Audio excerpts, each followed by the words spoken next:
Welcome to the complicated and nuanced Recording in progress. regular and general meeting of Monday, November 13th. We're starting at 6:07. After this meeting, we'll have a special study session around 7 o'clock. Can we have a roll call, please? Councilmember Bowles? Here. Councilmember Beer? Here. And Councilmember Beckmeyer has advised the need to participate remotely via Zoom pursuant to Government Code Section 54953, AB 2449, which allows remote participation for just cause provisions. Councilmember Beckmeyer, can you confirm for the record that you are requesting to participate remotely?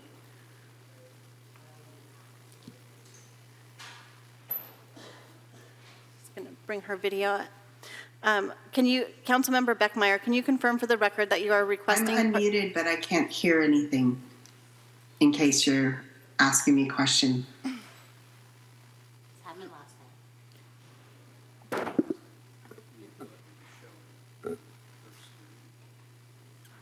Let's see. Okay, I can hear something now. Can you you hear hear me, us? Councilmember Beckmeyer? There. Okay, we got it. All right. So Councilmember Beckmeyer advised of the need to participate remotely pursuant to Government Code Section 54953, AB 2449, which allows remote participation for just cause provisions. Councilmember Beckmeyer, can you confirm for the record that you are requesting to participate remotely under Government Code Section 54953 under the just cause provision? Yes, I am requesting to attend this meeting remotely under the Just Cause provision due to a contagious illness that prevents in-person participation. There is no one in the room or the house with me. I'm by myself. Okay, thank you. No vote is required for the remote participation due to just cause. Councilmember Beckmeyer, you are required to participate remotely through both audio and video technology for tonight's meeting. And we'll do votes via roll call vote for tonight. Okay. Continuing with the roll call, Mayor Pro Tem Vaterlas Here. and Mayor Big Stick. I am present. A friendly reminder for everybody to put a parking pass on your dashboard. If you haven't done so already, you'll find them at the base of the stairs on the door. We want to make sure no one gets a ticket. With that, City Clerk, do we have meeting participation notes? Tonight's meeting is being held in person with alternative ways to observe and participate in the meeting via the Zoom webinar link provided in the agenda, or watching on Comcast Channel 26, or via live stream at www.cityofpacifica.org/livestream. For tonight's meeting, when the mayor announces an agenda item for which you would like to comment, raise your hand via Zoom. If you're dialing in, press *9 to raise your hand to request to speak, and *6 to unmute once called upon by the last 4 digits of your phone number if you're dialing in. Thank you very much. As explained before, right now we're doing the regular meeting around 7 o'clock, or whenever we're through with the regular meeting, we will begin the special study session regarding the local coastal land use plan update. And that's what we're doing here tonight. So without further ado, the City of Pacifica acknowledges that we occupy the unceded ancestral homeland of the Ramaytush Ohlone peoples, who are the original inhabitants of the San Francisco Peninsula. We honor the Ramaytush Ohlone peoples for their enduring commitment to Mother Earth. As the indigenous protectors of this land and in accordance with their traditions, the Ramaytush Ohlone have never ceded, lost, nor forgotten their responsibilities as the caretakers of this place, as well as for all peoples who reside in their traditional territory. We affirm their sovereign rights as First Peoples and wish to pay our respects to the ancestors, elders, and relatives of the Ramaytush Ohlone peoples. Now, my understanding was in lieu of Veterans Day, we were going to have a salute to the flag led by veterans of Legion Post 238. I don't know that they've arrived yet. If anyone is here from the Legion Post, would you please make your presence known? Okay, so my hunch is they might have thought that, like most City Council Mondays, it was at 7 o'clock, in which case, should they show up, we'll certainly do another Pledge of Allegiance. They're gracious enough to show up. And that having been said, I'll go ahead and lead us in a salute to the flag. I pledge allegiance to the flag of the United States of America and to the republic for which it stands, one nation, under God, indivisible, with liberty and justice for all.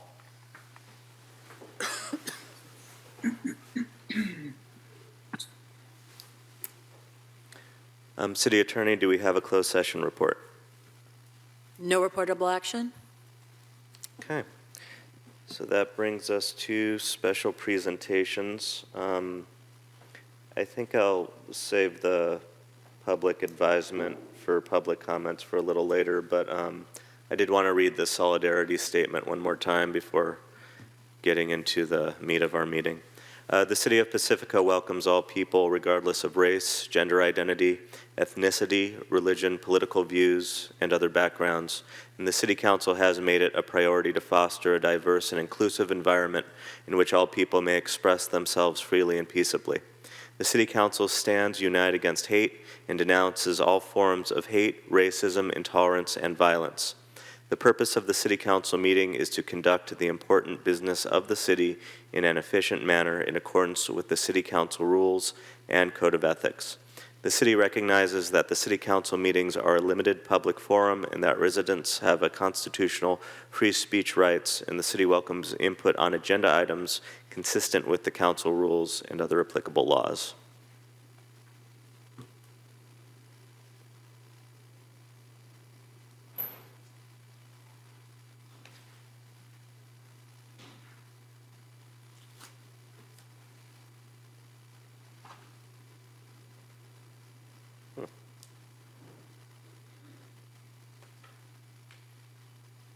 Proclamation is slightly out of tune with the envelope in which I'm receiving it, so I'm just lining it up. We call that pre-production work in the industry. Okay, so this is a proclamation of the City of Pacifica in recognition of Maria Aguilar's retirement in 2023, filled with congratulations and best wishes. There you are. Whereas Maria Aguilar is retiring from a distinguished public service career with the Pacifica Public Works Department, serving most recently as Deputy Director of Public Works over the Wastewater Division. And whereas Maria Aguilar has served 23 years with the Public Works Department, beginning with her appointment to Assistant Civil Engineer in the Engineering Section in December 2000, moving to Wastewater Division in 2006, promoting to Associate Civil Engineer for Wastewater in 2007, and quickly moving up the ranks to become the Wastewater Treatment Plant Superintendent in 2012, Wastewater Plant Operations Manager in 2021, and Public Works Deputy Director for Wastewater in 2022. And whereas Maria Aguilar, in addition to gaining her professional civil engineer's registration while at the city, completed and was certified as a wastewater treatment plant operator, most recently gaining her certification as a Grade 5 operator in 2022. And whereas Maria Aguilar was instrumental in completing many key engineering projects during her time with the engineering section, including the San Pedro Creek Flood Control Project, Pacifica Police Department Building, Pacifica Skate Park, as well as key pavement maintenance projects and land development reviews. And whereas Maria Aguilar served as the plant's qualified designated operator in charge from 2016 to 2022, becoming the city's chief plant operator in 2022, and worked with staff and the state of California to keep the plant in compliance. And whereas Maria Aguilar managed the city's wastewater storm response for the 2022-2023 winter storms and kept the plant operating through significant 200-year rain events and 13 atmospheric rivers. And whereas Maria Aguilar led the charge to change the plant to its current computer-based operating program and helped champion the State Environmental Laboratory Accreditation Program, or ELAP, plant laboratory recertification process, and whereas Maria Aguilar's amiable disposition built strong interpersonal connections, fostering a sense of camaraderie. She's a great human being, along with that entire technical list I just read to you all. Her legacy will lie not only in her project accomplishments, but also in the lasting relationships she cultivated within the team.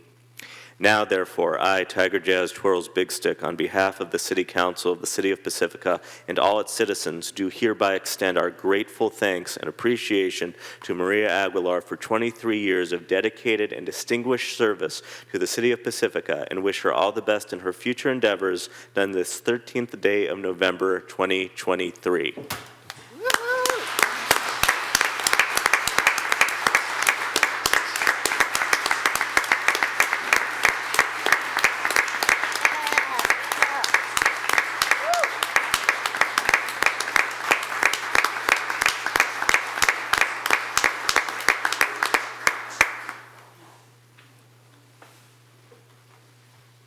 Any council members wish to say a word or two? I'll begin. Thank you so much. You know, when you hear all the accomplishments, and not to genderize things, but of strong women, it sure does make me proud. So thank you so much for all of the service that you provided to our city over the years. We're going to miss that and miss you. And I don't know what else to say except for thank you and well done.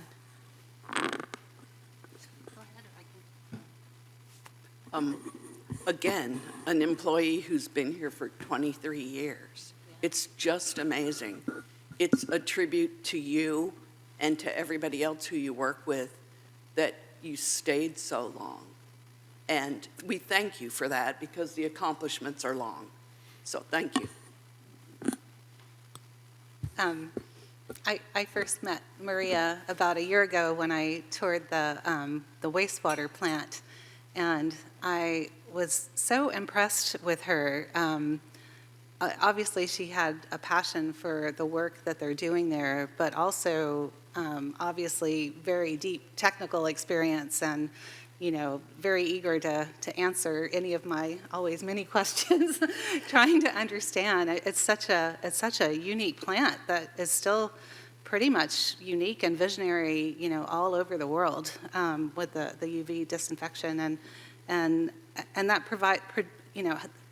means that there's more challenges because we don't have a lot of examples and a lot of, you know, other plants and suppliers and so forth for that. I didn't know about all your other history until tonight when Tiger read all this. Yeah, as Mary said, to have a woman as a civil engineer, you know, working for our city, I'm so proud of you, and you are an example to the next generations. Hopefully all the girls in town are watching tonight to see what they too can study and become. Your legacy will continue. I didn't know about the skate park and the police building, and, you know, these spaces that we use, you know, every day and that are essential to our community. So just a huge thank you, Maria, and I really hope you enjoy your retirement. That's obviously very well deserved.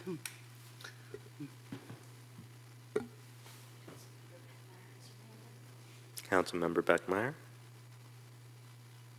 Maria, thank you so much for your service to our city and to our community, especially last year. I saw in action your grace and your careful, thoughtful responses to community members in my district when there were significant challenges in one neighborhood that was suffering from SSOs and difficulties and flooding and storm drain issues. So I just really want to commend you for your technical expertise, but also for your humanity and your ability to really connect with people. We're going to miss you. We're going to miss having that touch. And I know you're leaving really big shoes. So congratulations on your retirement. I'm happy for you. And I hope that you are able to really maximize your time now that you've earned it. You've earned the time that you are now going to have available in your life. So please enjoy. You know, after listing all that off and listening to my colleagues, there's not much more to say about it, except that upon visiting the plant on at least a couple occasions, I always felt immediately very welcomed by you, and as though you weren't merely showing me the place that our city workers work every day. You invited me into your home, and you made it feel like my home. And that's the difference. That on top of an institutional knowledge that is not easily replaced means we get to miss you a whole heck of a lot. It's that combination of humanity as well as professionalism. And that's about that. I think some of your colleagues might have a few words. So I'm certainly going to invite Lisa Peterson to come up, and someone else may or may not wish to say something. And certainly if any members of the public wish to step to the podium and say a word, you're welcome to. Thank you. Yes, Maria's definitely been a great inspiration to us over in wastewater. I mean, literally, we could not have done it without her during those last big storm events. She's been invaluable to the organization.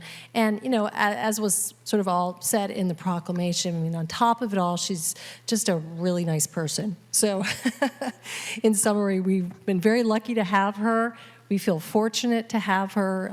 She's, you know, a special person, and she's really contributed an unbelievable amount to this city.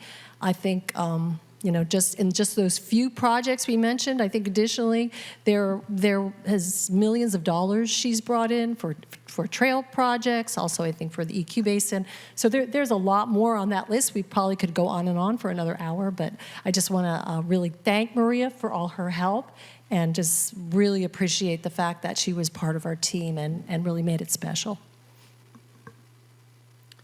Thank you. Is there anyone else who wishes to say a word?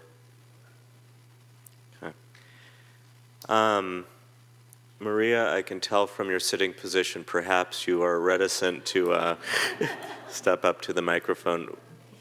Ah!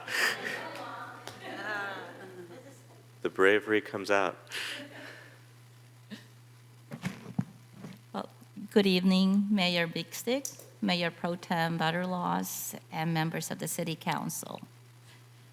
I am grateful and in awe tonight for this proclamation. I have no words to express my gratitude to everyone, especially to those who supported and mentored me.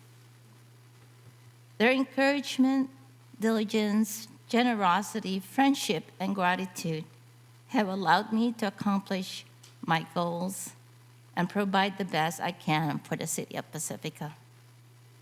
I am immensely proud of everything that my team in the Public Works Department, notably the Wastewater Division, has accomplished as a unit, especially considering all the obstacles that we have overcome. Those are the moments I will never forget. Together, we have made great progress as a team. My career has been fulfilling and demanding at the same time. I've given it all, my all, and the city has duly rewarded me. It is hard to bid you all goodbye, but a time says it has to be done. I will miss this amazing environment and colleagues who always stood by me and helped me throughout my career and helped me become who I am now. However, it's time for me to look forward to having more free time to follow my interests and hobbies, which include traveling, especially to Hawaii, and spending time with my loved ones. Most of all, I'm excited to enjoy the sound of raindrops falling in the middle of the night once more. Thank you, everybody.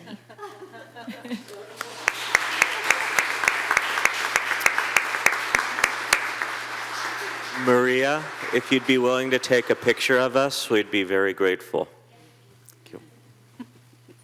And I'd love to get one with just Council and Maria, but after that, if family would like to come up, if staff would like to come up, let's get a couple rounds going.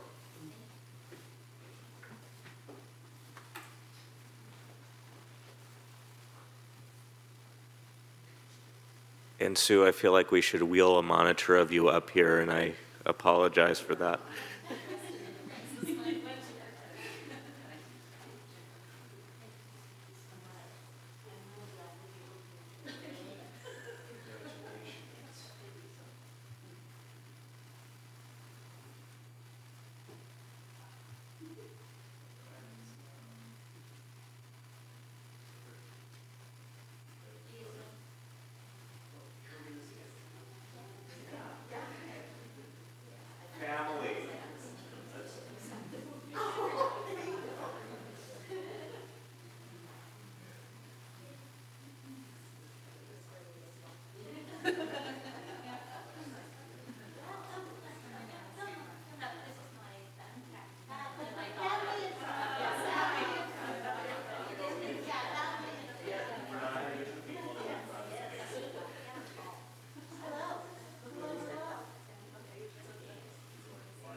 Can you maybe try sending me a direct line?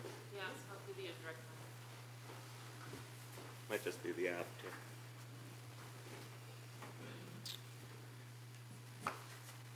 Okay, our other proclamation tonight is one around Unite Against Hate Week.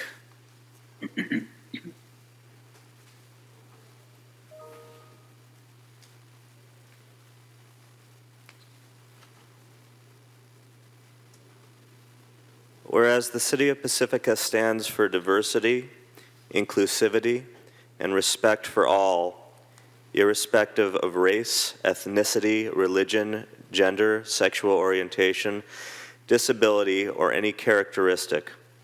And whereas hate, discrimination, and violence are not our way as we work for a prejudice-free community. And whereas we collectively promote acceptance, respect, tolerance, and unity, enabling residents to live, work, and thrive without fear. And whereas united, we strengthen and celebrate our city's rich tapestry of cultures and perspectives. And whereas the Unite Against Hate Week campaign embodies our collective commitment to foster an environment where every resident can live, work, and flourish without fear of hatred. And whereas we endorse the California versus Hate Coalition's mission to combat hate, prejudice, and intolerance, such as xenophobia, anti-Semitism, sexism, homophobia, transphobia, anti-Muslim hatred, and other bigoted views by emboldened hate groups and individuals, and intolerance from our communities. And encourage community members to report hate incidents to the California versus Hate hotline at 833-8-NO-HATE, which translates as 833-866-4283, or online at caversushate.org in order to combat hate effectively and promote a safer environment for all. And whereas by joining with our fellow California cities, we send a resounding message that we are united in our resolve to not hate and to promote acceptance, Now therefore, I, Tiger Jazz Twirls Big Stick, on behalf of the City Council of the City of Pacifica and all its citizens, do hereby proclaim the week of November 12th to November 18th, 2023, as Pacifica Unite Against Hate Week, and declare the enthusiastic support of Unite Against Hate Week in solidarity with the California versus Hate Coalition and partners, done this 13th day of November 2023.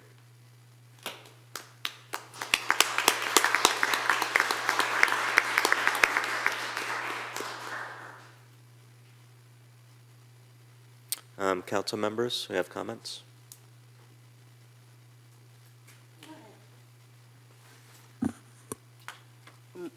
We do have these posters available to United Against Hate, but we have the new poster that says Pacifica stands united in love, which is the positive message. So take into consideration both items. Thank you.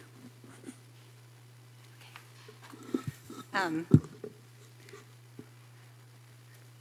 always knew about the golden rule.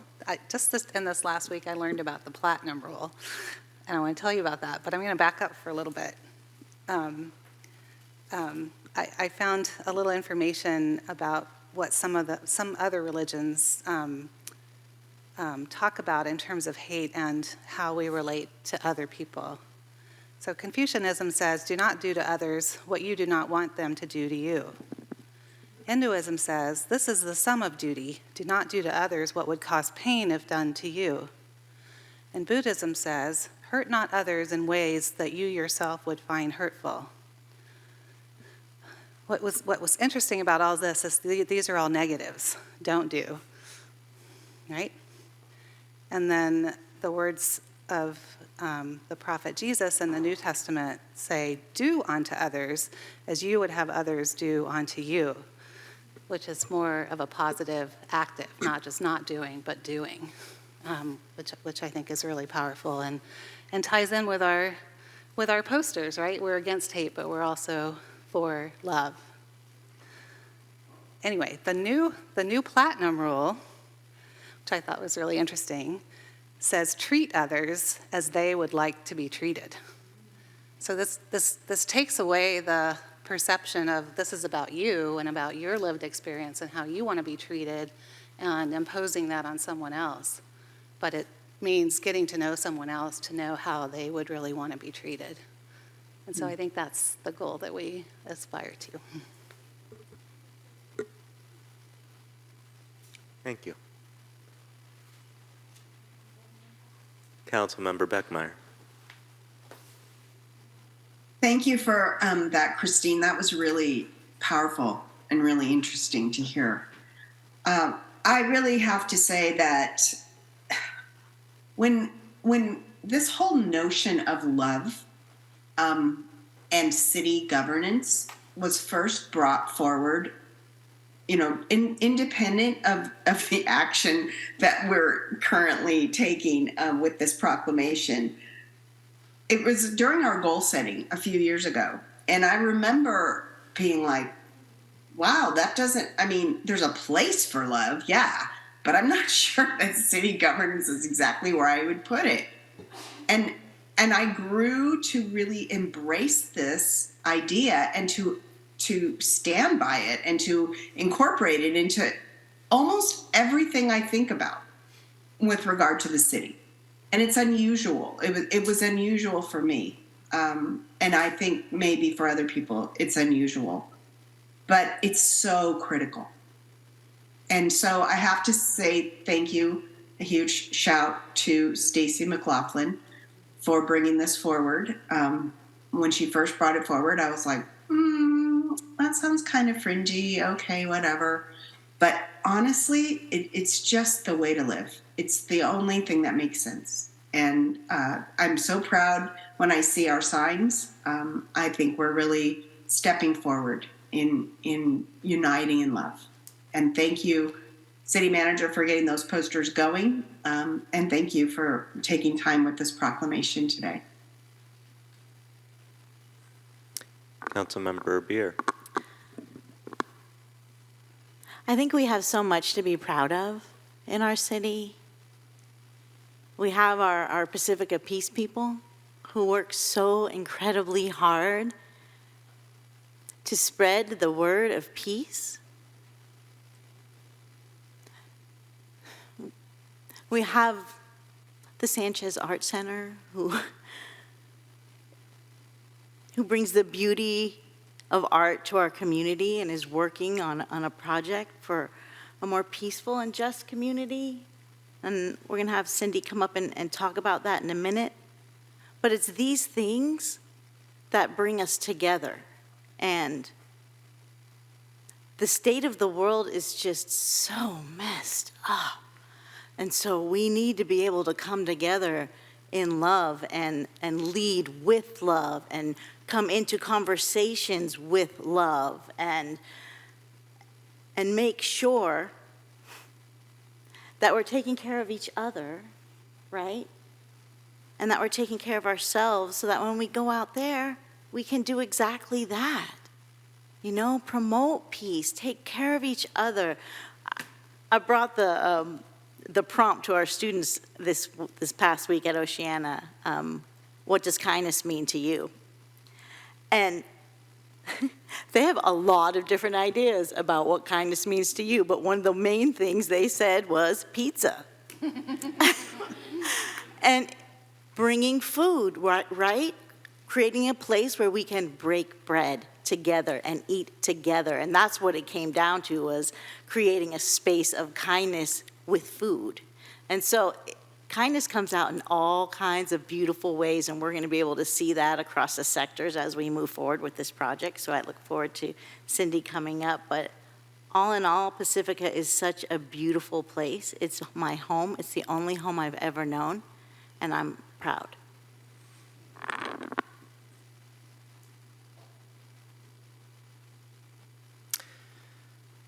I don't want to go too far down the road of this, but your words inspired me a recollection of when I visited Israel and was brought to a Palestinian home. And upon receiving the group I was with, the first thing they did was bring out a couple pitchers of juice, a small something to eat, because that's how it's done largely in this world. Upon meeting a stranger, you greet them with food. I was also reminded of Portola Heritage Day, which I got to enjoy, Portola Ohlone Heritage Day, in which the story is told over and over again that as the Spanish missionaries were marching apparently blindly up from where they began, the natives greeted them with food at every turn and kept them from dying.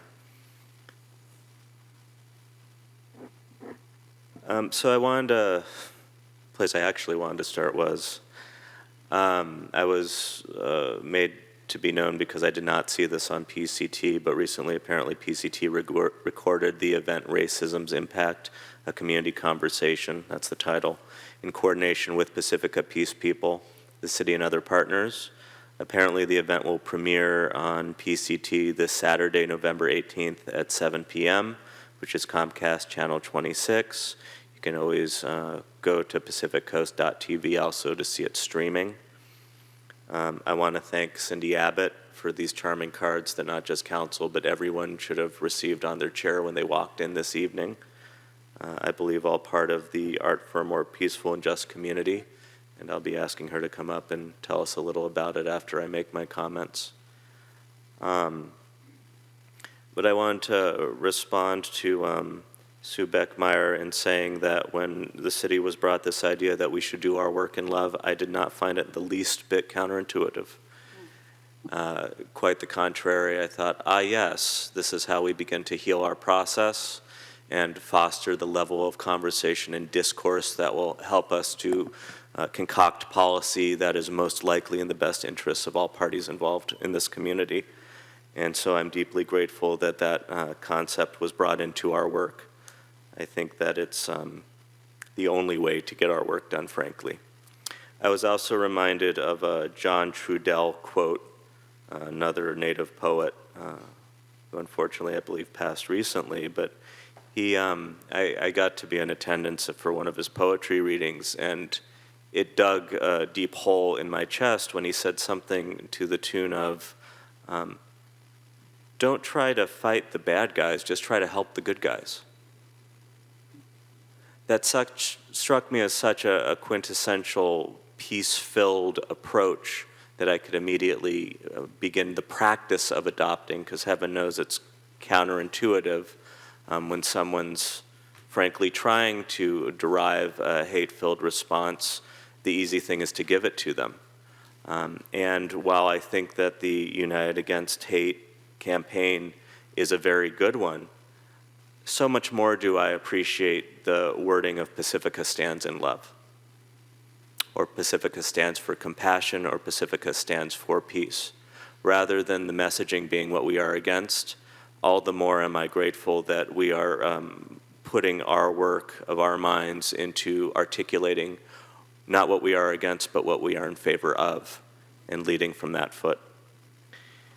So that all having been said, I would like to, I have 2 speaker cards, and the first is Cindy Abbott, and the second is Delia McGrath. So Cindy, if you would come up, be much obliged. Can she actually speak as part of the proclamation and not for 3 minutes? Absolutely. That'd be great. Not a problem. Thank you. Okay, but don't worry, I won't be that long. So anyway, I'm Cindy Abbott, and I'm Executive Director at Sanchez Art Center. And it's with appreciation that I'm here tonight. And I want to thank the City of Pacifica, members of the public who are here in person tonight, and all the members of the community who have stood up united against hate. Hate incidents have been on the rise over the past several years, impacting too many in almost everywhere that we can think of, leaving them feeling threatened and unwelcome. Since hate has become increasingly visible in the city of Pacifica in 2022, with incidents of flag burning and property destruction, and more recently with hate speech interrupting a city council meeting right here, members of the Pacifica Collaborative, that's a collective made up of numerous local nonprofit organizations and community groups, the San Mateo County Libraries, the City of Pacifica, and the Pacifica School District, all guided by the gentle coordination of Mary Beer, began to work on a response. And that project's been formalized as Art for a More Peaceful and Just Community. Sanchez Art Center has received partial grant funding by the San Mateo County Arts Commission and additional support from Pacificans Care, and in partnership with many organizations in town who are joining in on what will be a variety of small creative activities that will be easy and fun to do, intended to bring people together in kindness.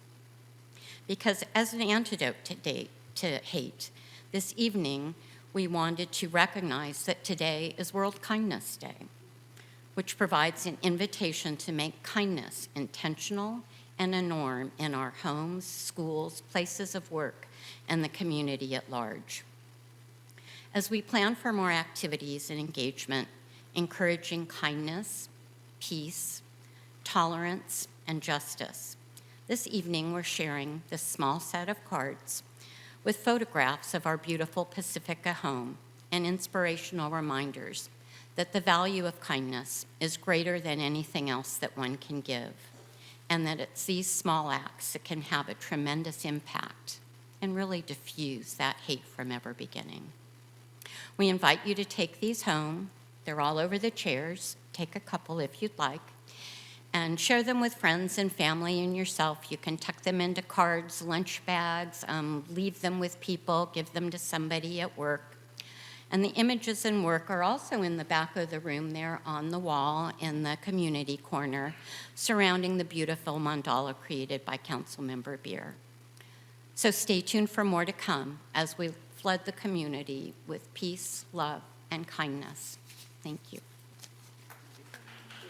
Thank you.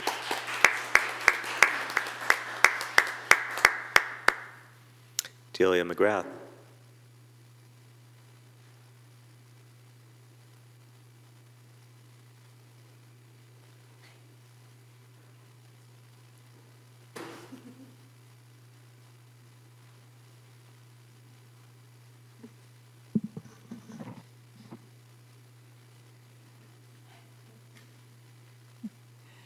Good evening, City Council and all those present and viewing from afar.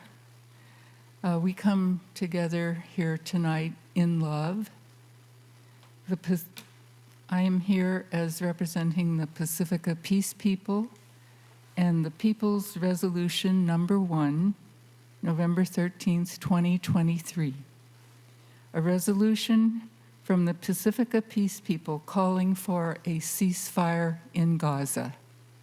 Whereas 1,400 Israelis have been killed, 250,000 Israelis have been displaced, 200 plus Israelis taken hostage. Whereas 11,200 Palestinians, 4,500 of them children, have been killed, and 1.5 million Palestinians have been displaced in Gaza. Whereas Pacifica rejects all actions motivated by hate. Whereas every human life is sacred. Now, therefore, be it resolved by the Pacifica Peace People that the people of Pacifica contact their elected officials to call for a ceasefire by all parties, the release of all hostages, and an end to all combative activities that lead to suffering and death of Palestinians and Israelis. We'd like to spend the rest of the time in a moment of silence.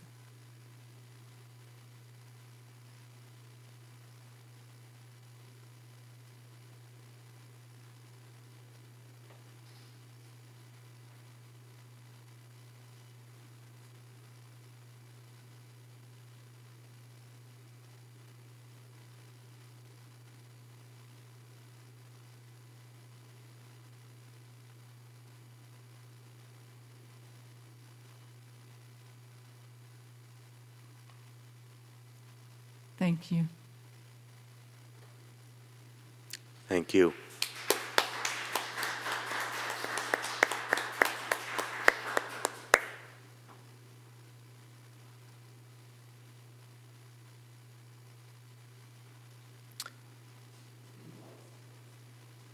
That brings us to our consent agenda. There might be public comment on that. Oh, Emily? Okay.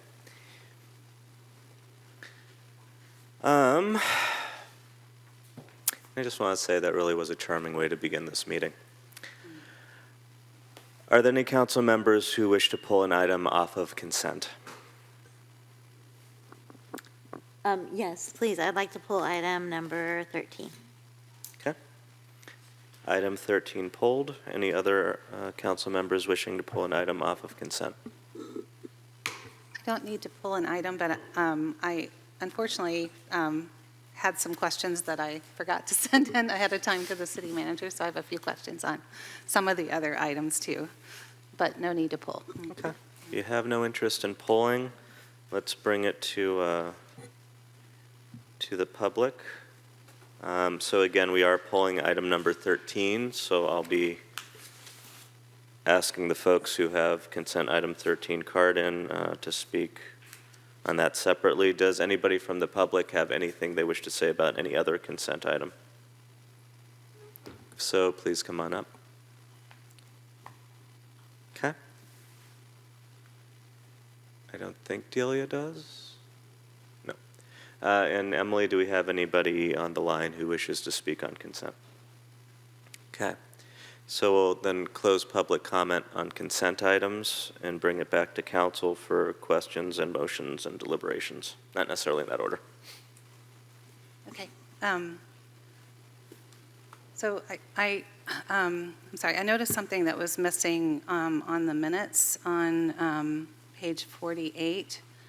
And I unfortunately didn't have a chance to go back and review the video to get the exact language. So, but it's in regards to the current fire maps in the LCLUP. So I think the minutes correctly say that I had pointed out the discrepancy, and Director Murdoch was going to take a closer look at that. But I also said that I actually preferred the current fire map and the LCLUP, and that wasn't captured. So, Sarah, if you can let me know if that's enough, or if you want me to, find the exact thing I said.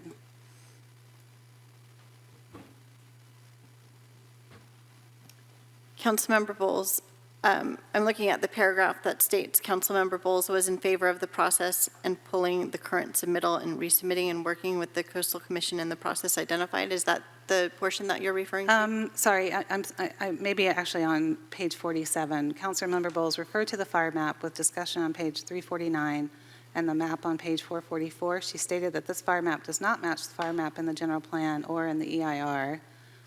It was the original fire map that was in the draft before it got changed in the last round, and it shows very high fire hazards in various zones in the city limits, Pedro Point, in the general plan. Specifically says there are no high fire hazard zones in the city limits, so there's an inconsistency. And then at some point later, we were talking further, and I just said that I preferred the map that's actually in there now.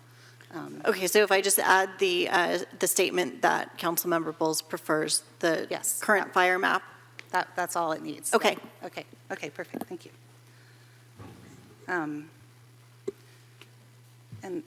on the quarterly financial reports, I'm not sure if Yulia is here. I'm just curious if you have any information on why the transit occupancy taxes dropped 21% from the same period last year? Or maybe Mr. Woodhouse? I'll ask Assistant City Manager Carter to come up in case she has more information. But yeah, I think you're referring to that percentage change in the quarter-to-quarter Right. comparisons.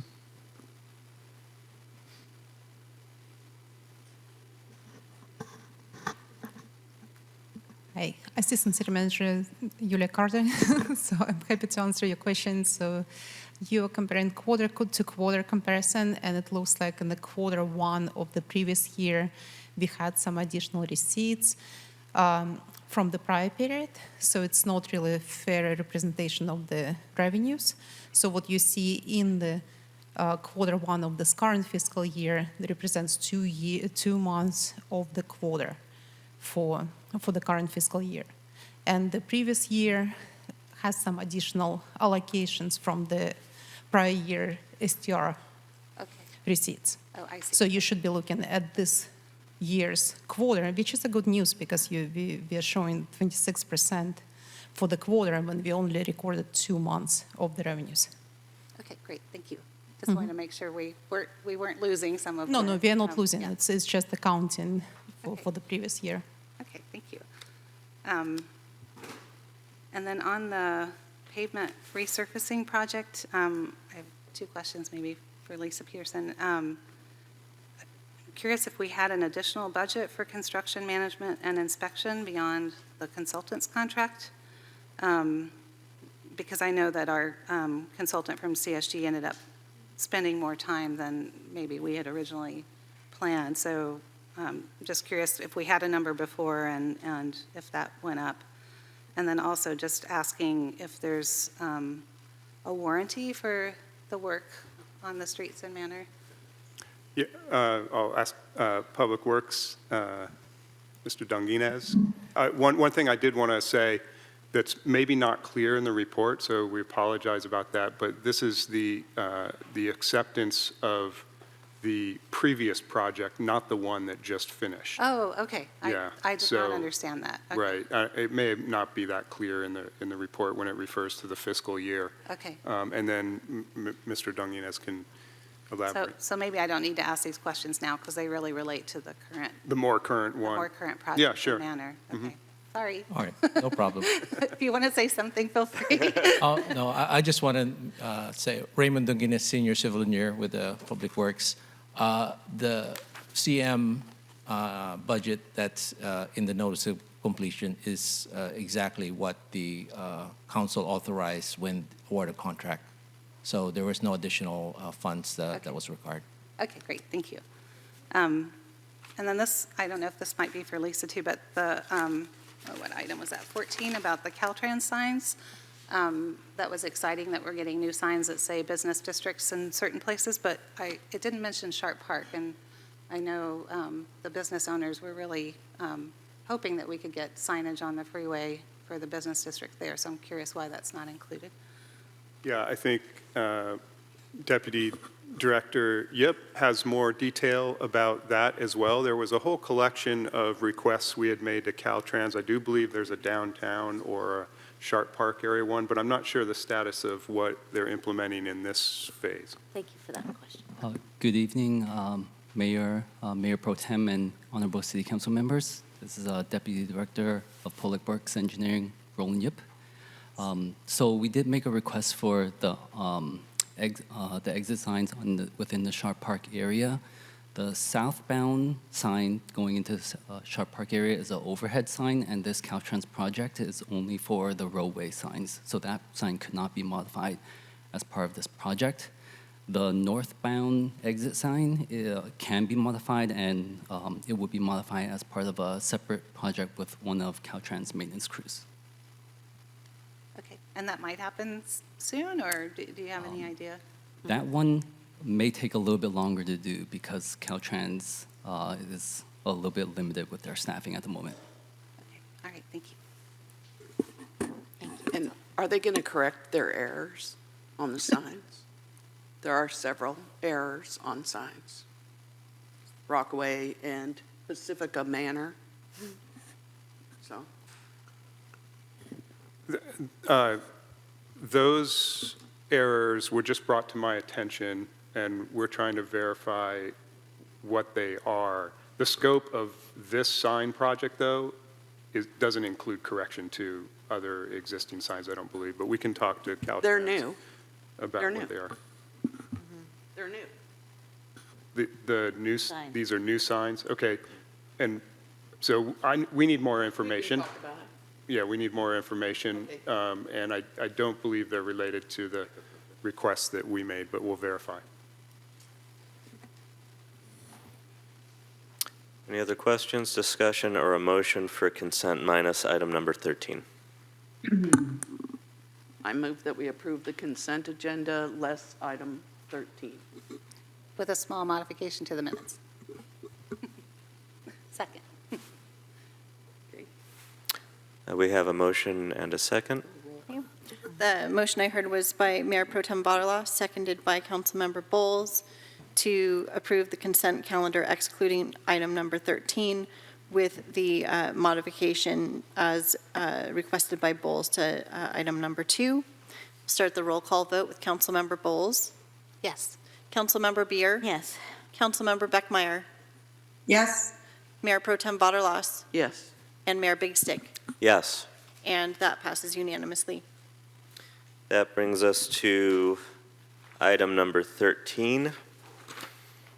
On-call certified arborist services, proposed action, adopt a resolution approving the consultant services agreement between the City of Pacifica and Dudek for on-call certified arborist services in the amount of $300,000 for 3 years, and authorize the city manager to execute all documents related to the on-call certified arborist services. Can we have a staff report, please? Hello, it's Lisa Peterson, Director of Public Works. I did just, want to introduce also tonight, we have Jeremy Cohn from DUDAC in the back, can kind of wave. So he's here as part of this presentation as well. You have the report in front of you. I am, certainly able to answer any questions that you have. This is requesting that the council adopt resolution approving the consultant services agreement with DUDAC for on-call arborist services. It's something that we've come to the council and talked with you a couple of times before, how we're moving forward as we're trying to replace an interim system that was a bit clunky, and so we're trying to put in place something that's more streamlined now. We've gone out with a request for proposals. We were able to get 3 very qualified arborist groups that applied. We did do a larger outreach. We actually outreached to ISA and actually specifically to about 8 I believe, different arborists that were in the area. I think one of the comments that we got back from one of the arborists, that was just a single person arborist, they said, your city is big. I can't do it all on my own and because you're a large city. I know that we've had some comparisons related to Pacific Grove, which is 15,000, we're 38,000. The companies that all did ultimately put proposals in for this are all larger than just one arborist. And that helps us, obviously, because then we also have redundancy if somebody goes on vacation or gets sick, because there is a lot of activity that is happening related to review of these arborist reports that are coming towards us. So I know since this was pulled, you probably have some specific questions you want to ask me, and I'm happy to answer those. I have a few, but you want Go, me to go you can ahead? go first. Thank you for being here, Jeremy, too. So one of my questions is would we, in general, be mostly working with one person who would really come to know Pacifica and our trees and various issues? Thank you. Yes, great question. That's him back there, Jeremy. He's the guy. Okay, great. So other people are just as needed if he's on vacation or if it's just too much work. Exactly, yeah. So we would have some ability to pull somebody else in, correct. Okay. And then I saw the contract was for $100,000 per year maximum. So two questions related to that. I didn't see tree appeals mentioned as part of the scope of work.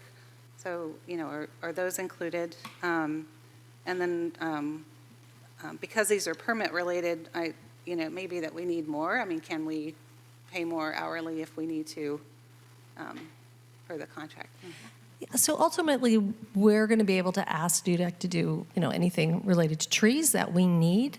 That's the other benefit to having a company that's a little larger. They also have expertise in things such as, relooking at ordinances that may need to be streamlined and, have some things that are maybe tailored more to the community.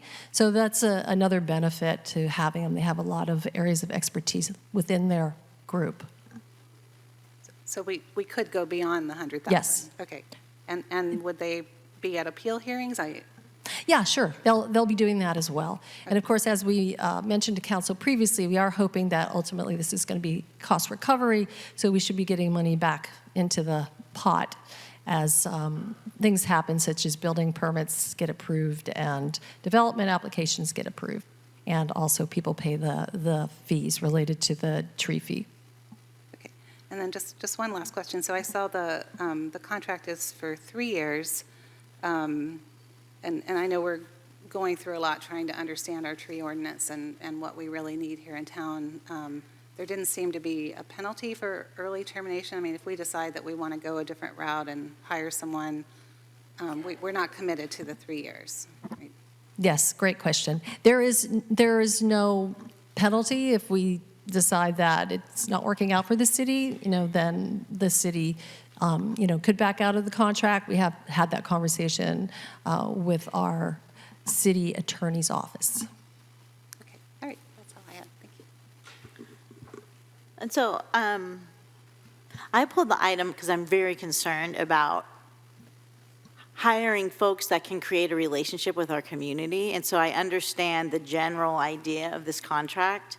But I guess my question is there going to be room within this contract for them to be able to, say, visit the people on Minerva who are very concerned about their trees and come up with a plan?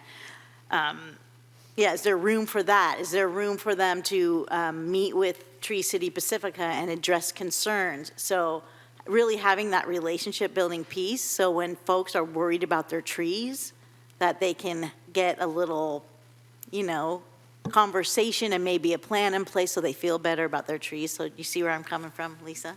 Yeah, that's a great question. And I just to pull the Minerva discussion, I mean, that's something that the city is involved with, of course, Public Works, right? So we've been involved with that. We're involved with that conversation with the residents. And, you know, absolutely, we want to have an arborist that's on staff that's going to be able to help us with those conversations. One thing I do want to clarify, and I think it's important to clarify, is that city arborists don't go out and write reports related to private trees for private property owners, because we're reviewing those reports, right?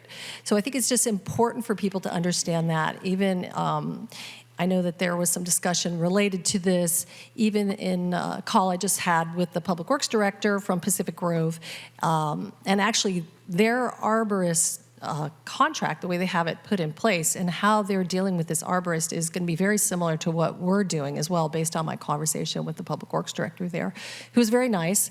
But he also confirmed that, no, their arborist does not and cannot, you know, go out and assess private, you know, trees on private people's property to give them a report on risk. And, you know, this is similar to anybody that's doing anything on a private property, right? We wouldn't use, you know, public funds to go in there and determine what somebody's geotechnical report should be for a building, right? We wouldn't go on somebody's property and we wouldn't write a risk analysis for their private tree. So this is typical throughout cities, and there's also, of course, a, you know, liability issue for us to be doing that, taking on private property ownership issues. I'm sorry, that distracted me for a second. Another question I have is about our tree canopy. And so will we get some assistance in increasing our tree canopy? And is that part of this contract, or will it come in our next conversations that we're going to have? Sure. Also a great question. We are going to be having a much bigger conversation about our urban forest. And so that is something that is upcoming, we have talked about, that we're moving towards. And that's a point when we're going to be having a conversation about our tree canopy. Because part of coming up with that tree canopy and our tree canopy needs is related to, you know, a calculation and assessment that we have to do, that somebody actually has to put together.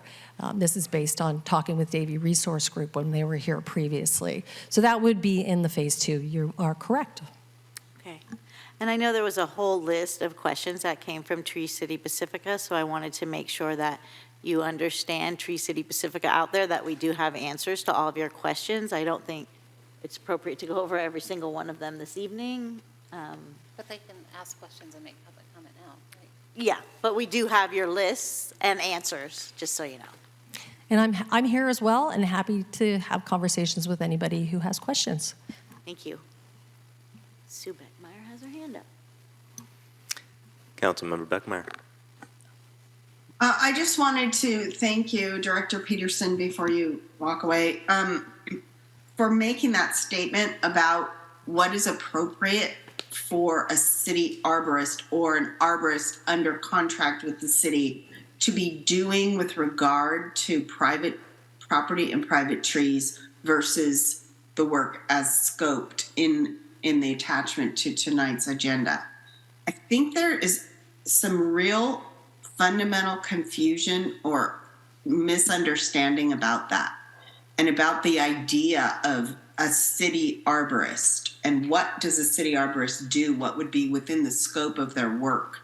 And the issue of separating private property issues from public funding is really key, and it seems very intuitive and obvious on the face of it until you get nitty-gritty examples like this one, when it does need to be reiterated. And for my sake and for the sake of people asking questions about the arborist services being scoped in this particular item and in general, I really appreciate your clarification of those issues in the statement that you just made, because I was going to ask you about that.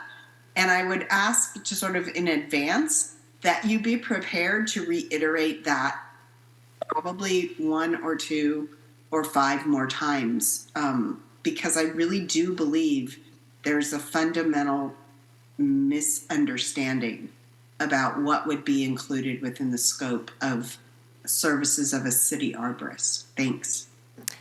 Yes, thank you, Councilmember Beckmeyer. That's definitely true. I think in Pacifica specifically, it's a little confused just because we happen to have a person on staff who, kind of played a different role here for a long time. It was a long-time employee. But they were not a city arborist. I would like to say I was interested and intrigued when I first heard some folks talking about, yes, we should have our city arborists go on and do risk assessments on private trees. I'd never heard that before. It'd never been that way in any city I'd ever worked for. And also, typically there is a liability issue, so they would tell the city arborist, don't make judgments, on somebody's private tree. But I did reach out, actually, to a couple of different arborists, and also, did call a couple of different, cities and talk to them. Nobody had heard of this before. So nobody has heard of this.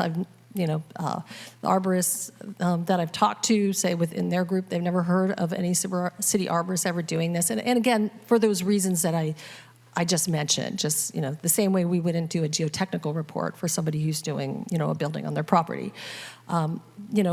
But it's certainly very understandable why it was confused, I think specifically here in Pacifica. But again, yes, something probably we just need to keep reiterating so that, folks understand it.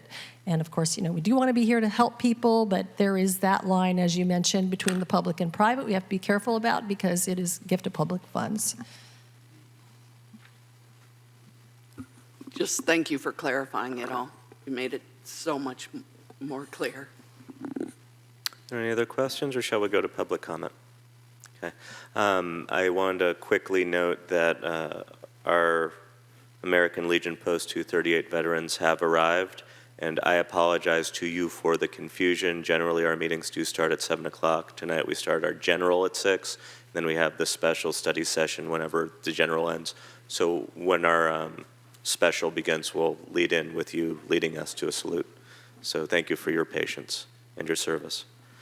So I'm opening public comment now. I have 4 cards, starting with Cindy Abbott, followed by Gail Benton Shoemaker, and then Paul Toda.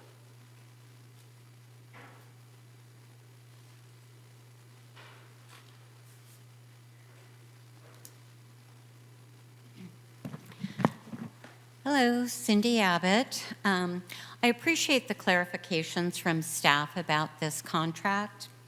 At the same time, I just want to share that I still have some concerns about an approach that the City of Pacifica has a lot of trees. It's not individuals that we're talking about in population. We're talking about trees. And it's really important that someone have a deep understanding and is invested and cares and isn't somebody that's going to keep cycling in and out and knowing about them. And I know from experience, because we've had tree appeals come before different commissions and the city council, where it's that in-depth, long knowledge of trees and the neighborhoods and the circumstances that have been really invaluable to understand how to proceed. So, a little heartening to hear that there will be a single individual as a main point person, but it still feels like the city is kind of detaching itself from our urban forest, and we need to own it. Just like we need to understand that while guiding someone on their private tree may not be a city responsibility, just like private property concerns aren't the city's responsibility in other ways, but they do all make up our total urban canopy. We don't say, oh, that's the city urban canopy, that's the private urban canopy. It's all of it together. So I just remain quite concerned, and I would wish that at some point we could have a much stronger level of expertise on city staff with regards to trees. We've really lost that over the past 3 to 5 years.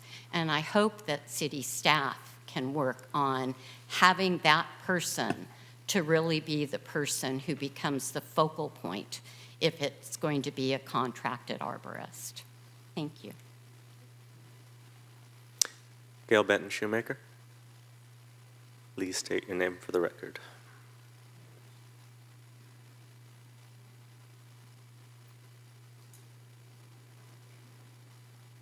Hi, my name is Gail Benton Shoemaker, and I'm speaking as a member of Tree City Pacifica. When Tree City Pacifica researched other cities' ordinances, we found that most cities have arborists on staff. Those who didn't have contracts with single arborists that care for the urban forest and administer the tasks required by the local ordinance. Pacifica had an ordinance for almost 4 decades before the new ordinance, and we had a tree crew at one time. And we have had arborists for decades that assessed trees, granted tree permits, oversaw city tree maintenance, attended tree appeals, and provided knowledge and assistance and customer service to citizens. It is important to have someone who understands trees in the coastal environment take full responsibility for Pacifica's urban forest. We're concerned that an outside contractor may not be able to provide the necessary cohesive service. For instance, when someone needs to know if a tree is a city tree or a private tree, or with sewage laterals. There's been so much confusion about trees. And also, well, I'll think of the other thing. So we are understanding that the city may not have the funds to hire a full-time municipal arborist like so many other cities have, but we request a single arborist who handles all tree-related tasks and educates the public about the value of trees. Pacifica is in its 5th year as a Tree City USA. Most cities with this designation not only have arborists, they have canopy goals. Tree City Pacifica has requested that a canopy goal be included in the city's updated climate action plan. In order to grow our urban forest to meet the challenges of climate change, we need an ISA certified arborist guiding the way. If we really want to serve, preserve, and expand our urban forest, we believe a single local arborist is the best path forward. Thank you. Thank you. Paul Todd is next, followed by Ted Bisson and Sandy Ayers. And those are the last cards I have. If anyone else wishes to speak on this item, you're welcome to fill a card in the back. Hi, thank you. My name is Paul Tota. I'm speaking on behalf of Tree City Pacifica. First, I just wanted to say thank you, Mayor Tiger, the members of the City Council, as well as Bob Palacio, Lisa Peterson, Gina Aceretto, and so many from Public Works who came to this Saturday's Arbor Day event. Very simply put, we could not have done this without all your help. It is a joy and privilege partnering with you all. I also wanted, Tiger, thank you so much, too, for your words of peace. That was very moving. I wanted to note, too, that in these past 5 Arbor Days, we planted 150 trees and want to ensure that someone with expertise will be caring for these trees and all the other ones in the city and helping residents who hope to prune or remove trees. That's why we hope the city can have a single contract arborist to provide personal and immediate service and advise citizens. If that is not possible, then I hope the city can find a suitable alternative. Thank you for your time and for all you do for the city. Thank you. Ted Bisson? And I'm pretty sure I pronounce your name wrong every single time, so I apologize for that. It's quite all right, Mr. Mayor. My father tells me I say it wrong all the time, every day. Thank you. Very brief comments here. I just wanted to mention that according to the wording in the packet for tonight's meeting, there was a line there that indicates that this city arborist would be sent out to project sites when an application was already submitted. And that is an application that already consists of an arborist report paid for by the resident. This to me seems like duplicate work and an extra cost to the residents that isn't really necessary at that point, as the city arborist would presumably inform the commissioners, inform the council, and you would be more likely to listen to their opinion of what the action should be. So while I'm not a legal scholar and I have no idea what the actual legal ramifications of having this person make these calls would be, it does seem to me that they're already making the call. So why don't we just save everybody some effort, not duplicate the work, and let this arborist be the one that reviews these applications. That's all I have to say on that matter. Thank you for your time. Thank you. Sandy Ayers is the last card I have. Please state your name for the record. My name is Sandy Ayers. I'm a member of Tree City Pacifica, resident of Pacifica for 23 years, and a landscape architect, so in the profession. Jeremy, appreciate you being here tonight. Thank you for making the trip up. We've been sounding a bit like a broken record for the last 3 years. I think at strategic planning meetings and goal-setting meetings, we've been asking for a certified arborist because we feel very passionate about increasing the tree canopy here in Pacifica, maintaining the trees we already have, eradicating invasive species.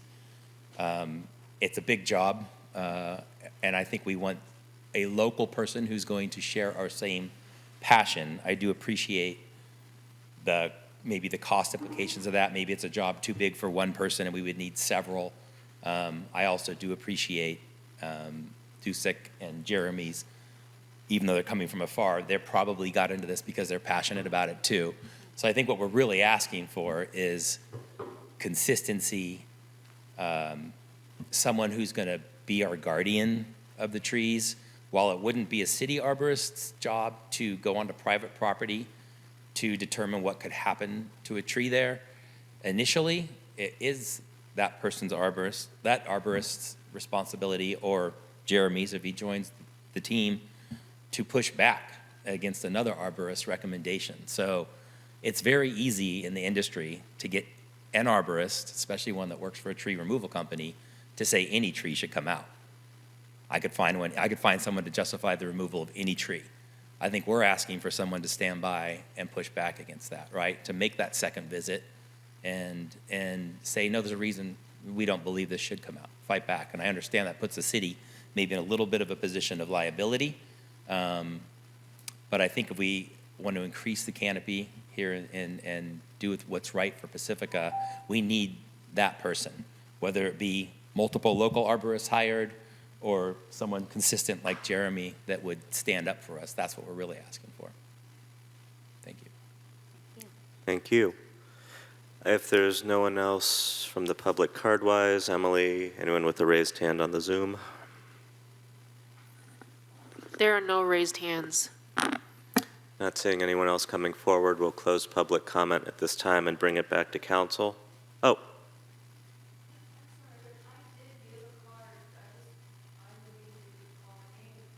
I'm sorry, it's possible I didn't receive your card. Please come up now and just fill up another one afterward. Come on up. Yeah. State your name for the record.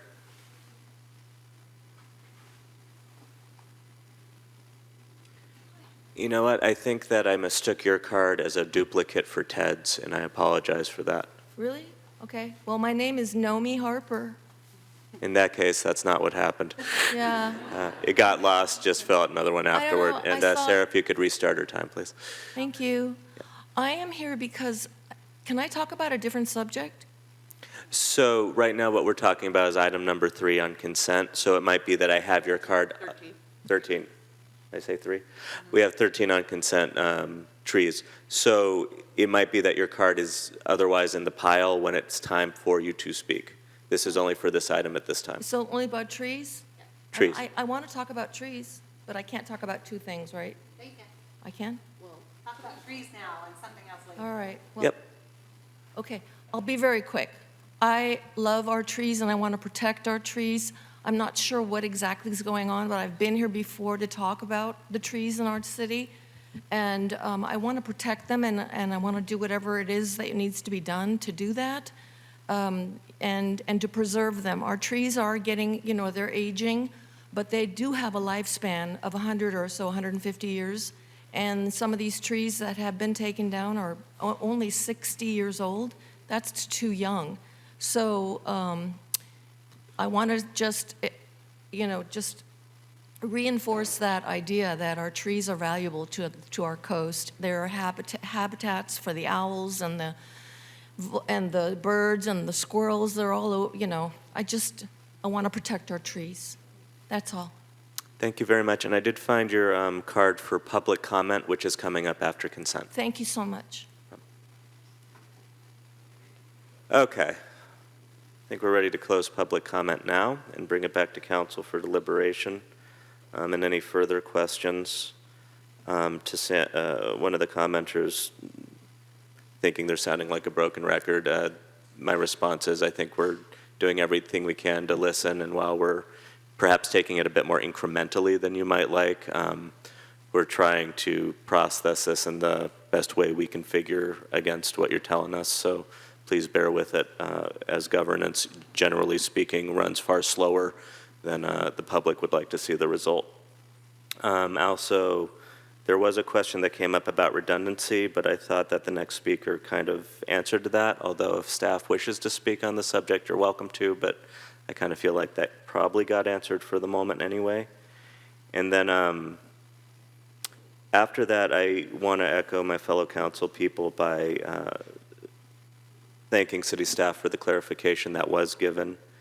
And the one question I do have lingering, could perhaps Dudek, Jeremy meet with Tree City for just an initial meeting? It seems like it might go a long way if Tree City got to meet the new arborist. So thank you. As I think was responded to in the response related to the Tree City Pacifica, I mean, it's not necessarily something that we have in our, agreement with them, but, certainly I think my goal would be to introduce, the new arborist around, right? I mean, maybe, we can figure out how we're going to go about doing that, because we want to take this new face and show it around to the folks that are going to be likely interacting, including city staff. And so, we can certainly figure out a way to, have an interaction or an introduction. Thank you. Any other questions, comments from council? Councilmember Bowles. Just want to say to the redundancy issue, and I appreciate in the staff report that staff is going, as we implement the new tree policies, staff is going to be looking for ways to save money so that maybe we can reduce processes and hopefully reduce tree fees, as we move forward. In terms of redundancy, another way that some cities have done this is to have a list of approved arborists so that you know that you have a good person who's not just there to tell, whoever wants to remove a tree what they want to hear, about removing the tree. So perhaps that's something we can consider, in the future. Otherwise, I really appreciate Jeremy being here, and I think building that relationship will be really important. And we have this opportunity, and I appreciate that Lisa and Public Works has tried to find an individual arborist too, and they weren't able to. And so this seems like a really good compromise of finding a primary person and then a firm that can supply extra help as we need to. So I'm all in favor of giving this a go, and then we can revisit it if we find there are issues. Yeah, and I look forward to our conversations moving forward about our urban forest. Yeah. So, yeah. Okay. And I'm looking forward to a person who gives us information on the safety of trees, not just a person who says yes all the time, but a person who gives us a true picture. And I look forward to that, and thank you. Sue Beckmeyer has her hand up. Councilmember Beckmeyer. And thank you for pointing that out to me. No problem. I just wanted to say on this topic that I think when I was reading some of the public comment or the email that we received, and we are often drawn to the example of Pacific Grove, which I love as a city, by the way. It was important in my doing a little bit of research to note, and Cindy's point is well taken. It's not about the population of the city necessarily in humans, but in trees. And we don't really have that yet, that number, or, that's sort of the next phase, one of the pieces of the next phase, as Director Peterson mentioned. But I did look at square miles of city. I mean, I have no way of judging how many trees per square in Pacific Grove versus Pacifica. That is clearly something beyond the scope of my expertise. But it did occur to me that, in just the little bit of quick research I did on Pacific Grove, it is way smaller than Pacifica. So, and they have a part-time arborist. So is it, can we make the correlation or the assumption that, well, they got a part-time arborist and it works for them, we could get a full-time one? I don't know that we can. I think what I'd like to say about this is we're doing the best we can. It's complicated. And I just hope that everyone can appreciate that we're people of goodwill and we're trying the best we can to accommodate and to respond to the requests from the community with specific regard to trees. I really appreciate the comments that Sandy Ayers made, because those are some of the real issues that we're dealing with. They're the unspoken issues often, but it's dicey. This is a challenging area for us to be concerned with, and we're all giving it our best. And I just appreciate the time that the council has spent on this, and staff spends on this, and the community spends on this, because it clearly reflects how much it means to everyone. Thanks. Thank you. And I'll just reiterate my appreciation of staff, especially against a item that is going to be a conversation for a long time, which frankly I think is a theme of the evening. Does anyone wish to make a motion or have further deliberation?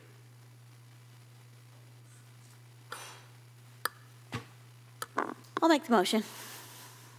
I move to adopt a resolution approving the consultant services agreement between the City of Pacifica and Dudek for on-call certified arborist services in the amount of $300,000 for 3 years, and authorize the city manager to execute all documents related to the on-call certified arborist services. Second. Motion and a second. Can we have a roll call vote, please? For item number 13, the motion was made by Councilmember Beer, seconded by Mayor Pro Tem Vaterlas. Start the roll call vote with Councilmember Bowles.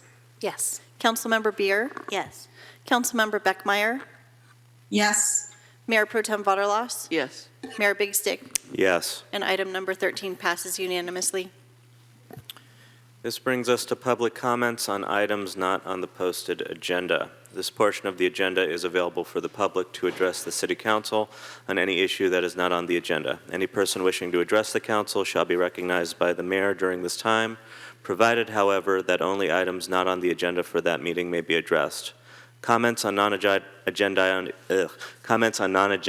items must address matters within the subject matter jurisdiction of the city.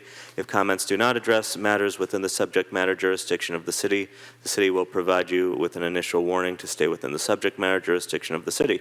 If the warning is not followed, the mayor will direct the city clerk to cut the microphone. A maximum of 3 minutes will be allowed for any speaker. I have currently 3 cards, one from Naomi Harper, one from Ted Bisson, and then one from Anita Reese. Naomi, if you'd like to come up, please state your name for the record. You'll have 3 minutes. Nomi, I think it is. Nomi, excuse me. That's okay. To know me is to love me. Just remember that. I'm calling. I am here because I opened my property tax bill and was shocked at the, itemized charges, specifically the sewer tax. The sewer tax this year was, for me, $963. I know that for my neighbor, it was $1,700. So this an increase, I researched and I found out that this is from 2020, this was the sewer, it was for the seawall. But I understand from what I researched that only 20 people that live on, what's the name of this, where the promenade is?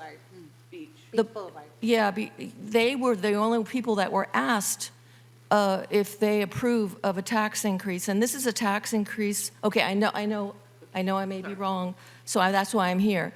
I'm trying to find out what happened because from what I understand, we didn't vote on this, and this is a property tax increase. No, well, it is. It's on our property tax. Can you please explain to me what happened? And, did everyone vote on this? I didn't. No. So we don't do back and forth during public comm, but Okay. we might be persuaded to address it after we hear everybody's comments. Okay.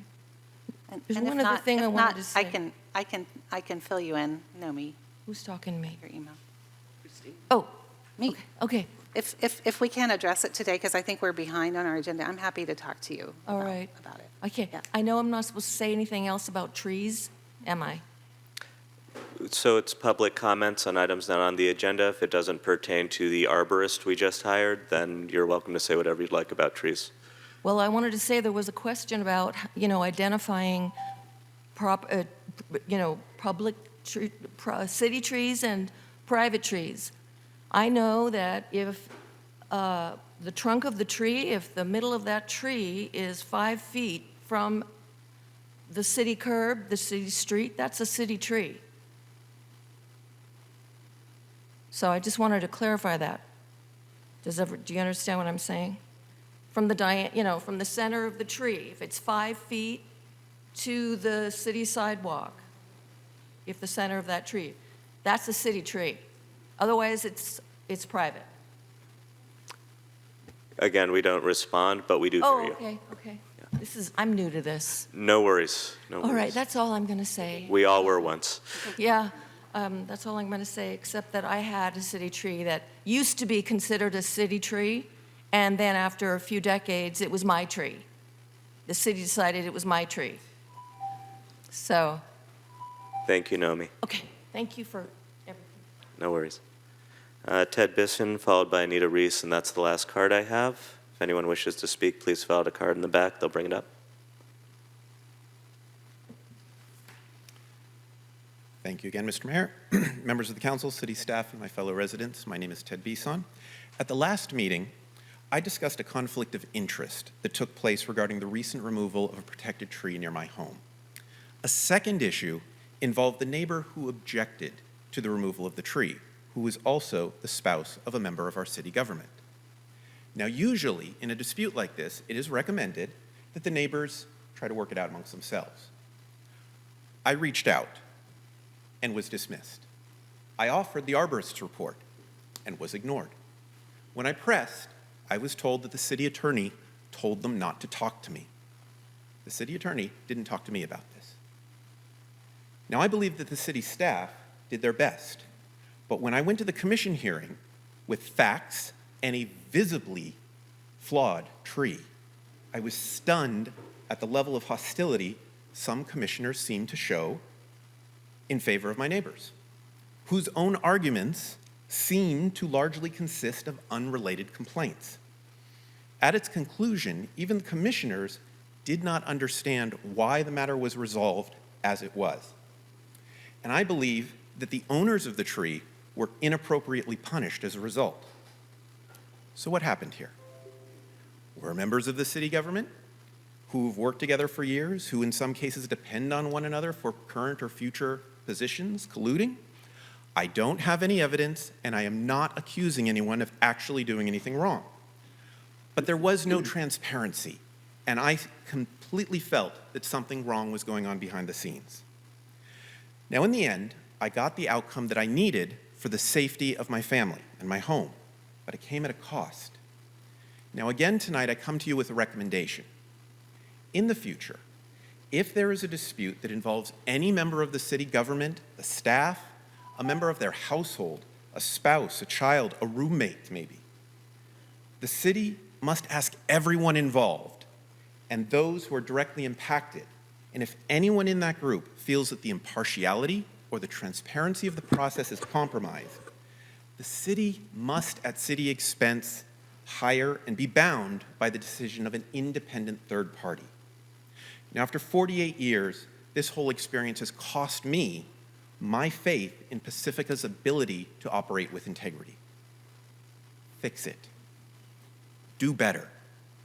Good night. Thank you. Anita? Hello, Anita Reese with the Pacifica Resource Center. And I just wanted to share that we continue to be open Monday, Tuesday, Thursday from 9 to 5, Wednesday from 9 to 7, and Friday from 9 to 1. We're also open one Saturday a month, this coming Saturday, actually, and we'll be open from 9 to 1. We are closed between 12:30 and 1:30 for lunch. We are currently enrolling for our holiday programs. Thanksgiving is going to be distributed this Wednesday and this Saturday. Our goal is to serve 200 families by providing them with groceries and grocery store gift cards in between $30 and $120, depending on the household size. So we have increased the amount that we are providing for Thanksgiving, as well as giving folks an option between grocery outlet, Oceana Market, and Safeway. So unfortunately, I underestimated how many people were going to choose Safeway. So if anybody, if y'all would like to help, we are happy to accept $30 Safeway gift cards to help us serve those folks. Nobody will be turned away, though. So we will make sure that everybody gets the gift cards and the groceries. We are also enrolling for Holiday Joy, which is we match families in Pacifica who need help for the holidays with sponsors in the community. So if you know someone who could use the help, or if you would like to sponsor a family, please give us a call and let us know. We're in the process of matching folks now. Also wanted to share that the Safe Parking Program continues to be full with 4 folks on the wait list. We are planning an evaluation as we are approaching the mid-year of our 3-year program. So I'll give you updates as we have them. So whether folks need groceries, help with the rent, mortgage, utilities, access to homeless services, or signing up for the Holiday Joy programs or holiday programs, please give us a call at 650-738-7470, by email at info@pacresourcecenter.org or on our website, pacresourcecenter.org. And since I have 55 seconds, I'm going to say one more thing. Our board of directors, the board of directors of the Pacifica Resource Center prepared the following statement in response to the racist and anti-Semitic comments made on September 25th, 2023 at the City Council meeting. So PRC's vision is that every person in our community live with dignity and have the opportunity to thrive. Objection to this vision will be met with kindness and empathy.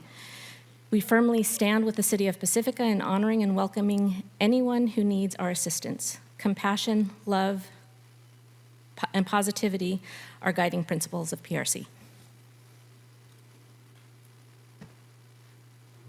Thank you very much. That's the last card I have.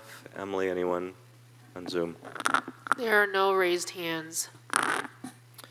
Then we will close public comment and bring it back to council for council communications at this time.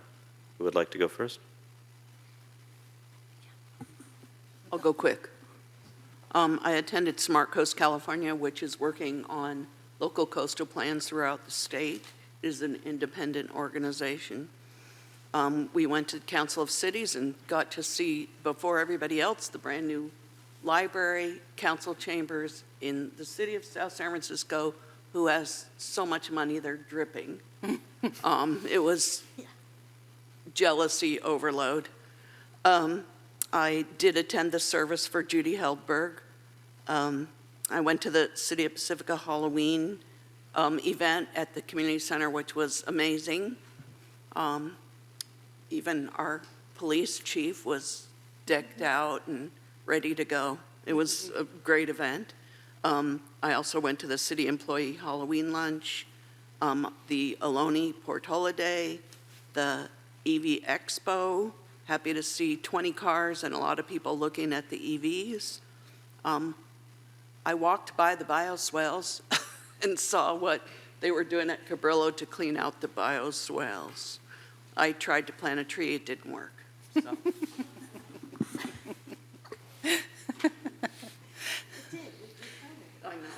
Councilmember Bowles.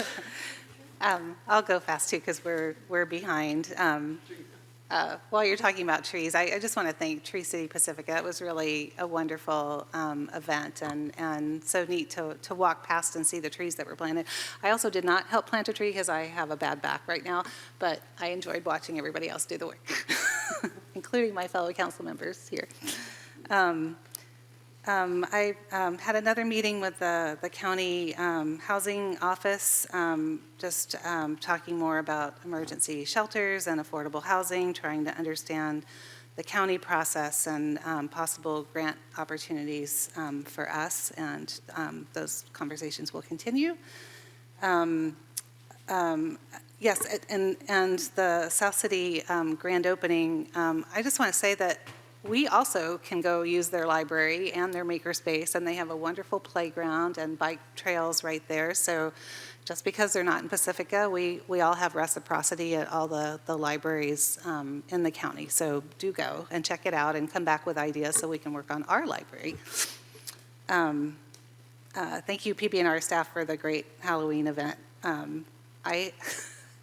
I got lost in the city offices in the maze of the haunted house.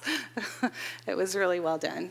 I had another full day of San Mateo County leadership training, and the focus this month was on education. And they talked specifically about community schools. There's a great example in Oakland.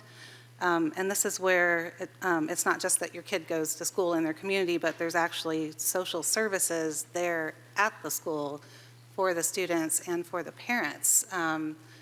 You know, a lot of lower income people have a hard time, you know, between their jobs going to get services, but they're going to the schools anyway. And so it's a more holistic way to take care of a whole child and make sure the family is getting the support that they need too. So. And as part of that, I got to have lunch with Kalima Saludin of the Jefferson Union High School District Board, which was really great, just talking about our partnerships. And if anyone's interested, there's a really great podcast called Nice White Parents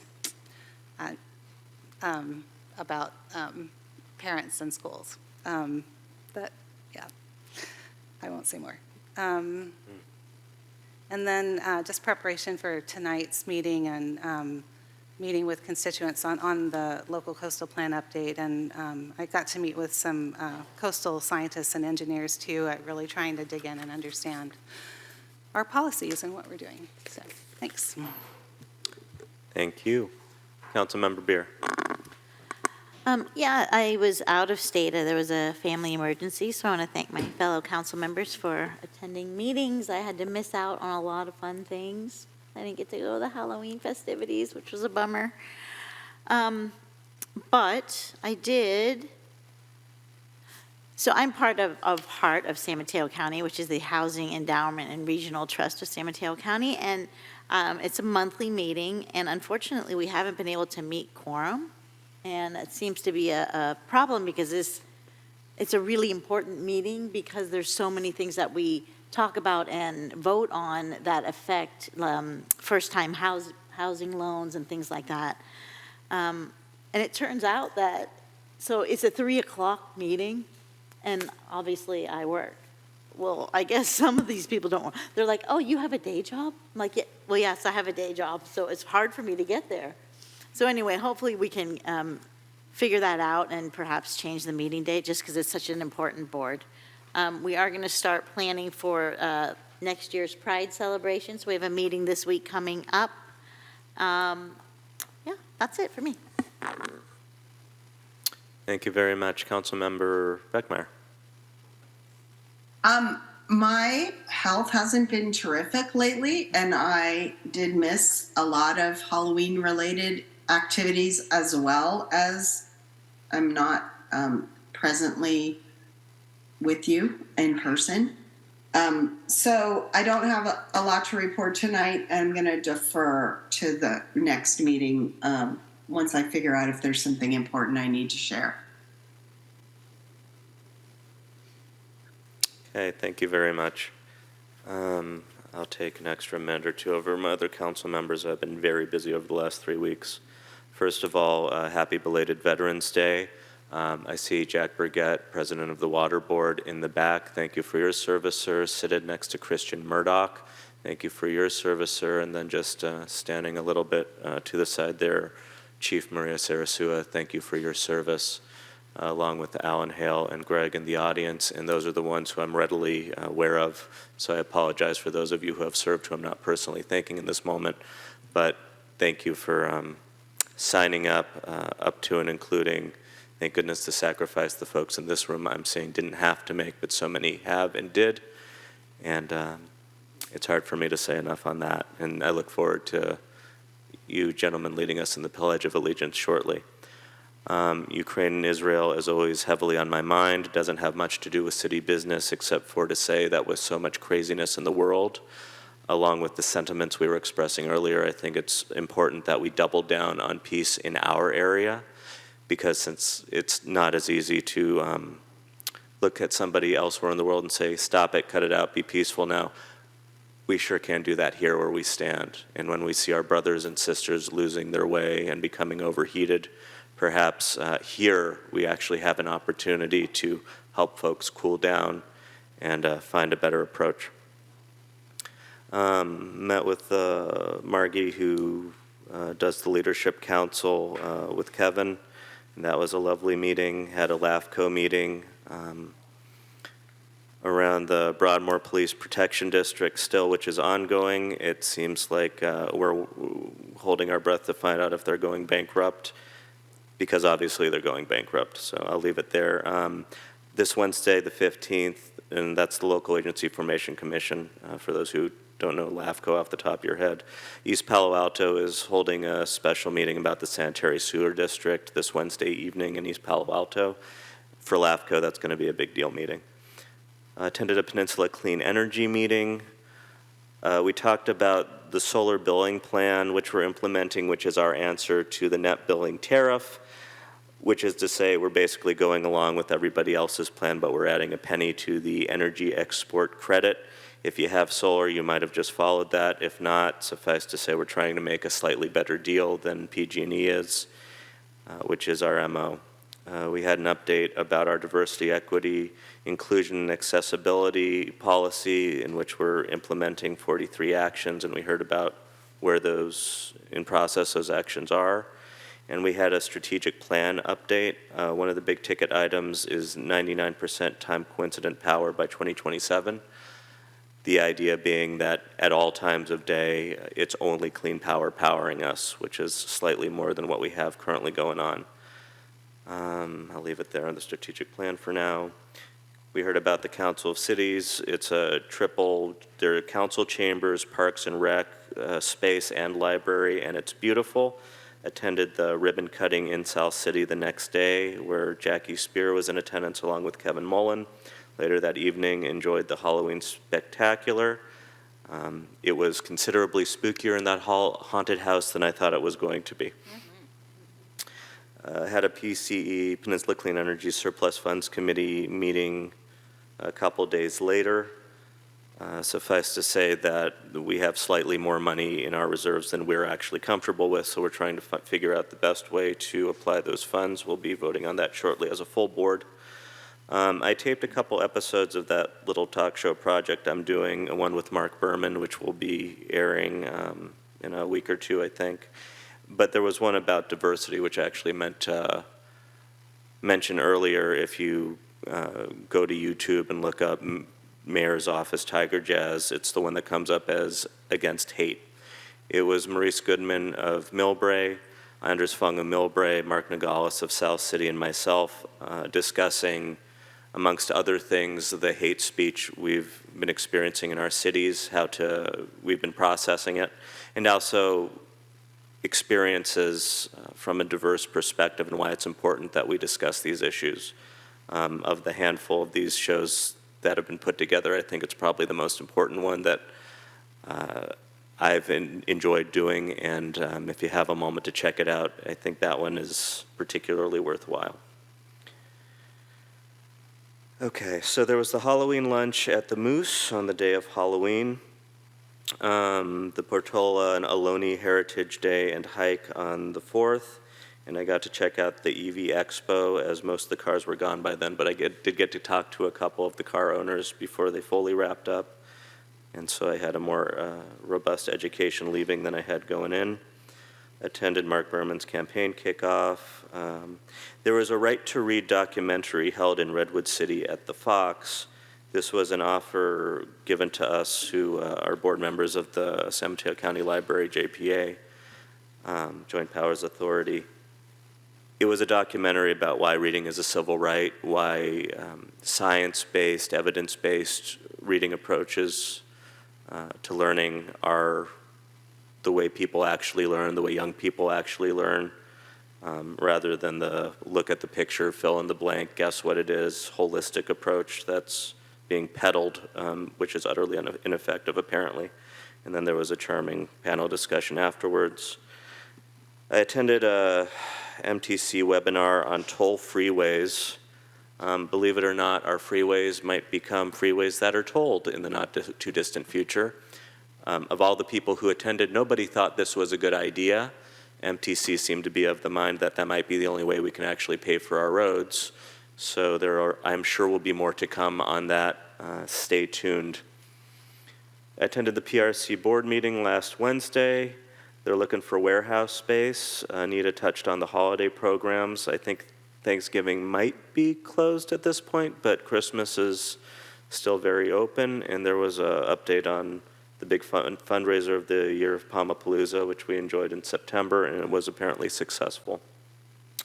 I also got to be a part of a Zoom webinar. It was an update for mayors run by the State Department on what's going on in Israel. That was very helpful for me in understanding what our country is doing for matters in Israel. And again, this was opened up specifically to mayors, so I attended, and that's why I feel it pertains. It's complex. Wish I had a magic wand in my back pocket. Next best thing is our country seems to be making a good faith effort in the right directions, and I'm happy to talk to anyone offline about what that looks like in some measure. Arbor Day was a lovely way to spend the day. It also was Veterans Day, and again, planting a tree in a peaceful manner amongst good folk on a beautiful day was just a lovely way to spend a Saturday afternoon. And then last but not least, this morning, the Peninsula Division of Cal Cities had their leadership board meeting. I am happy to report I am now on the Legislative Action Committee, serving with the leadership board of the Peninsula Division, along with Vicki Vinker from Palo Alto. We are the two from the two sides of our region dealing with legislative action. For council elucidation that has largely to do with the event coming up January 26th in lieu of Council of Cities, in which we'll be having our legislators give us the rundown on what's going on, much as they did last year around that time in South City. There's also a leadership coming up approximately April 17th to the 19th, in which you have the opportunity to see our state lawmakers in their natural habitat in Sacramento. Those are my updates. Going back to the question that Nomi Harper had earlier about sewer fees, if staff wishes to say a word, that would perhaps be helpful, and if not, I'm sure Nomi will take up Councilmember Bull's generous offer. Staff, please. Thank you, Mayor Big Stick, Mayor Pro Tem Vaterlos, and council members. Kevin Woodhouse, City Manager. It's been a very busy few weeks. However, I just have one announcement that I want to highlight regarding the annual review of the Wastewater Enterprise Fund sewer fees, the points I'll make, and then if the speaker could speak with Public Works Director Peterson or any council members about this, you could go more in depth. And of course, Public Works Director Peterson is sitting in the back now. If you wish to speak to her, we are going to take a break coming up shortly. Yes, sure. The first important distinction is that it's a fee-based system. It's not a tax. It just gets assessed through the property tax rolls in Pacifica. But the fee is annually calculated, set percentage. There's a whole public hearing process, as the council is aware, that we go through annually and then every 5 years about that. It's a little bit complicated just to summarize, but yeah, there is an annual process for that. And I can't remember the exact percentage, but it was a 3 to 5% increase this year, I do believe. And it was not a specific fee increase related to the Beach Boulevard Infrastructure Resiliency Project. It's for the wastewater system citywide. The one announcement that I did want to highlight, because it's exciting news, is that the week before last, we found out that for the second year in a row, we achieved the Government Finance Officers Association Certificate of Achievement for Excellence in Financial Reporting for our annual comprehensive financial report. And this is sort of the gold standard for a national recognition in governmental accounting and financial reporting. So congratulations to Assistant City Manager Carter, who also serves as our Finance and Administrative Services Director, and Deputy Finance Director Lucy Shea, and the entire finance team for achieving that for a second year in a row. Thanks. Congratulations, Lucy and Yulia. We are very blessed to have you on our team, and that is amazing news, frankly. Councilmember Beer, did you have another comment? No, the old time. Okay. So with that, I'm going to adjourn the general meeting, and let's reconvene at 8:10 for the special study session. Adjourning general meeting at 8:02.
meeting, study session of the City Council of the City of Pacifica.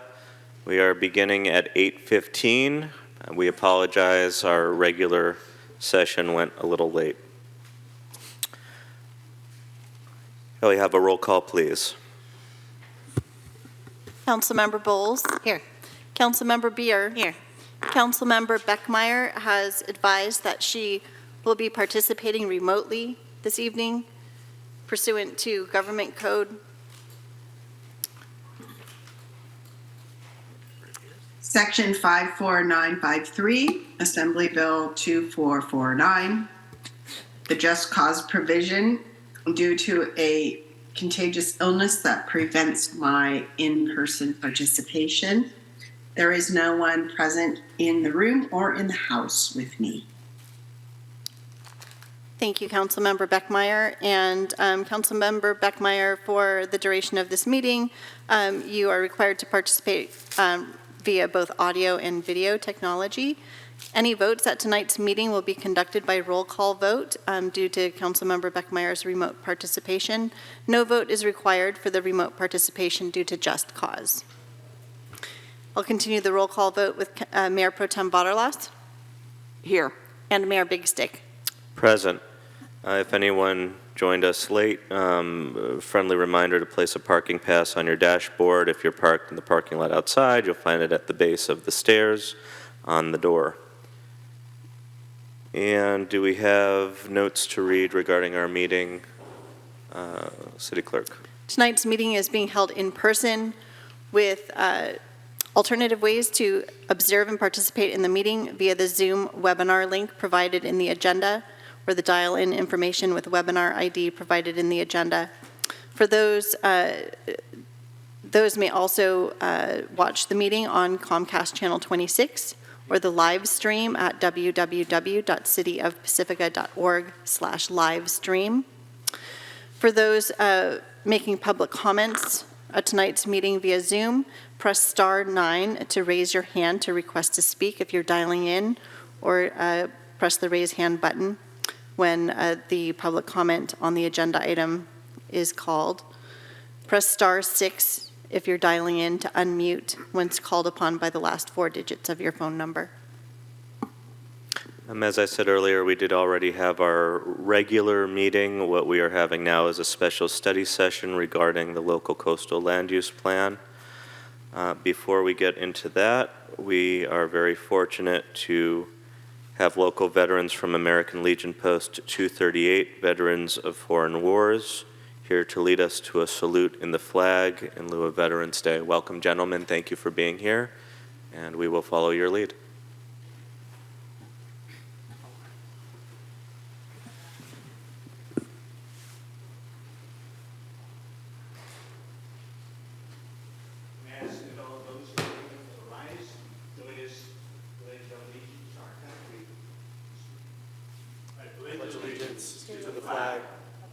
States of America, and to the republic for which it stands, one nation, under God, indivisible, with liberty and justice for all.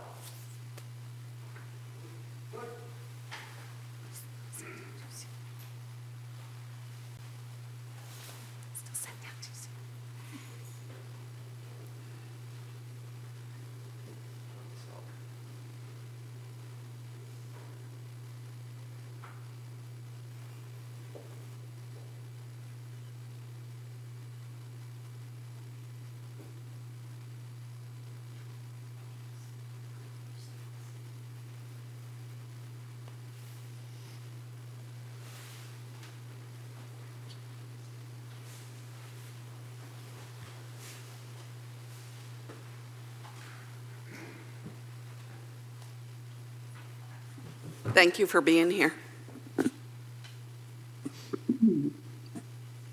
Thank you for being here, and thank you for your service.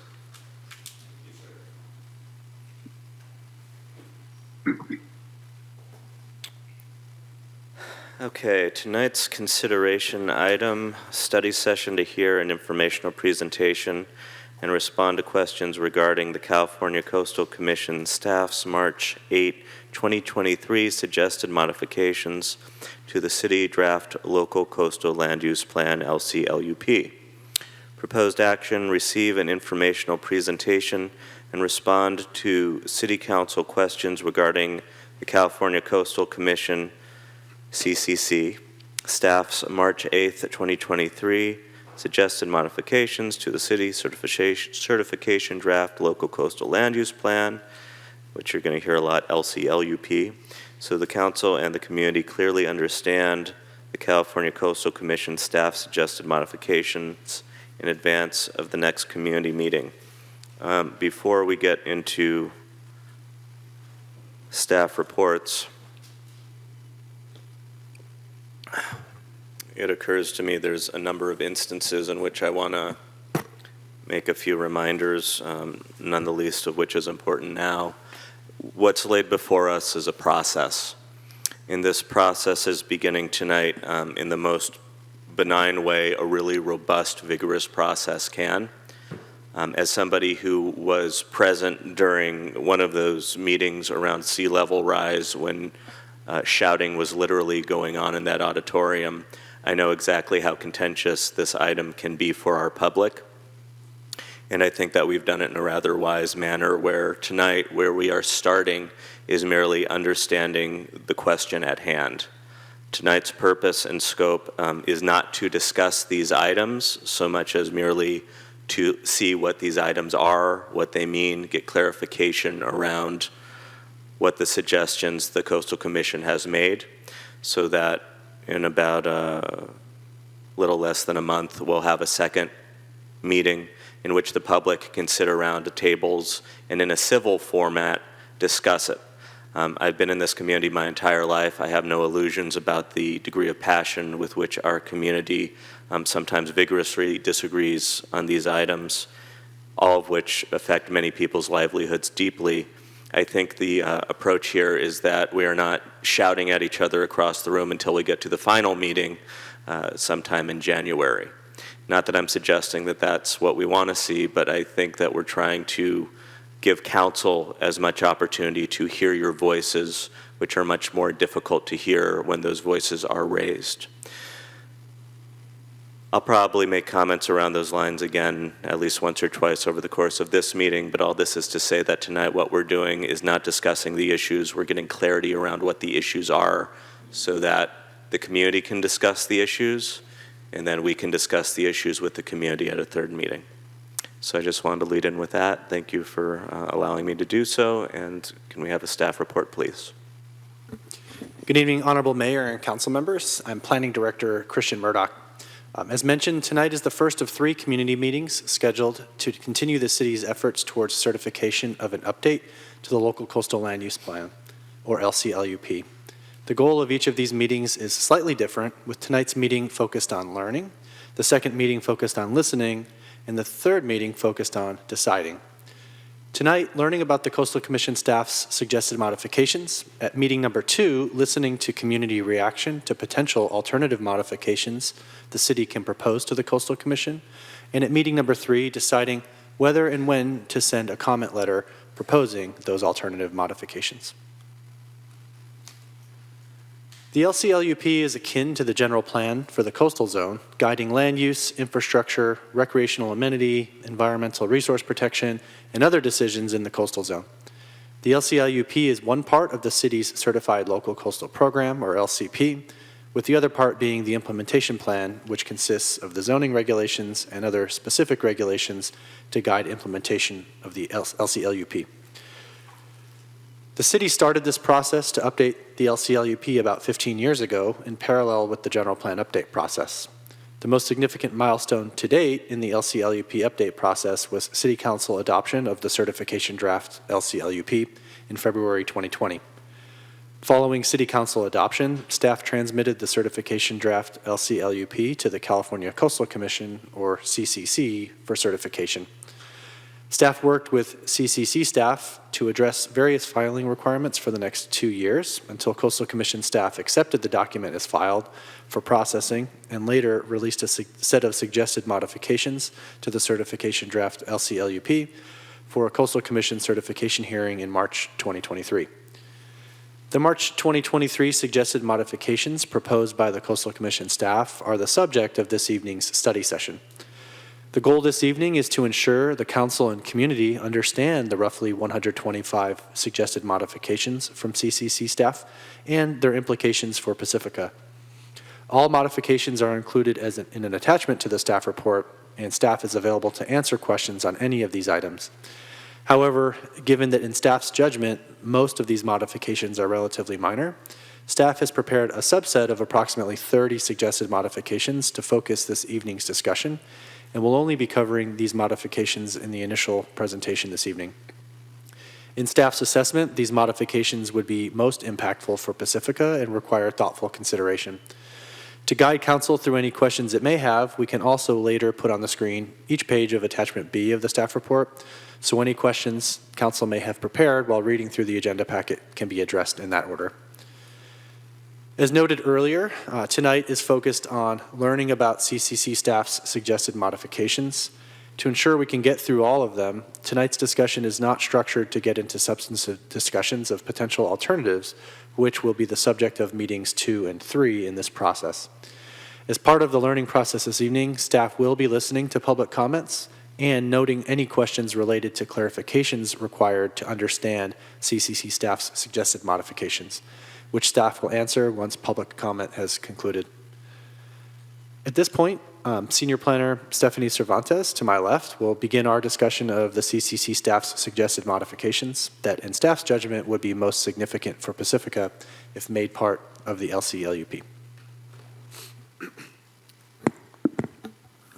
Thank you, Planning Director Murdoch. I'm Stephanie Cervantes with the Planning Department, Senior Planner.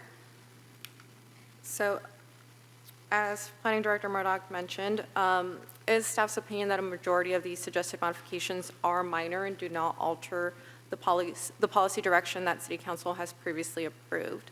Other modifications do alter that city's vision for the coastal zone and warrant further discussion in meeting 2. The next few slides provide a breakdown of the suggested modifications by chapter. There are no suggested modifications in Chapter 1. Chapter 2 and 3 include modifications mostly to clarification or enhancement of requirements. And we will be discussing 2 of the modifications in Chapter 2 and none of the modifications in Chapter 3 tonight. Chapter 4 and 5 include more modifications to clarify language related to environmental protections and natural hazards. And in these chapters, we'll be discussing a total of 6 modifications. Chapter 6 contains about half of all the suggested modifications. About 2/3 of those include modifications that generalize the tax or policy, restate Coastal Act provisions, reorganize the chapter, or are other minor clarification modifications. The majority of the suggested modifications that we will be presenting in Chapter 6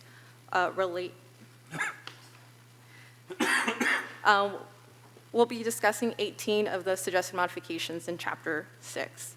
And then finally, there's 10 total modifications to the glossary. Of those, we'll be discussing 3 tonight.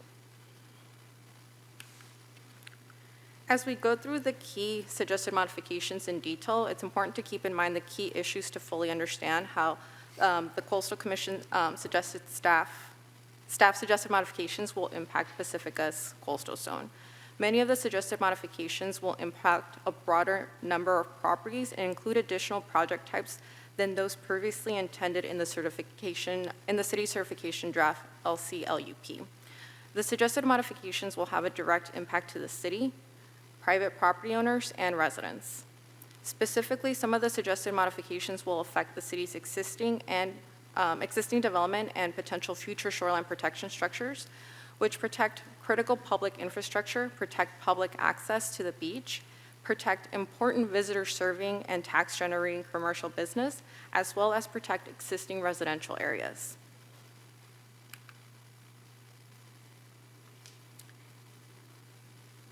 for this study session, staff has organized the suggested modifications by theme.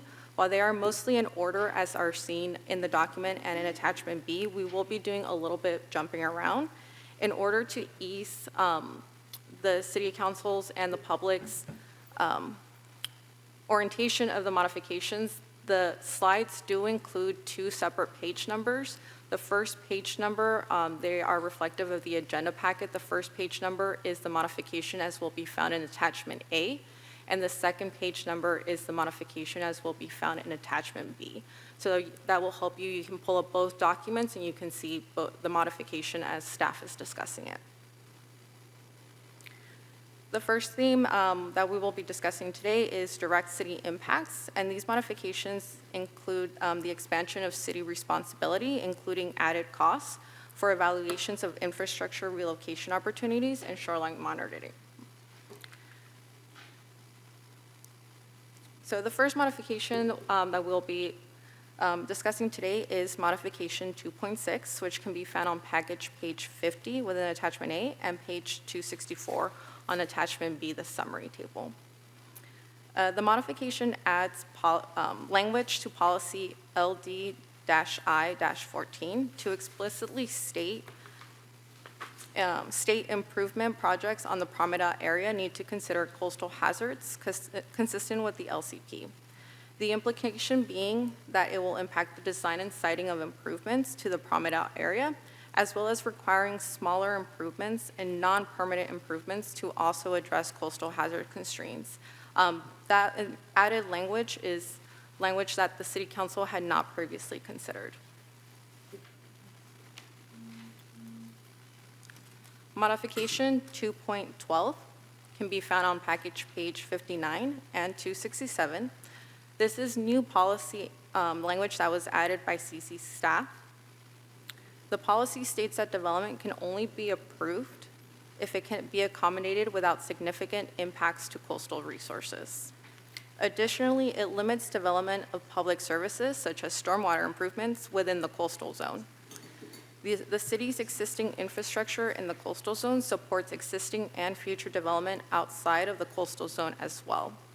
And thus, having a limitation on public service infrastructure has a city-wide implication.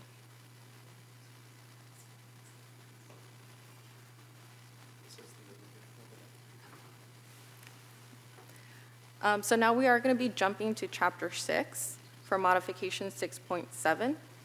So it can be found on Agenda Package 178 and 289. And the policy is CR-I-3.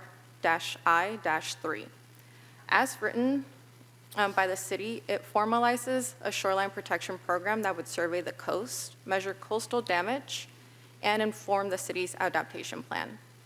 As approved by the City Council, these surveys would occur once a year, and the timing would be at the discretion of the city. The CCC modification requires 2 surveys a year that would occur in the winter and summer. Even 1 additional survey a year will be additional costs to the city that may be too burdensome and that the city had not previously considered. Stephanie, may I ask you a question? Yes. So I have the chart in front of me. Mm-hmm. You're breaking it down further into themes rather than taking the chart linearly. Yes. Am I correct in that? And will you be going back to the other places in the chart that were, as I'm looking at it linearly, passing up under other themes afterward? So for example, the next after 2.12 I'm looking at is 4.7. Yes, we will. Okay, thank you.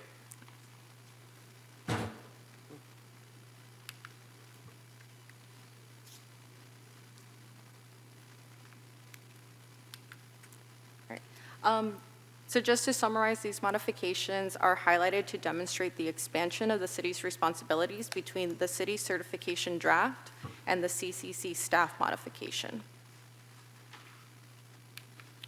Now we will be transitioning to suggested modifications in Chapter 4 and 5 and how they relate to environmental considerations.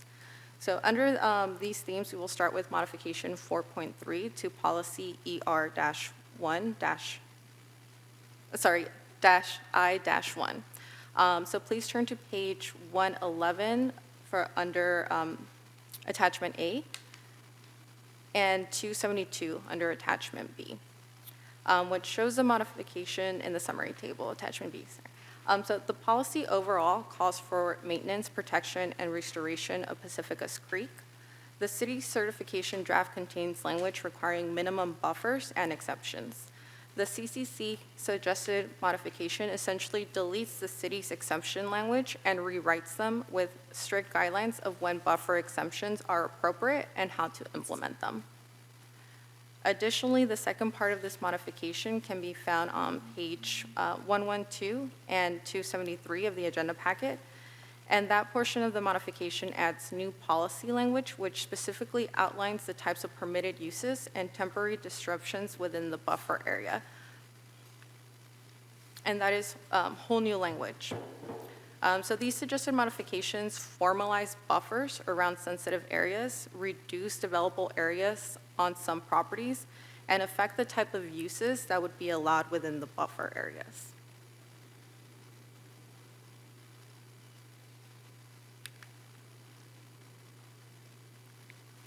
Modification 4.7, which can be found on agenda package 120 and 275, is brand new text as it relates to a new category of marine habitat.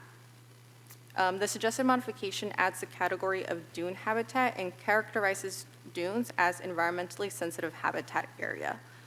This habitat category has not previously been considered by the council, and the reason that it is being highlighted is because it is new text that has the potential to reduce developable area on some properties, and it's likely that other policies within the LCP related to environmentally sensitive habitat areas will be applicable to these properties in the future. Modification 4.13 on agenda package page 128 and 279 is a similar modification as 4.3. So I won't spend too much time on it, but the suggested modification again replaces the city's buffer exemption language and rewrites it with more guidance. But this language specifically applies to all environmentally sensitive habitat areas, whereas modification 4.3 only applies to creeks.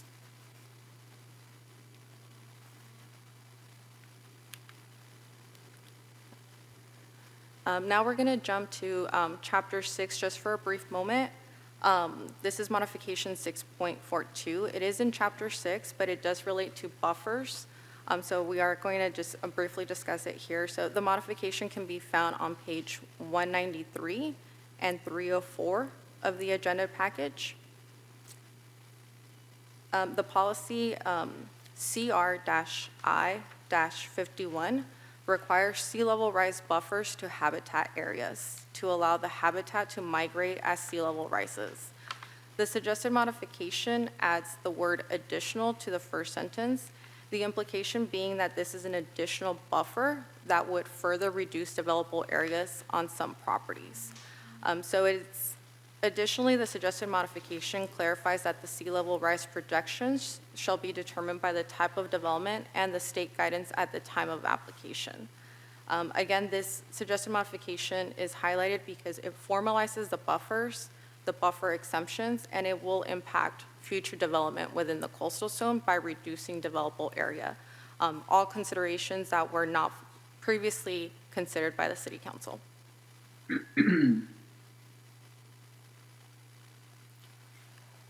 Now we're going to go into Chapter 5. We'll highlight two modifications in this chapter. So the first is modification 5.4 on agenda packet page 151 and 282. This suggested modification deletes the entirety of policy NH-I-9, which addresses erosion prevention on hillsides. Hillside erosion causes geotechnical instability and can adversely affect water quality. So it is important that the LCLUP contain language that emphasizes the importance of preventing hillside erosion. The modification essentially deletes the entirety of that very important language. I appreciate we're giving an overview right now, and I absolutely want to give you the opportunity to go through it. If you could bookmark that one for me, the immediate question in my mind is, why? So just someone bookmark that for later. I'm trying to let it all pass and not ask too many of those. Not that that's my only one, but that one just screamed out at me. Can I just ask a process question? 'Cause Yeah. I appreciate what you're saying, but I almost want you to say those, and then we can look at our notes and think about our questions simultaneously. Otherwise, I feel like we're going to have to start this over, because there's no way I can hold all this in my mind, as we get to the question part. If I could answer that. I feel like what we're doing is doing this so that later we can actually digest it. I don't feel like right now is the time we're digesting much of anything. But I feel like the overview before we get into the part where we actually try to understand this is important. Well, I think an overview is fine in like the themes and sort of the basic topics, but I don't think we need to necessarily read them all. Anyway, that's my opinion. I'm just saying. I'm certainly feeling frustrated already, and so, you can just go on and read, but I feel like, is it like, I don't know, is it like a waste of time to just like read every single one, and then we're going to go back and read them again? So Mayor, I certainly understand and appreciate the council members have been very thorough in their preparation, and we will have an opportunity to go slide by slide in order at any point that you would like. This may also be a sort of a more helpful repackaged thematic version for the members of the public that we're also trying to inform on this process that maybe didn't have the opportunity to do the same deep dive that the council members did. And so it was sort of with that also in mind that we tried to make this in more digestible bite-sized chunks rather than sort of just a disjointed line by line, not necessarily all related kind of approach in the initial presentation. I really feel like this first step is to let it kind of wash over us, and I think we are going to get into it, and I think we're going to spend meetings getting into it, plural, but I think right now giving staff the opportunity to go through it all this way is a good introduction. Thank you, Mayor Bixick. So the next modification is 5.10, which can be found on packet page 158 and 284. So this is a modification to policy NH-I-26, which is flood control maintenance. The policy as written by the city calls for regular maintenance of all flood control structures. The suggested modification eliminates stream beds from the list of flood control structures. Significant areas of Pacifica are serviced by creeks as critical stormwater infrastructure, and the maintenance of stream beds is very important to preserve water flow. Again, this is another policy where it is important language that should stay in the LCLUP, and it's a preventative measure that is important to the city.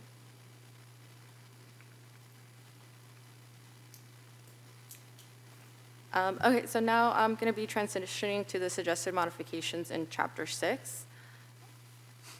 Starting with the modifications to Sections 2.3, preparation of the policies in Chapter 6. This section summarizes the work that the city did with the vulnerability assessment and the adaptation plan. And the findings in that adaptation plan were used to develop the coastal resiliency policies in Chapter 6. So the modifications that are listed on this slide start on page 173 of the attachment A and 286 of attachment B. And the modifications really delete a lot of the language related to the city's perspective on the vulnerability assessment and the relationship between the coastal vulnerability zone maps and the existing shoreline protection structures. The suggested modifications delete factual statements about the cost-benefit analysis and the city's consideration of managed retreat.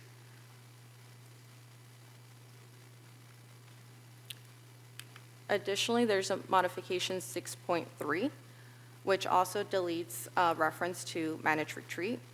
All of these statements which have been deleted or amended have no policy value or weight. As is clear in section 6.3 of chapter 6, the city and the public put a lot of effort and thought into the sea level rise adaptation plan, and how that plan influenced the coastal resiliency policies, and thus staff believes that it is important to discuss these modifications at the second community meeting.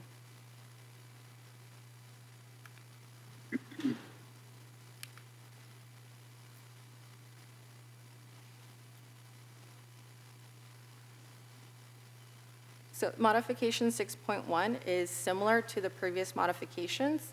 This is a modification to the introductory paragraph of Chapter 6, which explains the purpose of Chapter 6, including the importance of protecting existing development from coastal hazards. The suggested modification uses anticipated life instead of economic life, as stated in the city's certification draft, as well as deletes an important theme about property rights. Again, this suggested modification contains no policy weight, but as with the other modifications previously stated, is an important topic, and thus staff believes that it is important to discuss at the second community meeting. Modification 6.3, which can be found on package page 194 and 305, relates to policy CR-I-55 in the city certification draft. It calls for a beach nourishment program. This is language that was written by the city to establish a beach nourishment program to replenish our beaches. The suggested modification clarifies that this program needs to comply with the Coastal Act, but it also adds language stating that the program needs to be evaluated to be the least environmentally damaging feasible alternative. And thus, the implication is that the project may not be an option once that evaluation is done.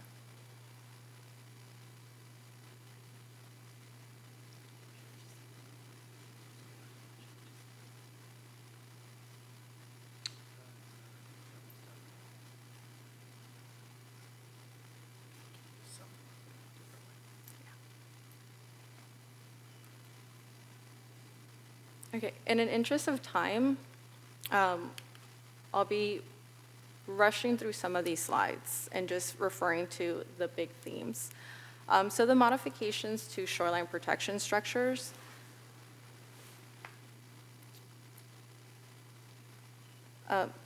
So modification 6.7 was highlighted. The new shoreline protection structure policy was written by the city and allows new structures under certain circumstances with compliance with the Coastal Act.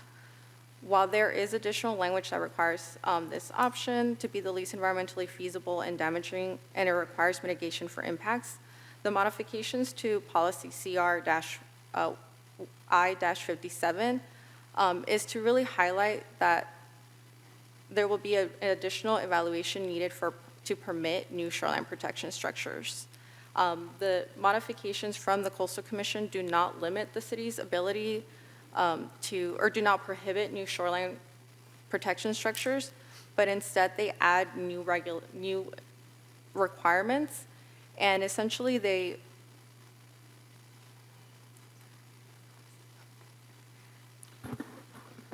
I think part of this comment here and a number of these coastal resiliency related policies sort of reflect the reality of Coastal Commission process, evaluating the least environmentally impactful feasible alternative. That's sort of policy talk for look at the alternatives and make sure that what you're doing isn't more damaging than it needs to be, to also balance the other factors like property rights, development protection, et cetera. That's a common thread through a number of these coastal resiliency policies. So while they may be different than what we would like to have in place in the LCLUP or what the council previously enacted, it sort of reflects the reality upfront of what would be part of an eventual Coastal Commission review process regardless. And so it's sort of in the interest of disclosure, getting that in the LCLUP to inform decision-making earlier in the process. Thank you. So I'm just going to summarize the rest of the modifications in Chapter 6 and in the glossary as well that affect existing and future shoreline protection structures, as well as affect the city's definition for substantial exterior structure modifications, very significantly. And so those suggested modifications to Chapter 6 consist of major changes to policy direction, which was not previously considered by the City Council, and thus staff believes that they warrant further discussion.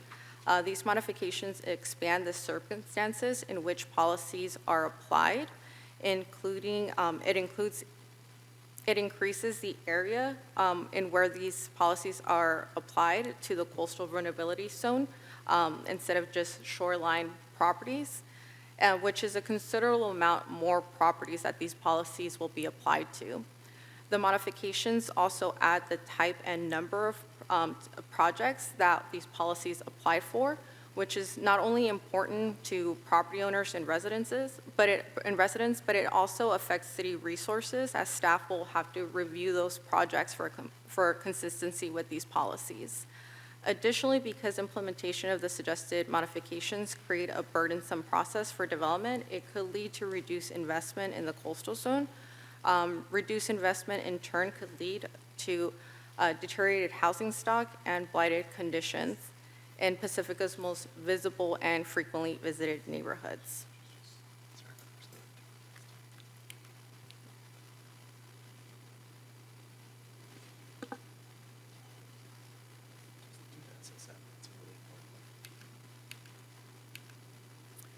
So this is the language, this is modification 7.10. It can be found in Agenda Package 232 and 3111. I'm sorry, 311. This is a very important modification because as the City Council had previously approved, there is a list of excluded projects that meet the definition of substantial exterior structure modifications.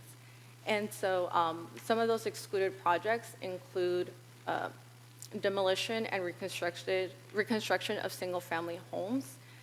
It includes minor modifications to projects, and then as well as development on sites which are protected by coastal erosion by existing permitted shoreline protection structures. So as was previously mentioned, the suggested modification from coastal staff deletes those excluded projects. And so this policy, this definition for substantial exterior modification will be applied to a larger number of project types than that was previously anticipated by the city. It will create a more burdensome process for properties and development in the coastal zone that was not previously considered by the council, and it does affect many of the properties within our coastal zone. One additional very important modification in this is the last sentence, which states incremental changes that accumulatively amount to the replacement of 50% or more over the time shall be considered an SSM, a structural substantial modification. So that means that this definition is applied over time, not to each project approval, which is very important because it could mean that there are properties within the city's coastal zone that this definition and the policies associated with this definition already apply to.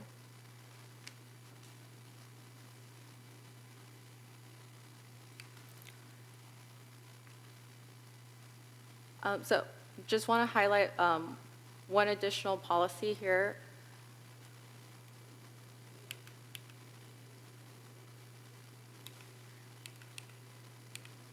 And it's going to be the last policy of this on this slide, CR I-49, which can be found on agenda page 193 and 304. And it's modification 6.41.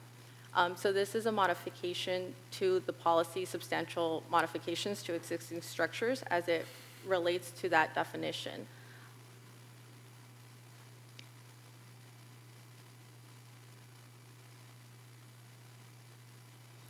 And so the city's certification draft language essentially states that this definition is applied when a project meets that definition.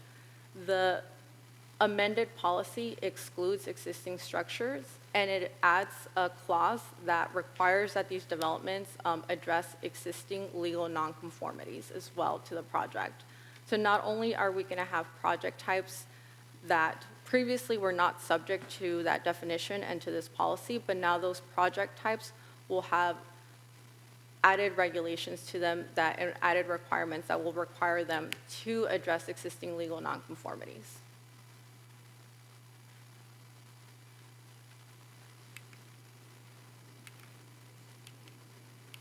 Okay, and in the interest of time, I think I'm going to move on to questions. Thank you so much. I have a feeling that we're going to need to hear all of that again in Arle's speech because while I appreciate the immense amount of brain power that just went into that, I think it needs to be converted into the way we talk.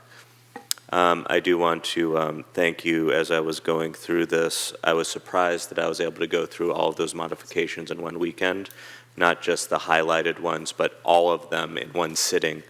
I did not think sitting down that I was going to be that user-friendly to read it, to go through it, and I was able to go straight to what are the comments and what does it mean and start reading it and analyzing it. And it was within a handful of hours I was able to go through that. So thank you for that.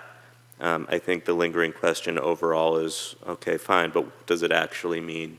And I think that there's a part of me chomping at the bit to hear, okay, what are the proposed suggestions around all those green delineations where those conversations have to be more robust. And then to that, I immediately rein myself back in. That's not the question I'm asking tonight. Because I'm guessing the next meeting is when we're going to be talking about what proposed suggestions might be to answer to the disparity between the direction city has very clearly given and the response that Coastal Commission apparently has very clearly given? That's right, Mayor. So what we hope will be clear upon the conclusion of tonight's meeting is that there is still some space between the city's February 2020 certification draft and what the Coastal Commission staff has recommended to the Coastal Commission for certification, and that the city likely would want to close some of that space and try to find some compromise approaches. And meeting number 2 is specifically structured to talk about a set of potential alternative modifications the city could recommend to address some of the most critical issues, including how to address some of our existing development pattern vis-a-vis these development-related policies. So addressing the reality that shoreline protection exists in some locations and that people need to be able to go about ownership and enjoyment of their property with a reasonable set of parameters in light of the existence of shoreline protection in some parts of the city. So that's sort of the big teaser for meeting number 2. But we think it's essential to try to resolve some of this tension. Tonight, as we've mentioned, we're trying to just understand what that tension is and why there's a difference between what the City Council approved and what the Coastal Commission staff has suggested to their decision makers to ultimately certify. I'm glad that we'll be discussing that a little bit more at the next meeting because I assure you, as I heard you saying that empirical evidence might suggest there were people who, for all the best intentions, wouldn't agree with you on either side, that either the city should compromise on any level or that the Coastal Commission we should attempt to compromise with them because it might be a perceived utter rightness on their part. So on the one hand, it's hopeful for me to know that we'll be discussing wiggle room down the road. On the other hand, that's the part I know I'm really chomping at the bit to hear already. So within that context, I'll try and rein myself in to just get at what are the issues, how should I understand what they mean, and I appreciate you giving us the grand overview.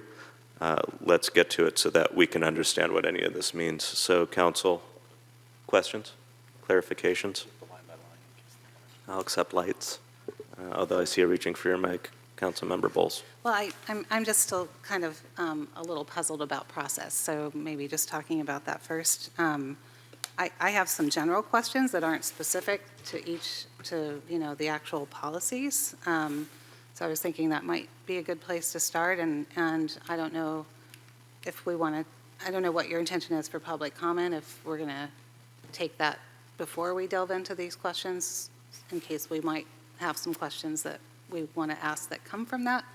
So anyway, just if you can just explain what your thoughts are. Yeah, I think that, this robust list, we're really trying to understand what the Coastal Commission meant with any given comment, is my understanding.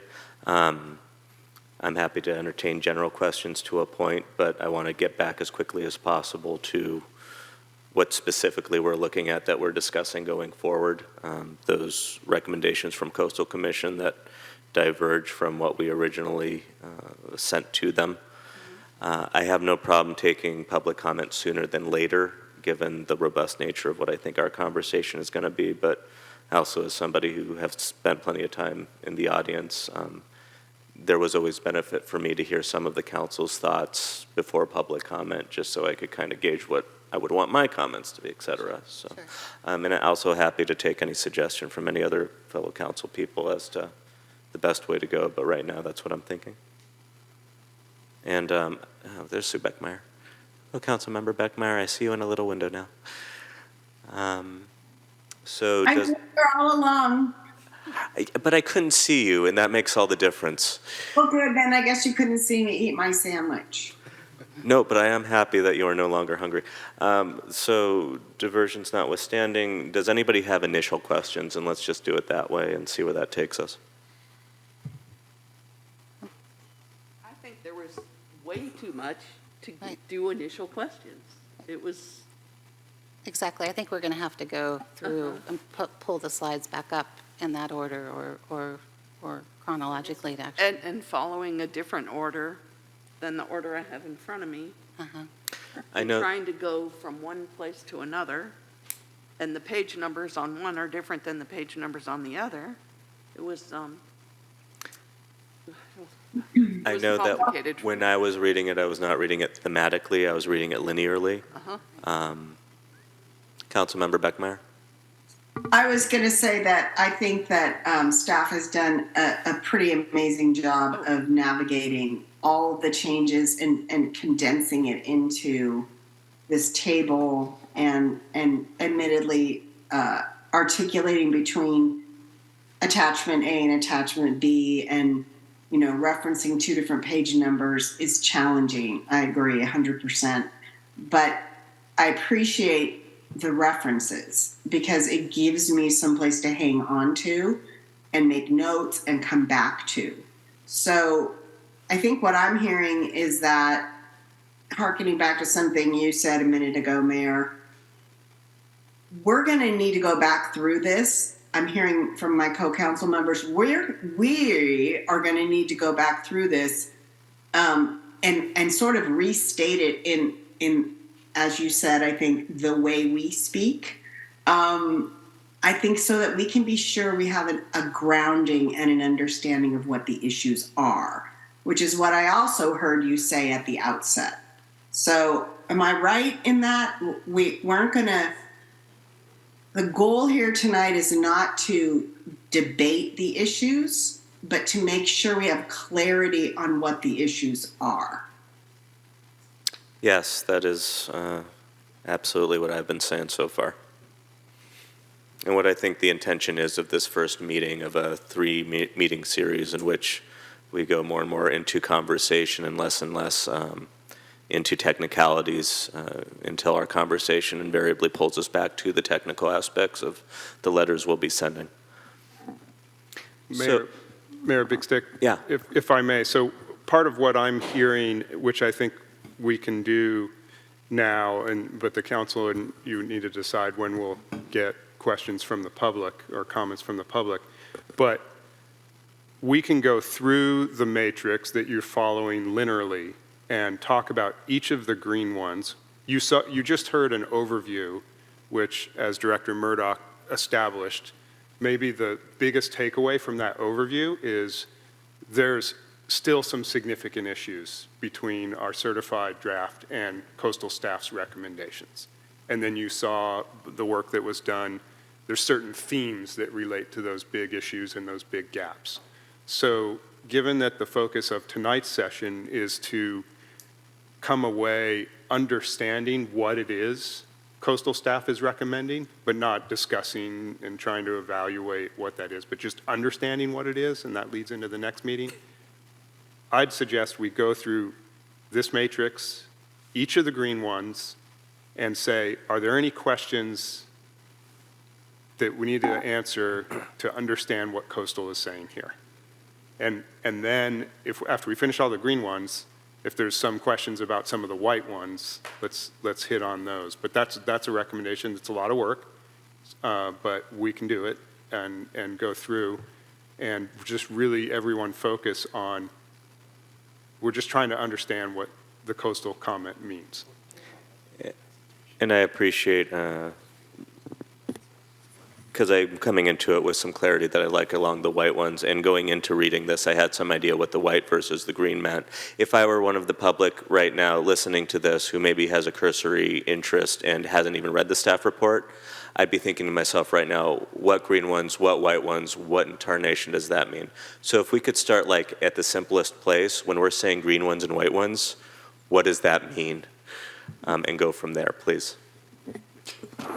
So Mayor, great question. So for anyone that has the staff report open, there's an attachment B.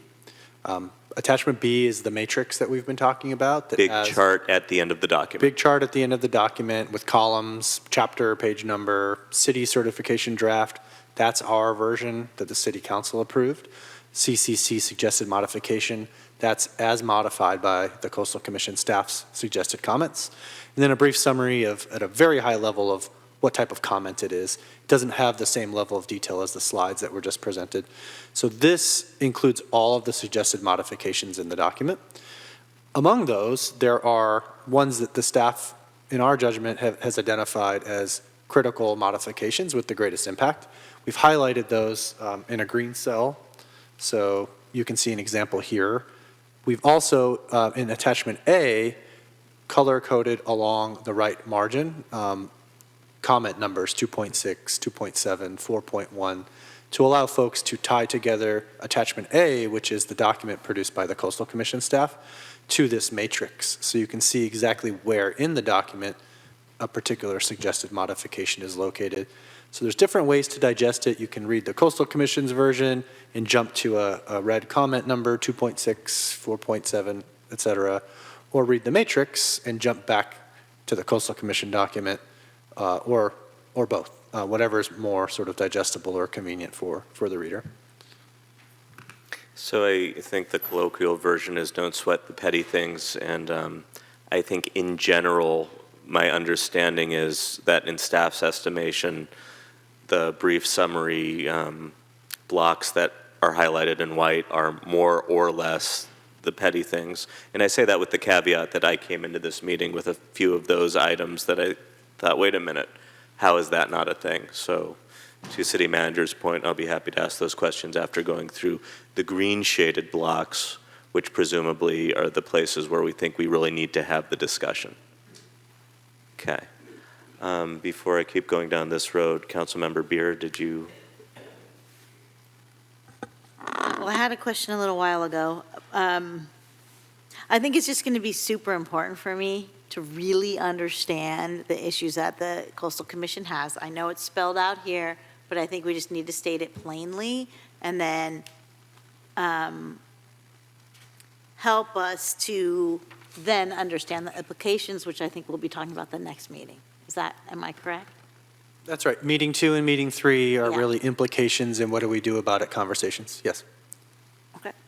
And could you just quickly go through the names of the themes? Because again, when I was reading this, I wasn't thinking thematically. I was just going down it linearly.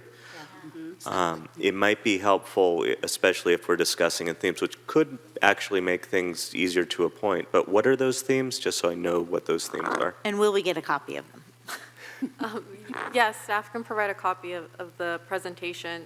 So the themes are direct city impacts, environmental considerations, preparation of policies, which is really section 6.3 of chapter 4, coastal resiliency, and then kind of subcategories of coastal resiliency. We have specific policy modifications to shoreline protection structures and to development. And those aren't magical themes like in the document with some sort of hidden policy meaning. They were just our attempt at plain language groupings that we could use to help digest, 125 down to 30, down to handful of themes. Each one of us has a cow in front of us we're trying to eat rather than, a top sirloin steak. So, so direct city impacts, environmental considerations.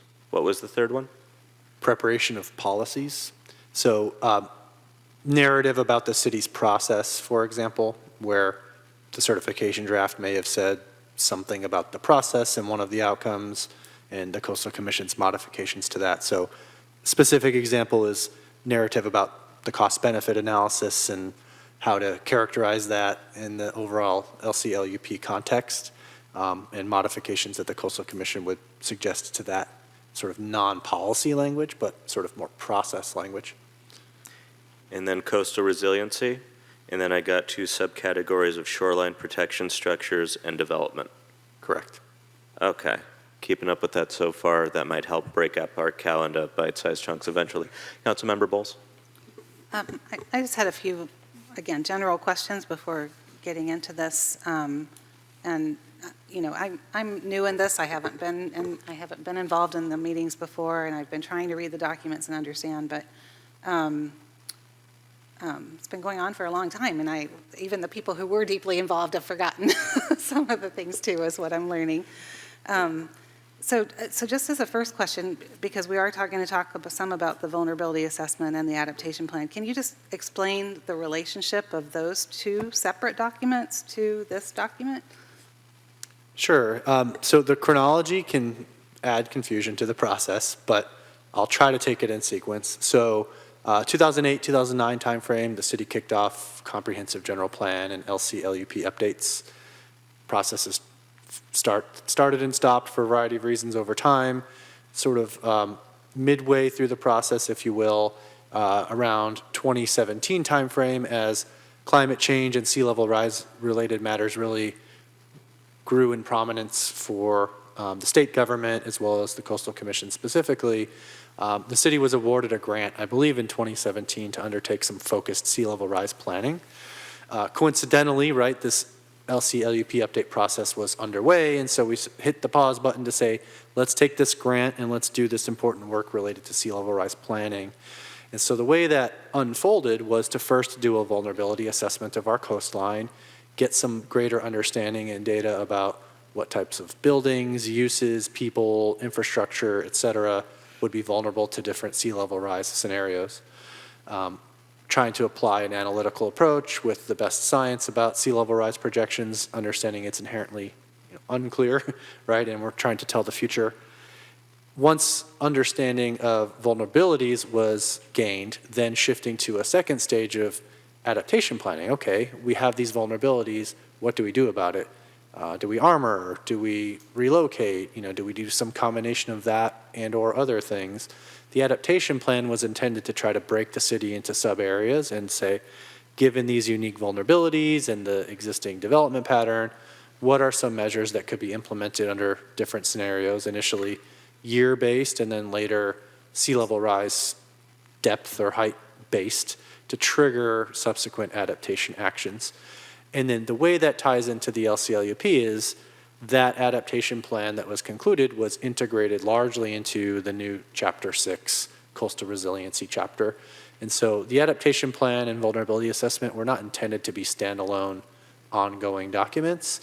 They were intended to inform an LCP amendment or LCLUP amendment specifically to incorporate them so that they're integrated into the overall policy context, development, infrastructure, environmental resource protections, et cetera, to understand how those all fit together. It was particularly challenging because we had this broad, unfinished LCLUP done that we were then midstream, inserting new dynamics into, but it worked more or less and allowed the city to repackage the LCLUP into what was approved in 2020 by the City Council. Okay, so those documents are still there in the background. I mean, obviously there's a few things from them that are in the LCLUP, but there's a lot more interesting technical information in them that we can still refer to and use as we move forward. I think that's right as sort of a general statement. I think process-wise, it's a little harder to do that because we're at a stage where we've structured a process to consider the Coastal Commission's suggested modifications and react to those, not necessarily to sort of revisit the prior adaptation planning process and to reincorporate sort of new approaches or policy outcomes based on that. But theoretically, yes, it's possible. One caveat as well is that that data now is, at least 5 years old, and there's probably new approaches, new technical information, new sea level rise data that's likely to come out in the near future. So that backward-looking process may or may not be the best sort of technical and scientific approach to do, a forward-looking policy document at this point in time.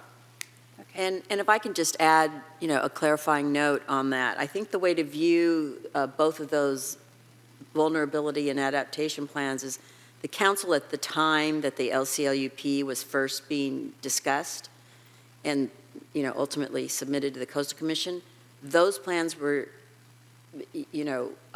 structured to inform the council on submitting that first draft of the LCLUP. It's not the same as, we have a document, let's say, the general plan that our zoning has to be consistent with. It's not the same hierarchy of documents. The council at that time commissioned those studies in order to help them, inform them in that initial LCLUP draft. An analogy for this council would be if you feel, and I'm not suggesting that this would happen, but if you felt that you needed more information in order to respond to the Coastal Commission comments, then you would commission additional studies to inform this discussion. Okay. Does that make sense? Yeah, thank you. That's really helpful. If I can continue. So can you explain the timetable and the deadline I see in the documents of June 2024? Is this a Coastal Commission deadline? Is it a hard deadline? Like I know the one in December was a hard deadline. Right. So the June 2024 deadline reflects the soonest feasible opportunity that the staff thinks the certification process could occur by the Coastal Commission. And we have charted out that timeline and that process most efficiently in view of the overall 15-year timeline for the LCLUP update process to bring this to a conclusion at the earliest possible opportunity as a continuation of that long-running effort. There is no statutory requirement to conclude this process by then, but it's been the staff's interpretation of the council's prior direction, including the February 2020 certification draft approval and the more recent direction to resubmit to bring this to conclusion that there is interest in concluding this process at the earliest opportunity, and that's reflected in that June 2024 estimated timeline. Okay. So yeah, I think that's a great goal after all the time we've spent for sure. So and then the report says, in the interest of meeting the deadline, we're only addressing items that the Coastal Commission redlined. But if we find some other things in some of these white policies that we might want to address or that need a little bit of information that helps us meet the intent of the council goals, I mean, is that definitely precluded, or is that something we can discuss together? So sort of under the umbrella of the process that we've outlined and are undertaking to reach that June 2024 milestone, any of the suggested modifications are fair to discuss and to prepare responses to. And indeed, many more than just those green ones highlighted are on staff's mind to include in that potential comment letter to be discussed in meeting number 3. In the interest of efficiency and getting through, all of the suggested modifications, we've prepared those that we think are most critical tonight to really focus on. But all of them are fair game for the council to react and respond to in some way if there's a desire to get a different modification from the Coastal Commission process. I really appreciate that largely this seems to be analyzed in terms of, what can we live with, go past, so that we can get to the meatier substances. I think that the bottom line, the white stuff mostly is agreeing with Coastal Commission and moving on is my interpretation of it. I actually had a question relating to one of the green ones, and I feel very much like a kindergartner when I'm putting it in those terms, but that's pragmatically the way for me to approach this, I think. And it's the one on, I don't know, packet page 230, I think it's 7.8 under definitions regarding the deletion of development.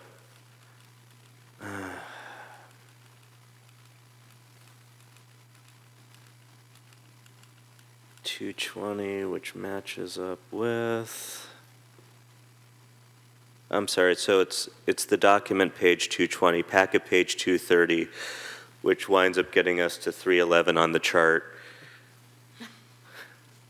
So confusing. When you're spending like 5 hours straight with this thing, it makes a lot more sense, I swear. So the new development definition was deleted, and the ones on 227, 228, and I'm going by packet page, not document page. Development is rewritten as being synonymous with new development. The definition of existing structure is summarily deleted, and then development is apparently deleted. Of those three, one of them wound up as a green square. And to me, as I was reading through it, I was like, wait a minute, why are we okay with development being synonymous with new development? Why are we okay removing the definition of existing development, especially given that existing development, I think, references the Coastal Act and everything that exists prior to Coastal Act? It kind of feels like we're, at least in terms of the way a lot of the community feels, and I appreciate I'm not speaking for everyone on that, but the way this document was initially geared, it feels like we're kind of giving away some of the house, literally in some instances, by giving away that definition of existing development. Could you just explain some of that, please, and help me understand? Sure. I think maybe the simplest way I can put it is there are too many terms to describe a lot of the same things, right? Where development is occurring, there's a definition of development in the Coastal Act, and it's very inclusive. In discussing their comments with the Coastal Commission staff, the general reaction was we need to simplify the terminology, and rather than the definitions sort of being loaded with policy importance, let's let the policies address the different types of development under the different scenarios and conditions. So development is development to a certain extent under the Coastal Act and permitting processes, but a development occurring, as part of a modification of an existing structure, that's pre-Coastal Act, may be different than a development occurring on a currently undeveloped site. And those are addressed elsewhere in the policies, not quite so much in the definitions. So I think there's some logic to those modifications proposed by the Coastal Commission staff, particularly when the certification draft LCLUP definitions approved by the city may have tried to import policy that the Coastal Commission is saying is not consistent with the Coastal Act. So for instance, from their perspective, that July 1st, 1977 date as being the threshold for new or existing development. It's not as clear as that, but that's been sort of a practice of the Coastal Commission. That is unsettled and is sort of evolving in the courts and potentially through legislation. And so, again, simplifying the definition of development and sort of unifying that allows that process to play out, allows the different policies to address the types of development scenarios that are relevant to the term. So let me ask it this way, just getting rid of the deletion of existing structure for a moment. The one that's in white is with the end line that the Coastal Commission ends, development for all intents and purposes shall also be synonymous with new development, more or less verbatim. And then you come down a little bit further and new development, that definition is wiped out. Apparently we don't have a problem with development being synonymous with new development, which, again, it's a question for discussion later maybe, but why are we okay with that, but we're not okay with deleting the definition of new development if we already redefined new development under development? Right, I'm not sure that we're saying we're okay or not. I think we're trying to clarify the significance of these modifications. And when I see the white square, my assumption is that staff came to the conclusion we're okay with it, which for the most part, I went through all of them. I saw where I think you were coming from. I thought I agreed. It was there where I kind of went, Right. Mayor Bixick, if I can just add, some of the policies that were left, or some of the modifications that were left in white, essentially really directly tie into some of the modifications that were turned green. And so staff feels that if we get, during meeting 2, if we get discussion, potential revisions to those key highlighted modifications, that it will help us address potential revisions on some of the other suggested modifications. So it was in an interest of time, because they're so interconnected, it's impossible to really do a deep dive into all of those as a potential revision. And so staff really felt that if we get policy direction on some of the key modifications, we'll be able to take that direction and apply it to the other suggested modifications. So that's really why some of these, as you're reading through them, they're white, not necessarily because we agree or disagree with them, but because they're so interconnected that we think we can get policy direction on multiple of them with one key highlighted modification. And so as we're discussing that one highlighted new development 7.8 modification, that might actually, by the end of the discussion, which we'll have a couple meetings from now or next meeting and the meeting after rather, by discussing that, it'll naturally unfold into sorting out the white stuff. Exactly. Thank you. Through the mayor. It's going to be helpful for me to go to each green one and get clarification on each green one. So when are we going to do that? In a linear fashion, so we're not jumping around, like from the beginning. Yeah, we can do that now, or we can do it after public comment. Do you have a Okay. preference? I don't, I just want to get to it. Fine. Okay. Did we cover your general stuff pretty good? Yeah, Because I think we're ready to get into it. Okay. So council members Vaterlaus and Beckmeyer, do either of you have a sense in terms of order? Would you want to just jump into the questions now, or do you want to take public comment first? Public comment. Okay. You okay with that, Councilmember Beckmeyer? Yeah, I think that would be beneficial. That, and it's getting late, and That's what I'm thinking. I mean, there's no perfect way to do this, and it is getting late. So in respect to our public, let's hear from them and then proceed.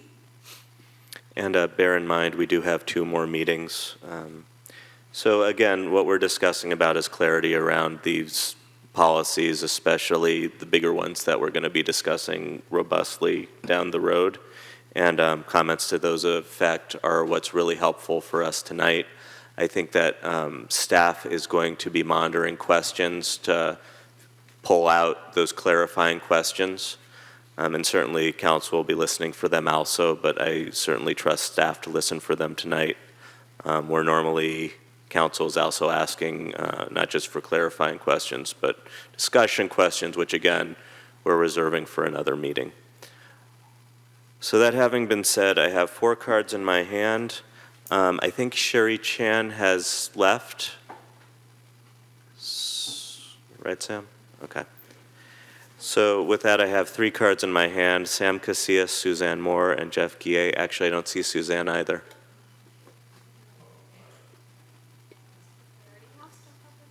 Okay. For the record, I believe the second meeting where we're actually discussing stuff is going to start at 6 o'clock. It's the only thing on the agenda, and I apologize for the late start in general. So that leaves us Sam Casillas, Jeff Guillet. If anyone wishes to speak, please fill out a card in the back. State your name for the record. You have 3 minutes. Welcome. Hi, Council. Sam Casillas, Pedro Point resident. My comments are representative of the vast majority of the Pedro Point neighborhood. Due to the extensive changes to the 1980 LCP for specific sites, including the undeveloped Pedro Point Avenue site and the quarry firm, the City of Pacifica, many concerned citizens and community organizations have provided the latest environmental hazards and biology reports, including those from USGS and the Coastal Commission itself, but the city continues to disregard this data. On the San Pedro site, the Coastal Commission has already determined this undeveloped site is known to contain wetlands and ESHA supporting California redleg habitat. By not acknowledging the ESHA, it is a violation of Coastal Act Section 30240. The latest hydrology data from USGS also shows the groundwater hazard at both the quarry and San Pedro sites with a very shallow water table. The city is required to use the latest data available for the GPU and its EIR. Section 30121 of the Coastal Act and California Code of Regulations Section 13577 would require these two sites to be designated wetlands. This is also required in Coastal Act Section 30230, 30231, and 30233.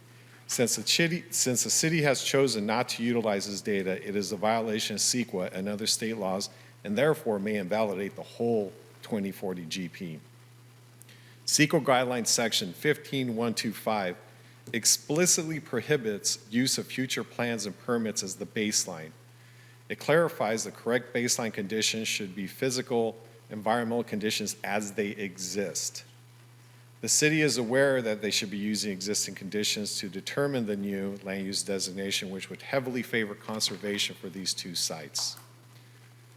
Additionally, as a policy, the city erroneously allows a deferred analysis as site-specific as part of the proposed development review for hazards and biological studies to be done at the time a project was proposed.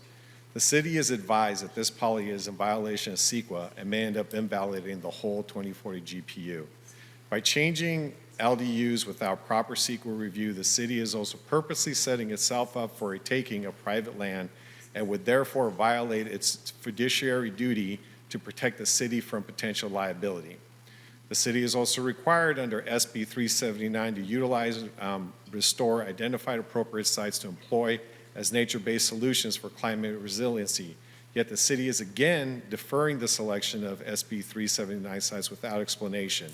The San Pedro site and the quarry sites should be recorded as SB 379 sites. And that looks like that's all my time, so thank you very much. Thank you.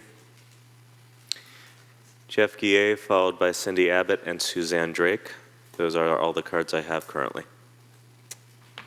Hello, council members. Thank you for city staff. You did a great job doing your analysis.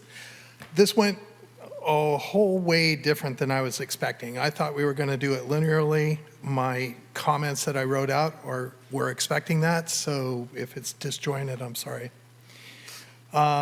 City staff highlights some very important edits that were made by CCC staff that completely changed the priorities the city has put forth in the February and October 2023 LCLUP. I would like to point out some other items that city staff may have missed in its analysis.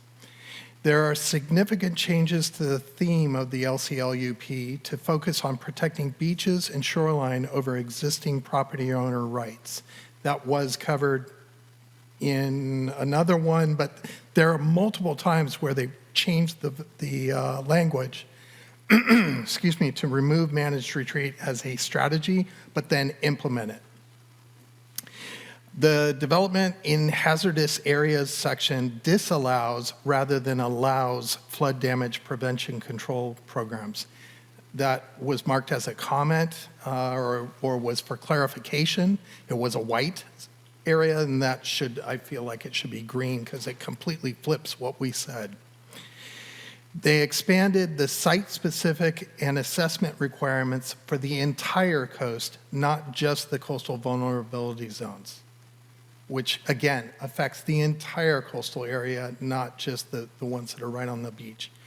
I should mention, I have these comments written down. I've got notes to the specific items in the pages, the packet pages, which may make it easier. I'm going to offer this to the city clerk so that she can make copies. I only have my one, I'm sorry. They removed the need for the LCP amendment, public notice, or public comment when policies like managed retreat are used. That's huge. Because managed retreat is now no longer off the table If it's mandated that it be implemented, it can be implemented without any public comment. The shoreline mitigation program must now be certified by the Coastal Commission. I'm sure that's going to blow back and it's going to cause everybody to be sitting here again, and everybody loves doing this. All triggers have been removed throughout the plan. That was mentioned by Mr. Murdoch. That's huge because now all of the policies, all the changes have to be implemented today, now, irregardless of the impact, the need, or the expense. They added a section that says in this LCP, development is synonymous with new development. That's something that you talked about, Tiger. And I'm out of time. I'm going to have to submit this. I'm sorry. I have a ton of comments. I would love to be involved in this process to make this a better LCLUP. Thank you. Please do submit them by email, and a friendly reminder, we're going to have 2 more meetings to discuss all of this. Cindy Abbott, followed by Suzanne Drake and Laura Walsh.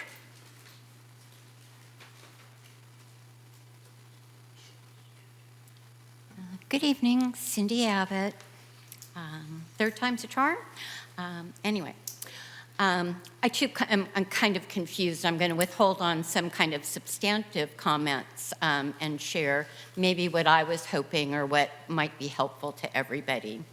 And that's, I've heard that staff has been diligently meeting with Coastal Commission staff, that they've been getting together and partnering, and we have this document that recaps the changes. I've heard tonight that, we're interested and willing to come together to create a great plan for the city of Pacifica that meets the Coastal Act, is compliant with it, and recognizes the future of the climate crisis. But I've not heard any of that. What I was hoping to get out of tonight was where we've seen the CCC's suggested modifications, that we would hear the background and depth of why that proposal was being made.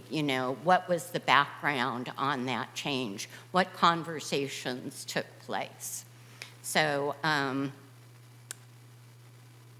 many of us who have been following the city's certification draft since 2009, understand the plan as it is today and what the city submitted and how we got there.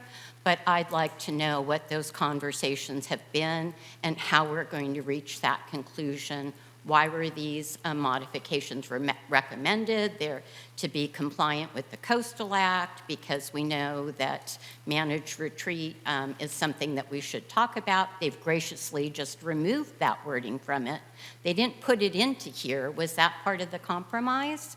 But I don't know that. So I hope that that's what we'll hear sooner than later. And I'm not sure if the next meeting's format around dinner tables is really going to be conducive to that further understanding of the recommendations. Thank you. Thank you.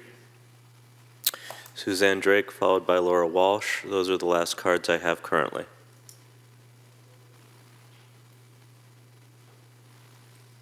Hi, thank you, City Council and staff.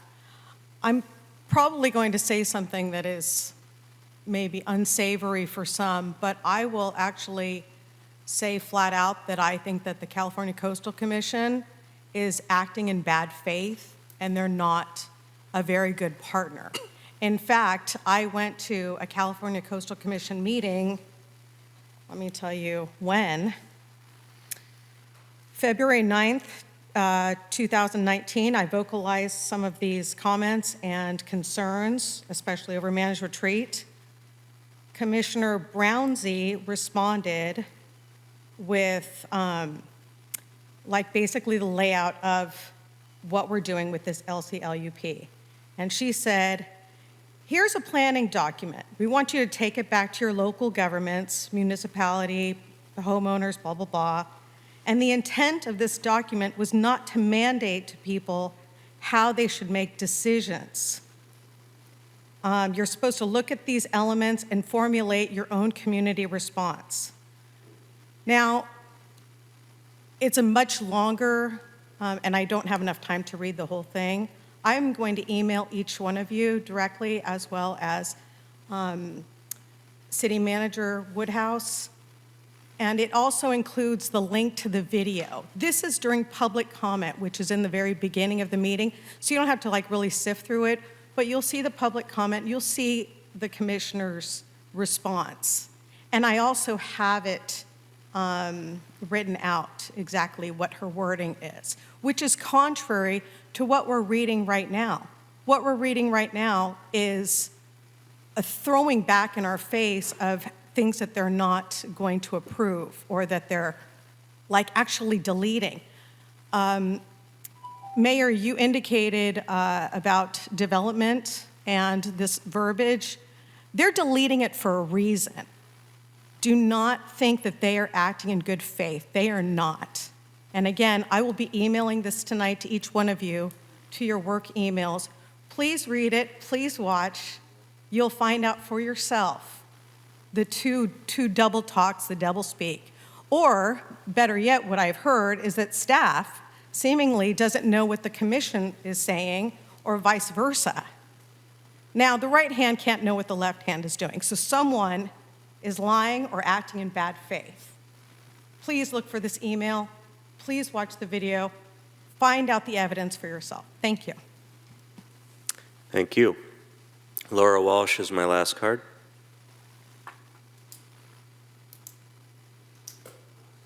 Hi, Laura Walsh. I work for the Surfrider Foundation. There's obviously a lot of ground to cover over the next 3 meetings, and I was just thinking one clarifying point that it would be awesome to see discussed from the council would just be not only the value of having the update, but what it will look like if some compromise can't be reached. Surfrider, me specifically, works with a bunch of cities trying to approve their LCP updates, and many of which have withdrawn, or some of which have withdrawn repeatedly, and those cities have to deal with like specific consequences, and it might be good to do some peer-to-peer about what that looks like, and work with staff about what that looks like, and talk publicly about what that looks like. Thank you. Thank you. One hand from Jim Kramer. Yep. Jim Kramer, please state your name for the record after you unmute, and I'll let you know when you have a minute remaining. Thank you. Can you hear me? I can. Yes, I'm Jim Kramer from Sharp Park since 2008. I also appreciate the hard work by city staff to organize the CCC suggestions concisely, and for separating the 28 highlighted items in green from the 80% that are not. And Mayor Big Stick, I also endorse civility in this process. I'm working through all the changes in Appendix B. CCC staff recommended a minimum set of changes that could allow commission approval. That is, these particular items that we're discussing were all a minimum set of ones that the Coastal Commission felt were essential. So the policy items that we look at must meet this standard. I followed the written dialogue between the city and the CCC, tracking 5 formal exchanges over 3 years. They're all in the public record. I will note that my reading of these letters with the CCC staff, in my reading of these letters, CCC staff is always courteous, helpful, and conscientious about explaining the rational and legal basis for their guidance. So I contrast opinion with the penultimate speaker. Tonight's agenda says that you are, quote, taking the first of several final steps, unquote, to earn LUP certification. I feel I want to add hopefully final, because importantly, certification of what we resubmit is not guaranteed. So I offer 2 points. Most of us will take heart that 80% of the CCC staff's suggestions are deemed by the city sufficiently minor that they could be accepted by the city, quote, as proposed or with minor revisions. While the use of the words could and with minor revisions offers wide latitude, I choose to feel hopeful that they will be accepted within their regulatory intent. I also saw white items that seemed really important. 1 minute. But as I worked carefully, they seemed less so because they were otherwise covered or simply required. Second, all of the greenies are indeed substantive. and open-minded dialogue may lead to compromise. The presentation tonight stated often that CCC additions were not previously considered by council. It bears mention that many or all had been suggested by CCC in dialogue with the city, so many of them are not new. The CCC will not approve non-compliant policies. In 3 years of previous exchanges, when the city representatives disagreed, CCC staff was unable to budge, refused to budge. It is true that some of the changes go counter to the city's current views, but they are based on the Coastal Act. We should appreciate that the Coastal Commission has less latitude to shift to accommodate us than we have to comply, and realize that failure at the next full commission hearing will almost certainly result in our submission being rejected again. Such a failure has serious consequences. We would face unacceptable delays and perhaps costly And that is state 3 minutes, legislation. sir. Thank you very much for your comments. Wow. I ran out. Please email the rest. Next up, Summer Lee. Please state your name for the record. I'll let you know when you have a minute remaining. Hi, this is Summer Lee. I'm hanging on in this late meeting, and I appreciate that you all are hanging on too. And thank you for all of this work. I want to echo the woman from Surfrider that for us public who are not as smart as Jim Cramer, it would be really helpful to understand the background, especially going into the community dinner, for those of us who can attend, the consequences of not complying with state law and with the local Coastal Act, and starting from this bigger, vision of what we need to accomplish through this process, and what would happen if we cannot approve LCLUP with a Coastal Commission. And I don't think, in my experience with the Coastal Commission, I feel like they are working with science and experts and really trying to meet a greater community welfare with really difficult issues. And I hope and I applaud that this city is working with them. So thank you very much. Thank you. Is there anybody else on Zoom that I'm not seeing? Okay. I do have a card from Kimberly Williams.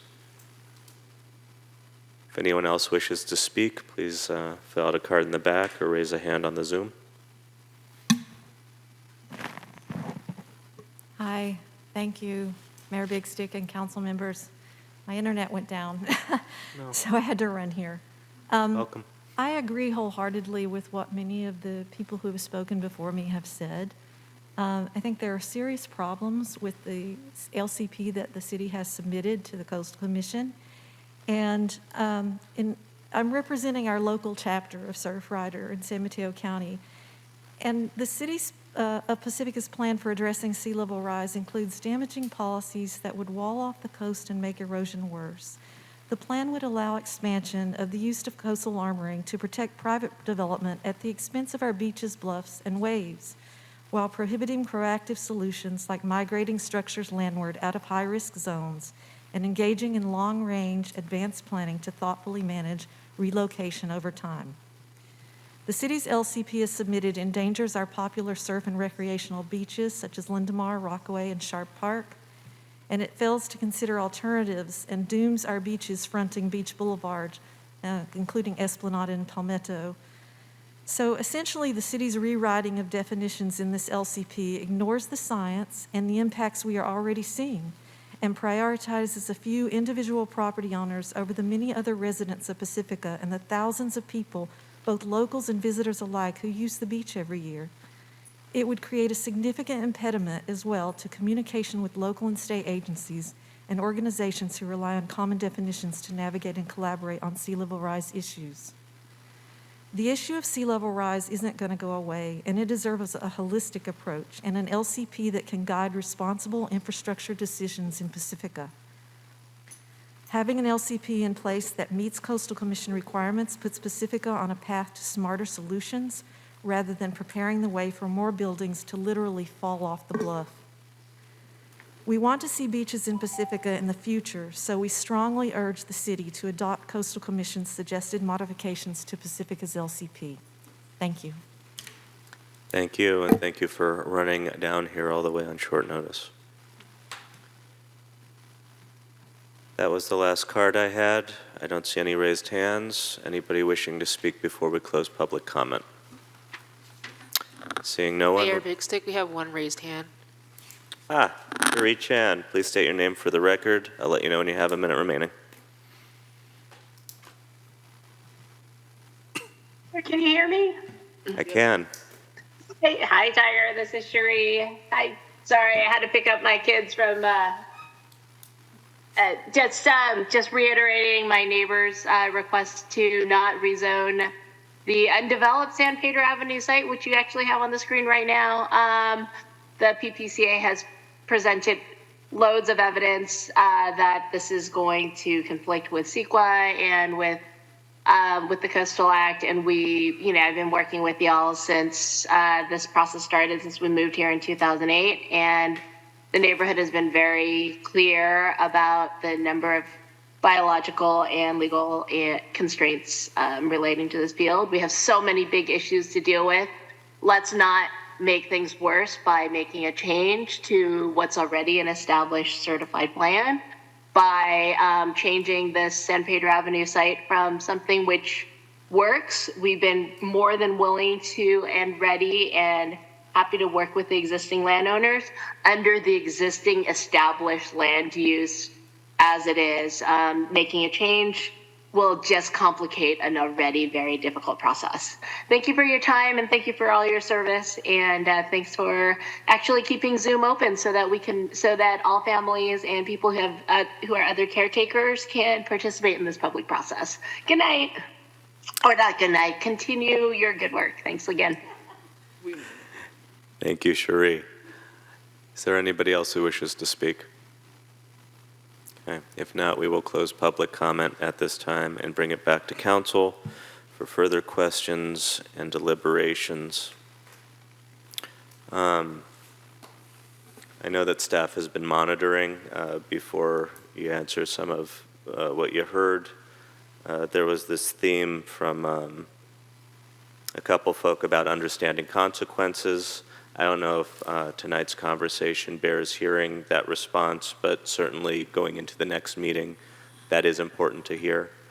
And I did want to ask a little bit more around the second meeting itself, what we can expect to hear in terms of staff's conversation with Coastal Commission to date, if we're going to get some of the finally behind the curtain viewing that we've all been longing to hear, and why we think that the second meeting format of tabletop discussion will be a good way to inform what I think is the third meeting that is where all the action is going to happen.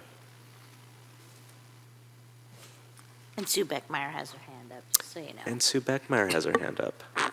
I just wanted to ask if we could please change the display on the screen, because I can't see you guys very well at all. I don't know if it's possible to do that right now, because right now there's a green and white part of the table, at least on my screen that I'm seeing. City clerk's going to work on it. I'm not sure if it's possible, given we want to look at the information. If you have a television to point towards you, half the time that'll work. Not in this room, I don't. Fair enough. City clerk is working on it, so we're going to do our best. I might move, but then I would have to turn off my camera, so I'll just do my best. It looks like she's showing the dais from that view. Are you seeing the dais in your field of vision? Yeah, I have my view mixed up. But I have a great big green and white screen and a little tiny window. Are you able to open the window up a little bit? Yeah, I think I'll try to pin you guys and see if that helps. Okay. You are pinned. You want to go steady? Hey, only through fear that your husband and my girlfriend might object. Mayor, while we're working through the screen display, perhaps I can start responding to some of the questions raised by the public. Please do.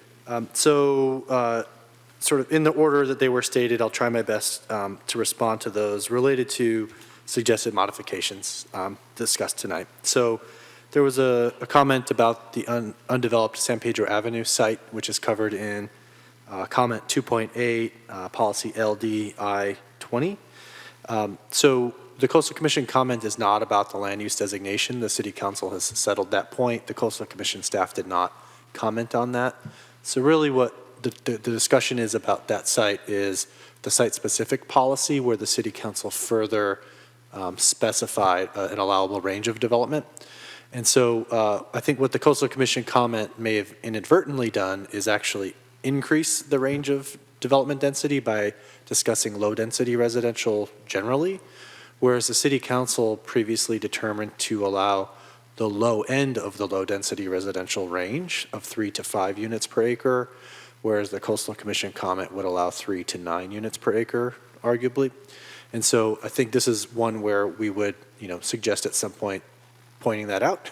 And we have discussed that specifically in person with the Coastal Commission staff, and I think we have a way forward which we can propose, at the meeting number 3 opportunity. Are you saying that our proposal is less than the Coastal Commission's proposal? Yes, based on our reading of it, yes. Thank you. In terms of the environmental process, there were some statements made about California Environmental Quality Act or CEQA compliance.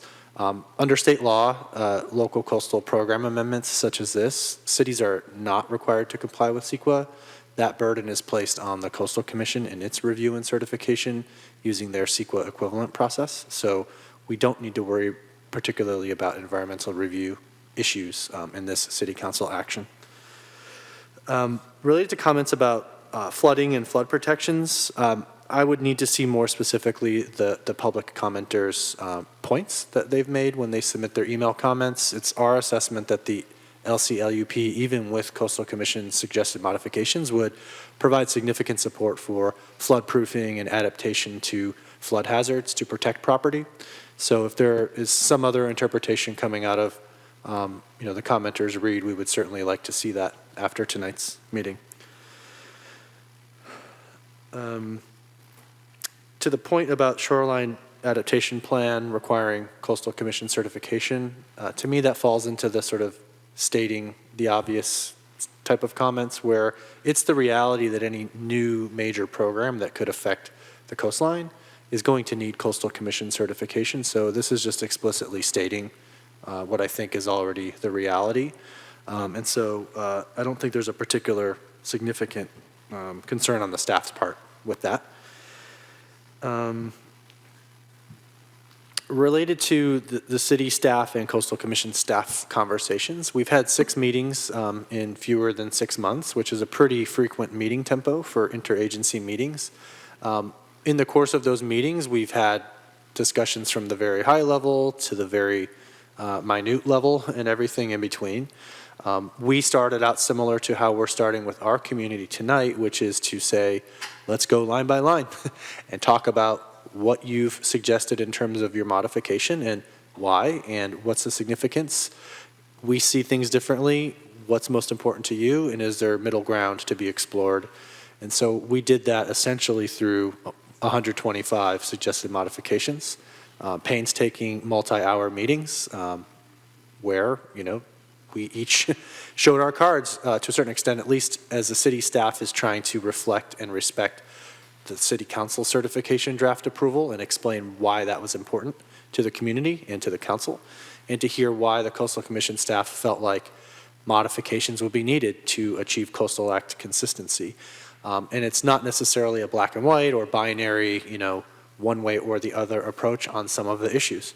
And so where there's maybe multiple interpretations that could be Coastal Act consistent, that's where we've really put the focus of our time. Issues related to new development or resolving conflicts where existing development might already be behind shoreline protection and not explicitly requiring it, right, as part of the development. Those are gray areas that are not clearly encompassed within the Coastal Act framework. And so it's those places where it's more interpretation rather than strict reading of the statute, where we've sought to utilize opportunities in the Coastal Commission process for conflict resolution and balancing of policies, that much of that discussion is going to be publicly announced and undertaken in meeting number 2. again, related to the unique conditions in Pacifica where we have existing neighborhoods with existing shoreline protection, not necessarily owned by individual property owners, and how do we deal with those really unique particulars? That's very much the meeting number 2 conversation, and that is where we've put a significant amount of our energy and effort with the Coastal Commission staff to try to explore what could an alternative approach look like that the Coastal Commission could live with and that hopefully our community could live with as a compromise. And just sort of to characterize that to some of the comments that were made about the Coastal Commission staff, they've been good partners, in my opinion, thus far in this process, particularly since release of their suggested modifications. They've been open to hearing all of the city's thoughts and ideas about potential alternative approaches and suggested many constructive alternative approaches of their own. It's been a very rewarding process thus far, and one where I think both agencies are acting in good faith towards a certification.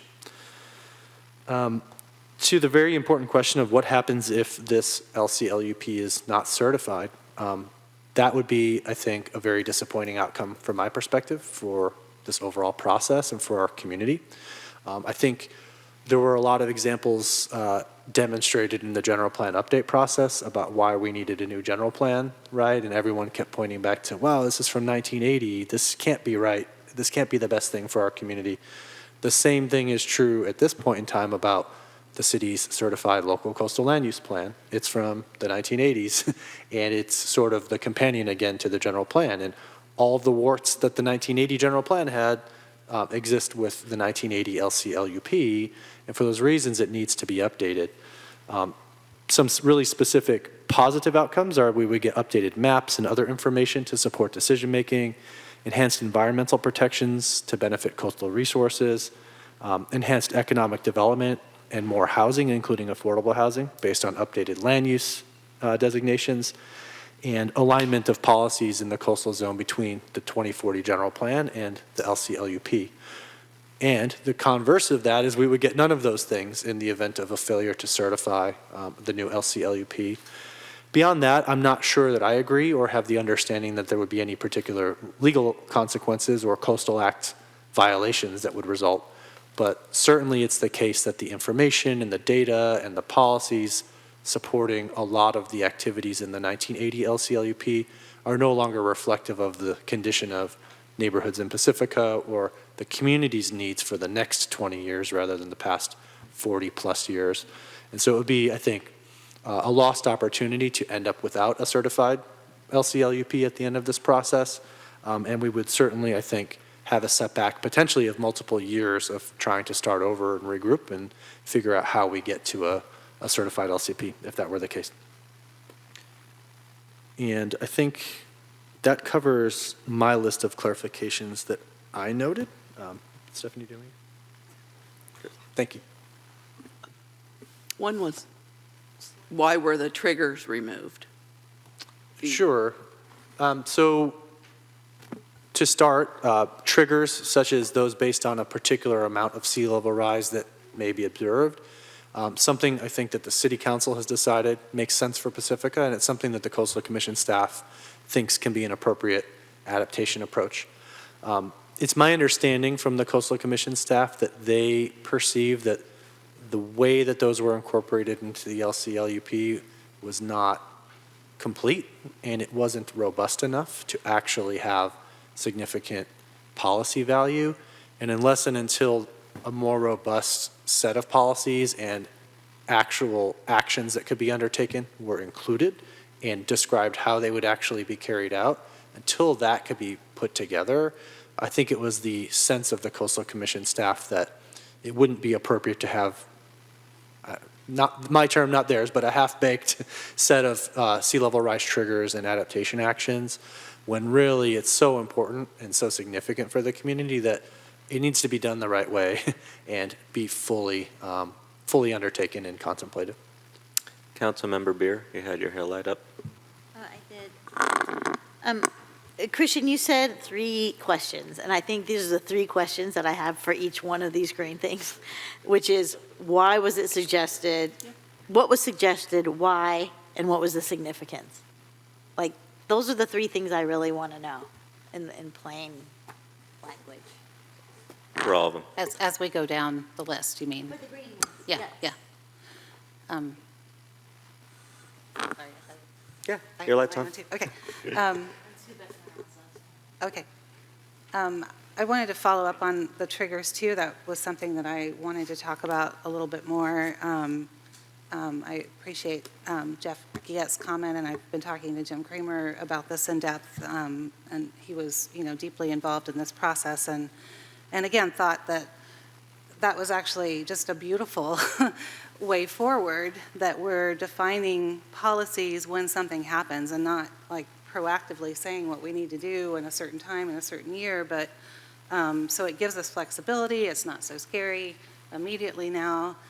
And my understanding is the Coastal Commission struck that because they asked for more information. I'd really like to know what the more information was that they asked for, and because in reading the adaptation plan just over the weekend, there's a lot more information there already, and so maybe there are things that we can answer their questions and not have to delete that policy. Which modification numbers are we talking about at this point? What? Which modification numbers are we talking about with the triggers? It's quite a few. They're deleted, by section. I mean, I can point you to them as we go through. I could just look at a couple of them as we're going so that I see which specifics were. Starting on 6, 171, 613. 1.8.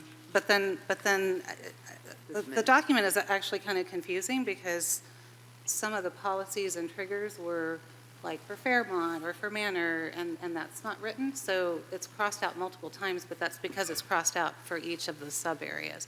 So I mean, that's something I'd like to go back and talk towards. But we were talking about this earlier today, and staff didn't necessarily have all the answers that I was looking for, but I actually found the letter from the CCC.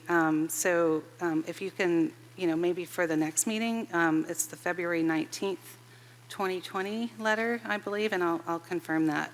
That explains what they were looking for.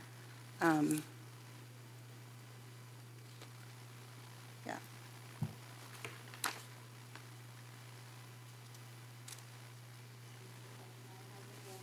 Councilmember Beckmeyer. Thank you. I'm trying to get my screen straight. Sorry. I had a question about triggers as well.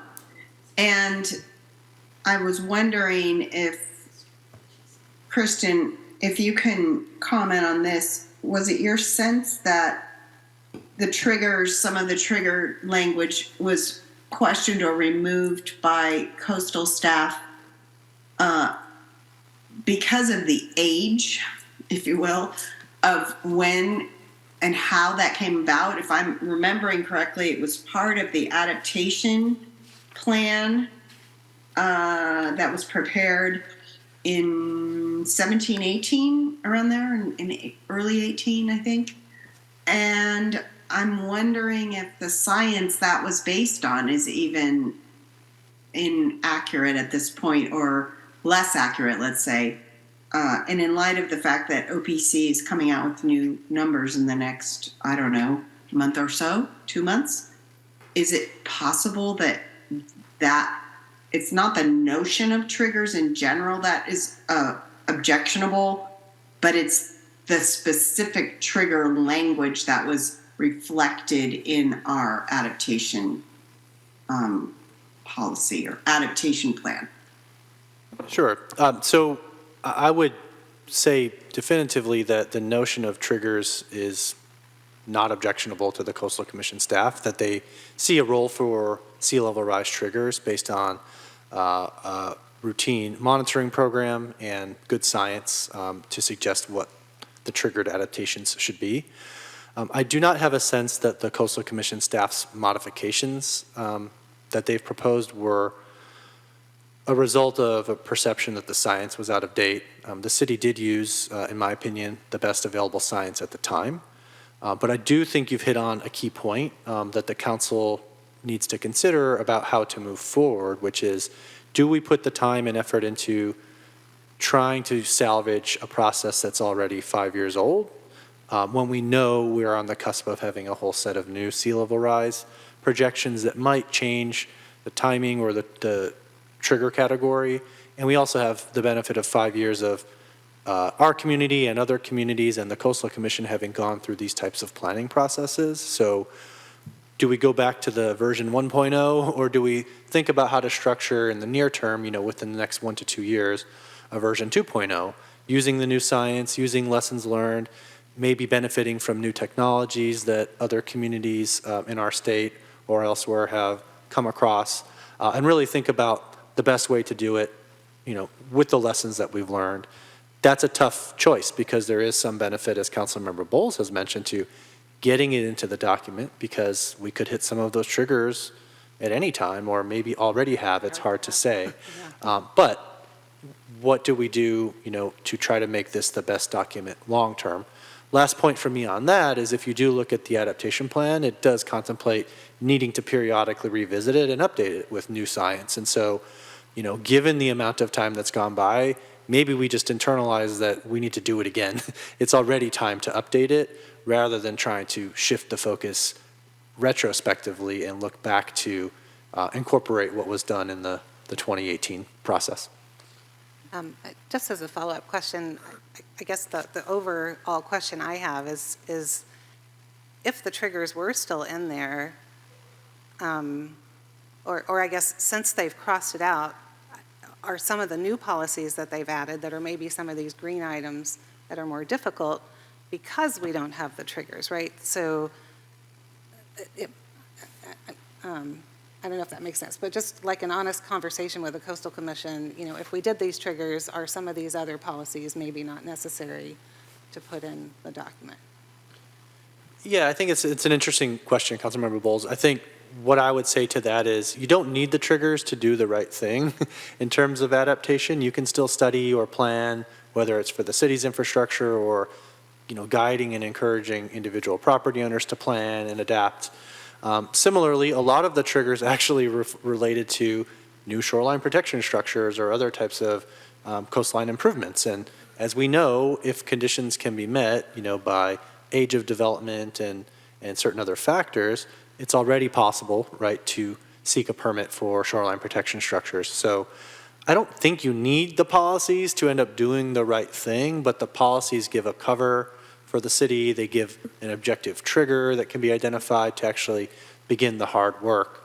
So we can make do without having them in the document for some period of time if the choice is made to undertake a new process, right, that's more reflective of new science and new approaches to adaptation planning.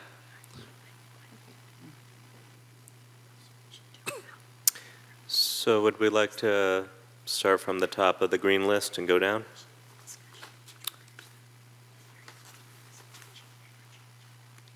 I'm willing to do that. I just need to step away for a second and get some water. I'll be right back. Okay, so I think we could all use a break. We're going to have to extend the meeting. We don't need to do it this second. We'll wait till you come back with your water. Let's reconvene at 10:20 and make a motion and get to work. Okay. Oh, I should have. Yeah. You want coffee? Yeah.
is 10:24. We are reconvening. I think a motion to extend the meeting would not be a bad idea before we start getting into substance.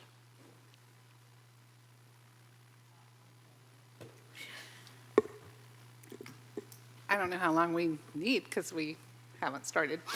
Shall we do an hour and a half? Do what your heart tells you is right. I move we extend the meeting till midnight and hope that we finish earlier than that. Second. We have a motion and a second. Roll call vote, please.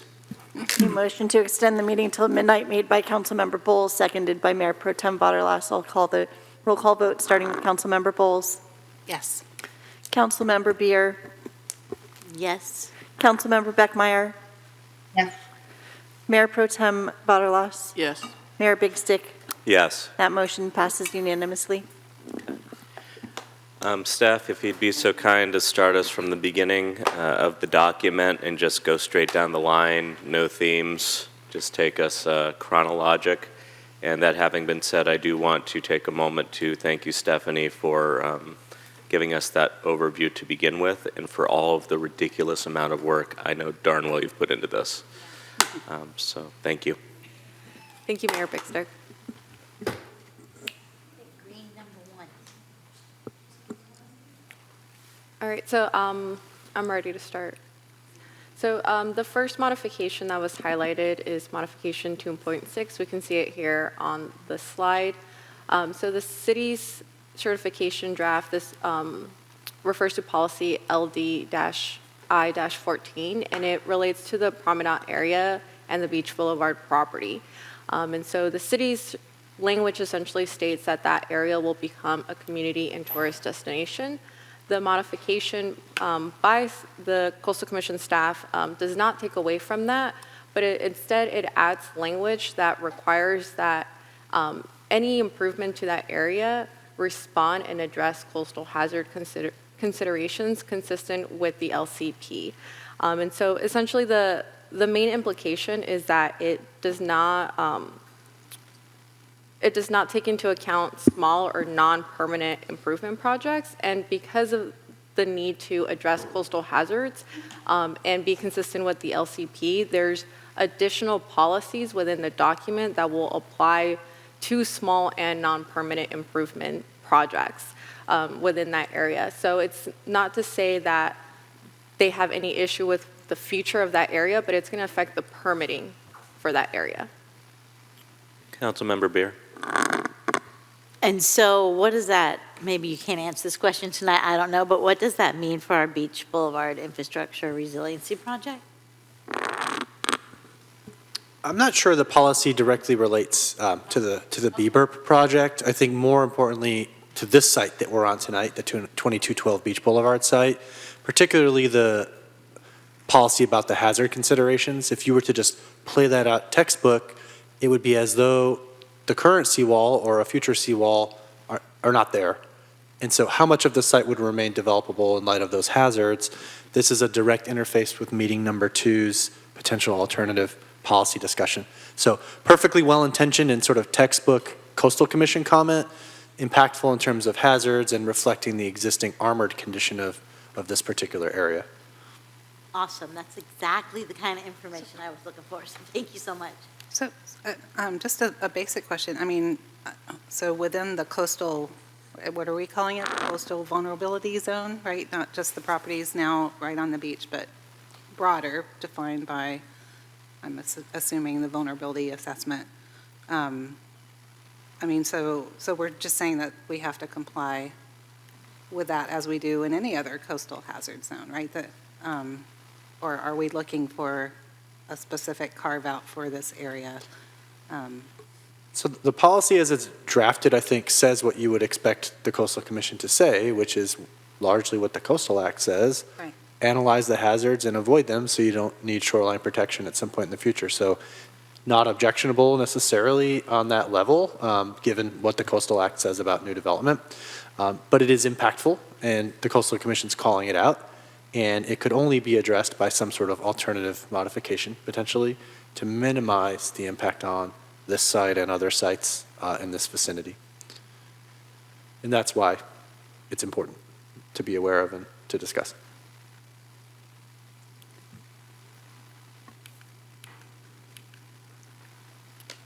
All right, the next modification that's highlighted green is modification 2.12. And this is a brand new modification that was, or brand new language that was added. So the city does not have any existing language related to public services for new developments. The Coastal Commission staff added this suggested modification that essentially states that new development will only be approved or shall only be approved if it can be accommodated by adequate and sustainable public resources, and that includes utilities as well as public roads, so circulation, that means right-of-way roads, without any significant impact to coastal resources. Public services shall also be limited, so it does state that it limit to the levels that are sufficient to accommodate the LCP consistent development. So essentially, the implication or the intent here is to limit the public service development, and that includes pump stations, stormwater infrastructure improvements, and it states that we can only make improvements to public services to address build-out in the coastal zone. However, our existing infrastructure supports development outside of the coastal zone. And so that's why it's unclear what growth-inducing means, and it's unclear how this policy will really affect development outside of the coastal zone, and that's the significance of it.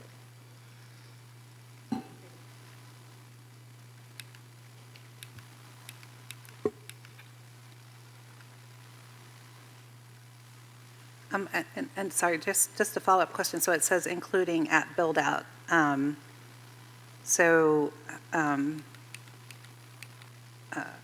How is build-out defined? I'm assuming that's per the general plan, and I think we talked this morning. It doesn't now include the Sharp Park specific plan, again, added density.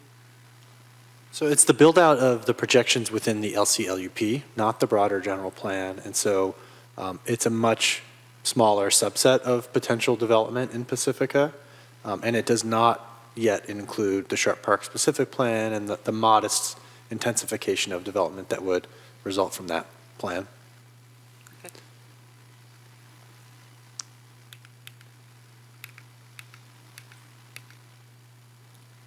All right, the next modification is in modification 4.3, and I'll just repeat, there's no modifications from chapter 3, so that's why we're moving to chapter 4. So this modification is to policy ER-I-1, creek protection and restoration. So the city's certification draft language, it adds required minimum buffer setbacks, 100 feet, from the certain types of vegetation and creek banks. The second part of that paragraph also adds exemptions. And so the CCC suggested modification completely deletes and rewrites the exemptions that the city had written.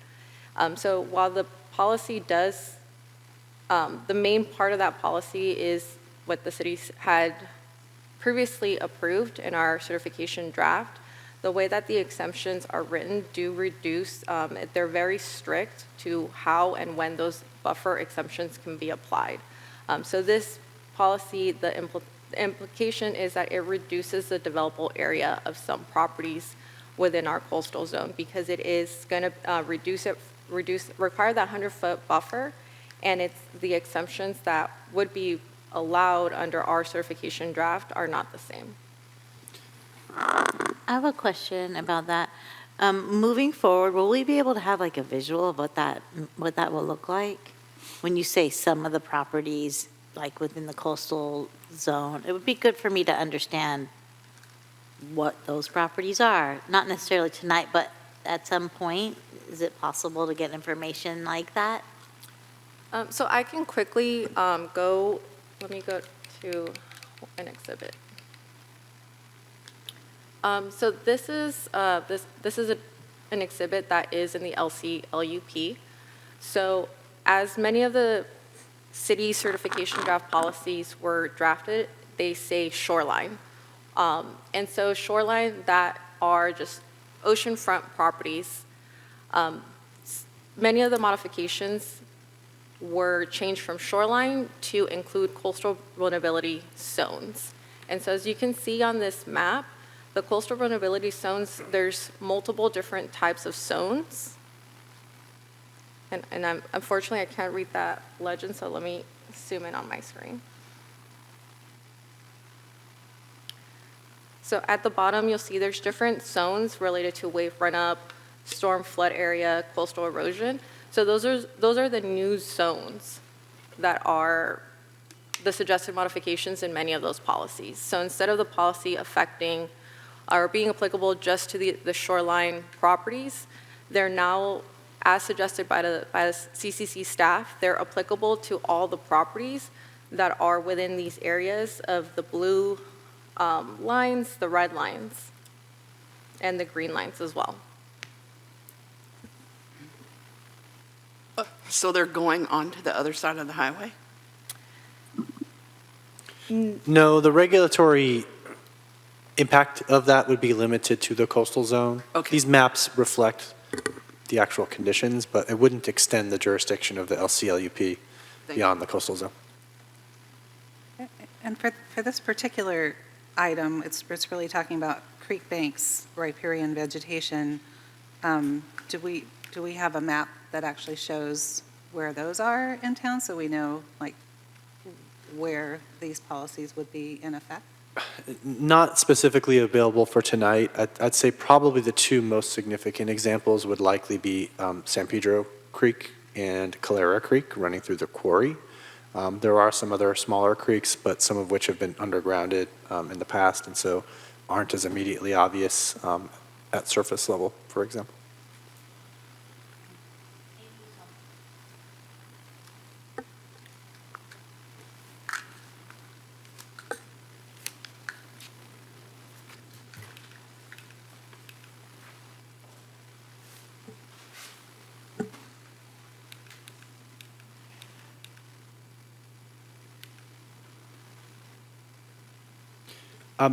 I think if I may, just related to the 100-foot creek setback policy, it's important to note that that's consistent with a general plan policy setting a baseline 100-foot setback requirement for creeks. So that's not particularly problematic in staff's perspective related to this policy. As Senior Planner Cervantes mentioned, though, some of the defined exceptions are potentially more significant. So indicating, for example, no less than 50 feet in any case, I think is a little too firm. There could be site-specific issues that really call for a lesser ESHA setback, or a creek setback in this case, for example. So it's a little too rigid in that sense, but it could, for example, strictly qualify how you would go below 50 feet, but saying an absolute that you cannot, I think, is one of the more notable aspects of this particular policy. Thank you. So the following modification is the same policy, and this is new language that was added by CCC staff to this policy. And essentially it outlines permitted uses within the buffer zones, as well as temporary disruptive conditions allowances within the buffer zones that are created. So essentially that first part of that policy, you're creating a 100-foot buffer. You might have some exemptions to it. You have a buffer zone. This second part, this new language, this is outlining what you can and cannot do in that buffer zone. And this is brand new language as shown on the slide that City Council had not previously outlined. And the real implication to this is that it limits activities within that buffer zone that we had not previously anticipated. So a very strictly says habitat management, restoration, scientific research, educational activities, and low-intensity public access and recreation. Do we have any questions?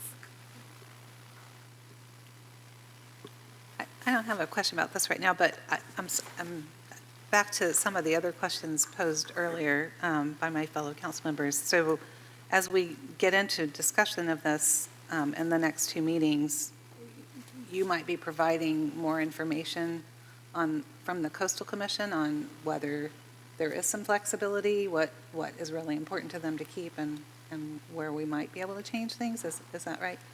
That's right. So this is a good example, not to get too far ahead of the process, but well-intentioned, I think, right? Setting the expectations for the buffers, indicating when you can go into the buffers, with permanent modifications for certain types of coastal dependent uses or temporary encroachments into the buffer for construction or what have you. But as noted, some of the particulars are maybe not dialed in effectively from the city staff's perspective. So maybe not absolutely having a 50-foot minimum, but further qualifying how you go below that, to avoid takings, or reflective of the small lot sizes in Pacifica or something along those lines to customize it to our local condition. So yes, there's probably some room to make this better, but without sort of changing the overall dynamic and intent that the Coastal Commission staff is trying to address. So this is, I think, a good example that you've pointed out, Councilmember Bowles.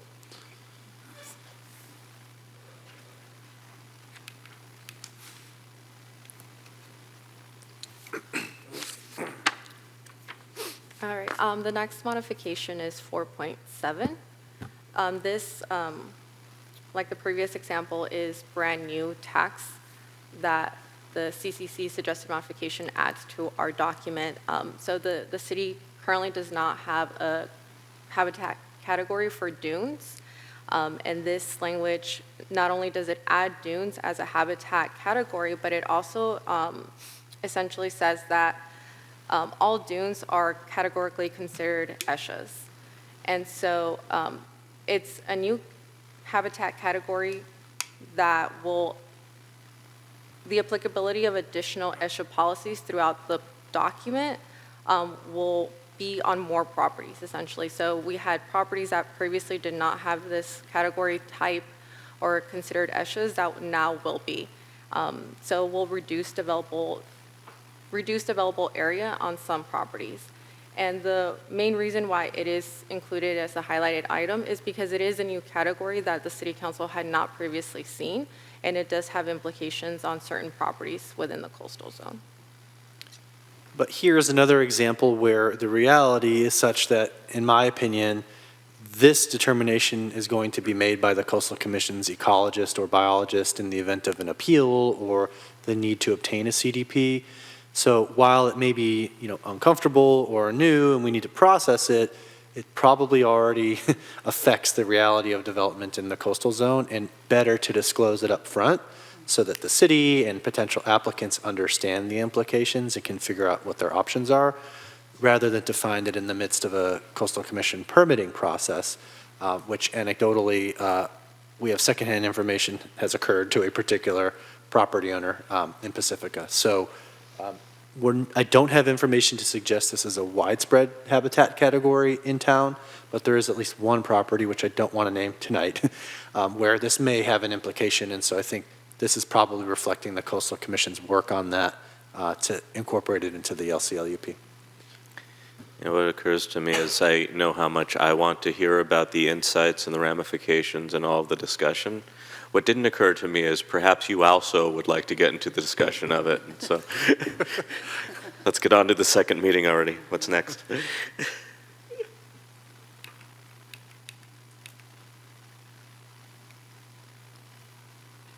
All right, the next modification is 4.13. This is a modification to policy ER-I-24, management of ESHAs. So as previously stated, as in the previous example, dune habitats, new category considered an ESHA, that would be applicable. Same thing with this policy. This policy is management of those ESHAs.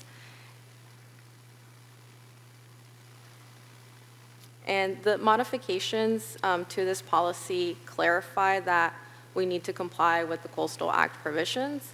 It formalizes the buffer exemptions as well. So essentially, it's the same language that we previously discussed in, I believe, 4.3, but it's applies to all ESHAs now instead of just the creek banks. So as Planning Director Murdoch previously mentioned, the real implication here is that no less than 50 feet in any case, and what it will do to reduce developable area on certain properties. Is this where, before, as we were going through it the first time, it all kind of fell under the heading of environmental considerations? Yes. And so a lot of these are, I don't know if redundant is the word, if not similar to one another, and so they could kind of be placed in that one category, and they're all more or less a common theme. Okay, thank you. Yes, correct. I know this is out of order. I have a related question to one of the previous policies that's not highlighted. I'll just ask it. We don't necessarily need to look at the policy, but it refers to the figure that defines the ESHAs. And just in light of some of the public comments, is our map really accurate of all of our ESHAs, or are there some where we have some other studies from a particular project or so that might also be ESHAs that aren't necessarily in the figure? Sure. So to be clear, the map does not purport or claim to identify all ESHA. What it does is identify major areas of potential ESHA as a framework to begin the discussion and analysis. But it's certainly the case that ESHA could be identified through a site-specific biological resources assessment, for example, at the project level, which then triggers all of these policies even though it's not mapped. So in a hypothetical site where someone believes ESHA exists, that's important information that would need to come out in a development review process, for example.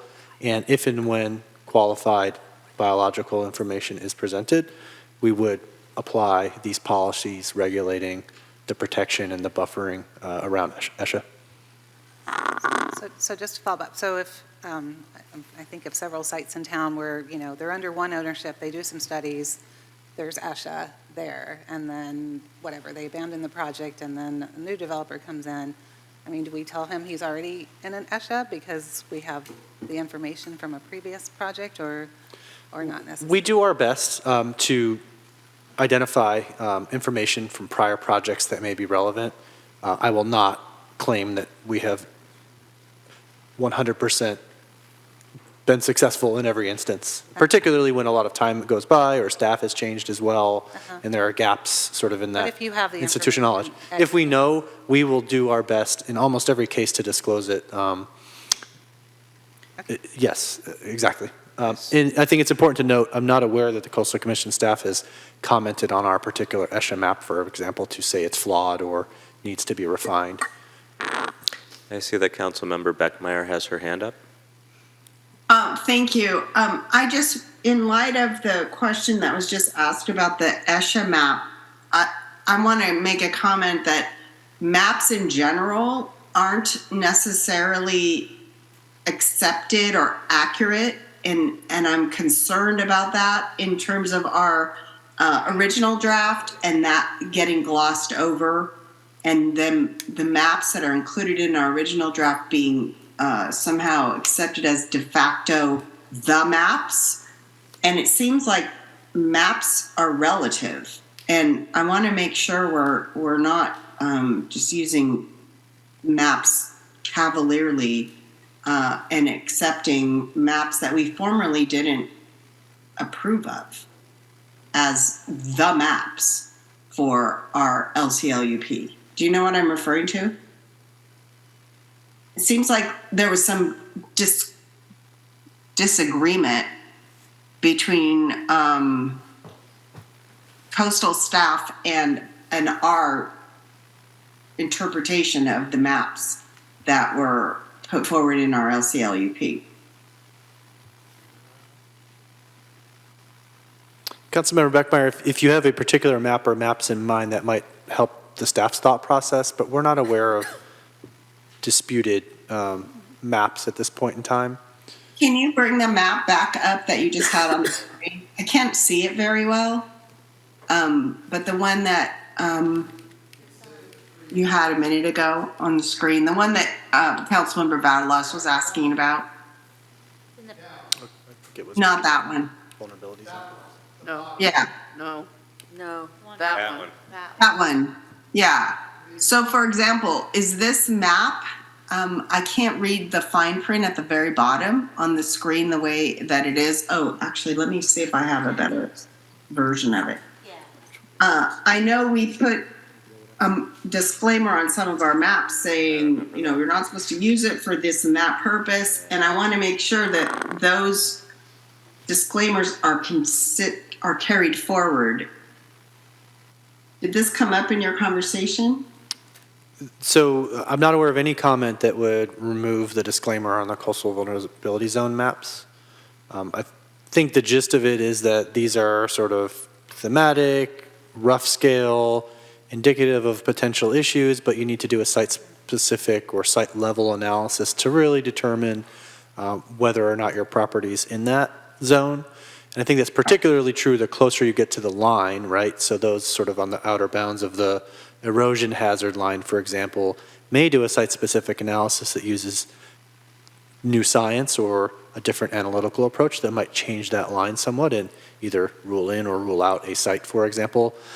The policies and the process in the LCLUP would allow for that.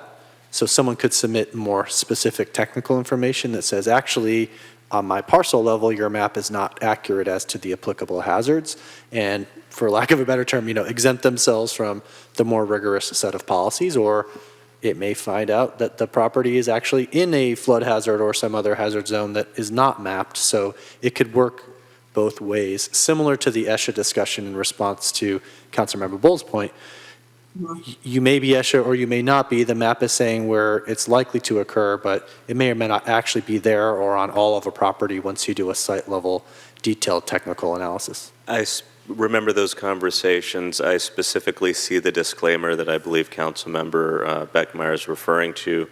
It's actually not a short one. Otherwise, I'd be happy to read it, and I still can if that's desired. But more to the point of all sides of this conversation, has the Coastal Commission said anything about our maps? Not specifically that I can recall. I think we have a working understanding that they will be updated over time, and that may trigger subsequent LCP amendments to reflect new science or new technical approaches that, again, won't always be better or always be worse for particular areas, but will hopefully reflect the best available science and technical approaches at that 5-year or 10-year increment, in which we update the maps. And in the disclaimer, it says specifically to confirm vulnerability potential, further studies should be performed for the coastal vulnerability zones. So it seems like we're starting to go down a road of, let's get back on track in terms of the green blocks and. You're right. Thank you. I'm sorry. Just when the ESHA conversation came up, it made me think about the map thing. Yeah. Back to the green boxes. You're jogging my memory, and I'm starting to relive those conversations in my head now, which is horrific, I assure you. Oh, I needed that laugh. Very good. The best medicine, they say. So Mayor Big Stick, Senior Planner Cervantes is about to touch on modification 5.4. You had specifically called this one out earlier in the meeting, so I wanted to highlight that for you to make sure we answer any questions that you may have. I see it. Thank you. The question is, don't we want plants to keep the erosion from happening? Yeah. Again, me talk like caveman. Please explain. Yes, thank you. So as the policy reads, it requires erosion prevention of hillside areas using either plants or other acceptable methods. And the suggested modification is to delete the entirety of this policy. And so it is our understanding that it was deleted because of the other acceptable methods. And essentially, the argument between hillside versus erosion, or hillside versus bluff erosion. And so that this is, as I previously mentioned, it's important for the LCLUP to contain language regarding erosion prevention. And so this policy is highlighted because it's an important topic, an important policy topic, but also because it's one that we believe that we can reach an understanding with Coastal Commission staff to ensure that it is preserving hillsides and not getting into some of the other concerns that they have with bluff erosion. i.e. new seawall construction, which is not at all the intent of this policy, but understandably, they were concerned it could be perhaps read overly broad and justify. Is it the or other acceptable methods that is somehow being conflated with not summarily dispensing of ice plant? It's some combination of hillside, maybe meaning bluff in sort of a twisted interpretation, and the open-endedness of other acceptable methods in our understanding from discussions with Coastal Commission staff. Okay. And to the question of bluffs and protection of erosion, is that somewhere else, or might that be here if we wanted to put more information? I mean, like, I know it's really important for properties that are on the bluffs to manage their stormwater, so it's not pouring over the edge, because that causes further erosion, right? So That was almost my question was, did they take it out because it's redundant? But I figure it wouldn't have been a green item if that were all it was, and he explained the other reason. Yeah, I think the policy, the subject matter that you're describing, Councilmember Bowles, is captured in the new development policies. It's sort of not the direct language you would expect, but it's something along the lines of, you know, in addition to not needing shoreline protection, you're not going to have any adverse impacts on the coastal resource or bluffs, for example, which means managing stormwater and ensuring other types of secondary impacts from the new development don't adversely impact the bluff, for example. I'm going to go back to talking like a caveman for a moment. Somewhere else in this document, does it say something like, put plants, stop erosion? I don't believe so, no. Not as a specific prescription like for bluff erosion, for example. See, that seems like a... yeah, I really. Okay, I'm about to start going into deliberation at this point, but I guess we'll pin it for later, but it seems like it would be helpful to extol the virtues of our plants in stopping erosion, natural adaptive strategies. Anyway, go on. I'm sorry, I have another follow-up question. So stormwater management practices have changed dramatically, right, in the last few years versus when a lot of these projects were built.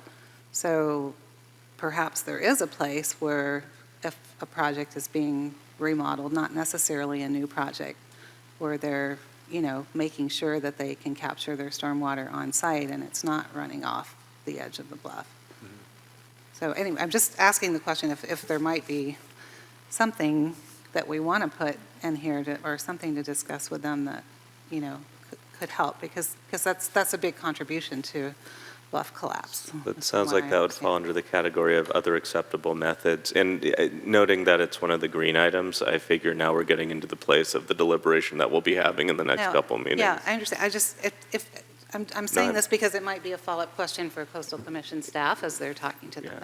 And frankly, I'm enjoying hearing you talk about it. But I think that could go probably one of two ways. I think one is that perhaps after the meeting, we will, and if you come across some other policy that sort of touches on that directly or tangentially, let us know, and we'll figure out how to maybe improve that with a comment. The other one that's maybe not as well suited to the process is it's a new policy that's really outside of the framework of responding to the suggested modifications, and so it may be a future LCP amendment, for example. I still want it pinned for further discussion. Go on.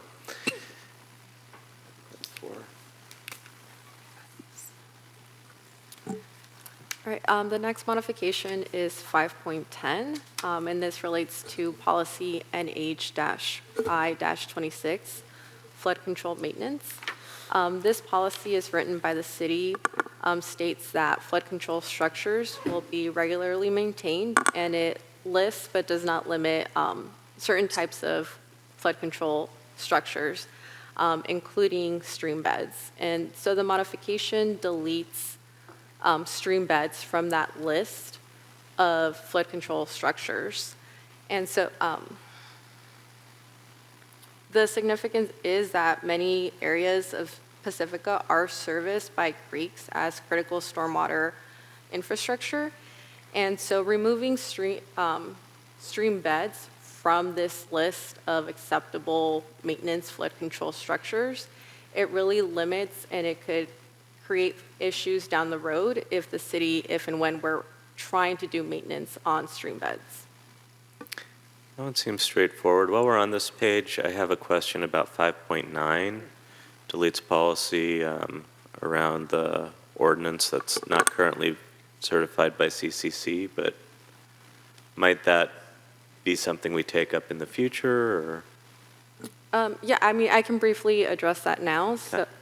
So that policy, the suggested modification is to delete the entirety of that policy. And our understanding is that it was deleted because the city's flood prevention ordinance is not currently certified by the CCC. And so their preference would be that the city bring forward that ordinance and get it certified, and then it will be an LCPA, an LCP amendment in the future, and the city can put this policy back into that document.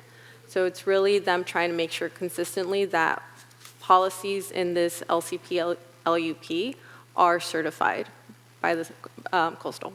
Does that render the ordinance unenforceable until we get the amendment in place?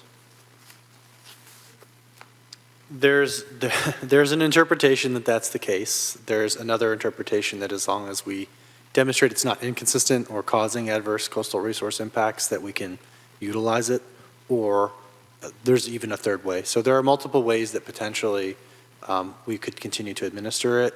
I think this is one of those sort of practical challenges where every potential ordinance of the city, even those required by law, like having a flood prevention ordinance to qualify for flood insurance, for example, needs to be certified in a strict reading of the Coastal Act. So one approach to this is when we take our zoning through subsequent to LCLUP certification, to get that certified, package this up and any number of other ordinances we want to explicitly make clear are applicable in the coastal zone, to do that cleanup work. Mayor Pro Tem? I'm going back to 5.10. It says including but not limited to, so stream beds could be in there anyway, right? Because it says not limited to, so whatever. That's everything. I like your thinking, Mayor Pro Tem. Well, I should comment that in terms of how to interpret it legally, because the record for this LCLUP will now contain the fact that we had it in there and then took it out, means that we did not mean to include it as including but not limited to. So that will, this is something that we do need to, flesh out further. Right, so a couple quick points. One is that the good news is most of those creeks used for flood control purposes are outside of the coastal zone. There's very limited linear length in the coastal zone that would be subject to this. And the other point here, in speaking with the Coastal Commission staff, it's not that they think necessarily that stream beds should not be maintained if they're flood control structures. It's the potential resource impacts to work within the stream bed if you don't have the proper permitting in place. So we think we have an approach to satisfy their concerns while also reflecting that stream beds, however short, in the coastal zone are important to convey stormwater. So you will see a suggested modification, at meeting number 3, for example. Thank you. Are stream beds and creeks different? A creek could have a stream bed. I think the term stream bed is used more broadly in terms of like stream bed alteration agreement, California Department of Fish and Wildlife, section 1600, or I might have the wrong section, but the permitting for stream bed alterations, for example. Okay. I'm just thinking back to the riparian, some streams might be riparian habitat, right? Mm-hmm. So maybe that's where part of the issue is, or we have to understand the environmental impacts if we're doing some clearing, for example. I think that's the essential element of that Coastal Commission suggested modification, and it doesn't reflect the fact that very often jurisdictions get routine maintenance authorizations from California Department of Fish and Wildlife, for example, to do regular vegetation removal that's not sort of altering the fundamental biological characteristics of the stream bed. Okay, Great, I didn't know we did that, so, yeah. Mhm.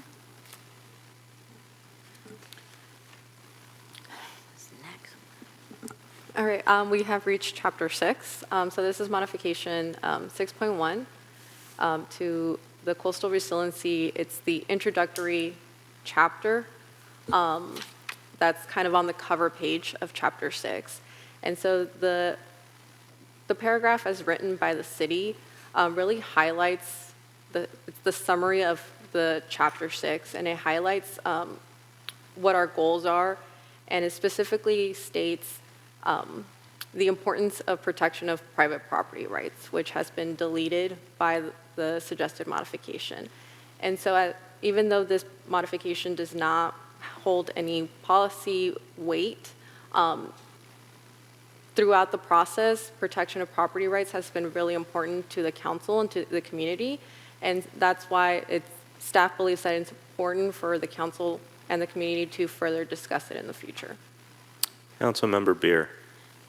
And so you said it doesn't hold any policy weight, but a question for city attorney, because it was there and then they took it out, like,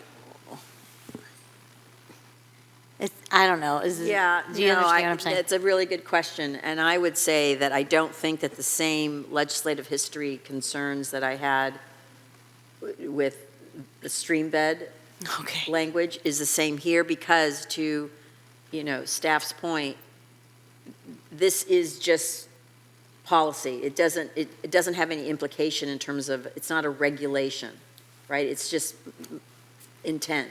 Doesn't mean that that still can't be our intent. It just means that the Coastal Commission is saying that, and in meeting two, I'm sure we will hear more discussion from staff in terms of why this is important to the Coastal Commission. But at the end of the day, this deletion does not impact the council's ability to be concerned with the protection of property rights. Okay.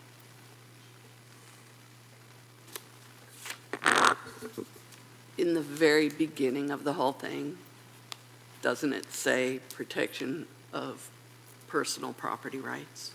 Or did we have to take that out too? Like as a preamble? Economic out. Well, in chapter 6, that is the preamble that we're talking about. We're on the cover page. And they took that whole line out. The protection of property rights is an important theme. Yes.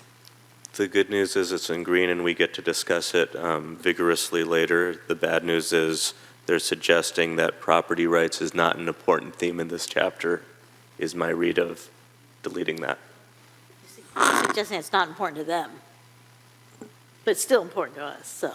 That's why it's in green and we'll be discussing it, yes. I would Okay, imagine, all right, rather okay. vigorously. Yes, definitely. And for those of you following, as I think this was the chapter where I began recalling the screams of the past, I think it's really important that when during that second meeting, as we're sitting across from maybe somebody who does not share a similar view, we take that opportunity to try and actually have a civil conversation, because before we get to the third meeting, that will be our one opportunity to try and have a civil conversation.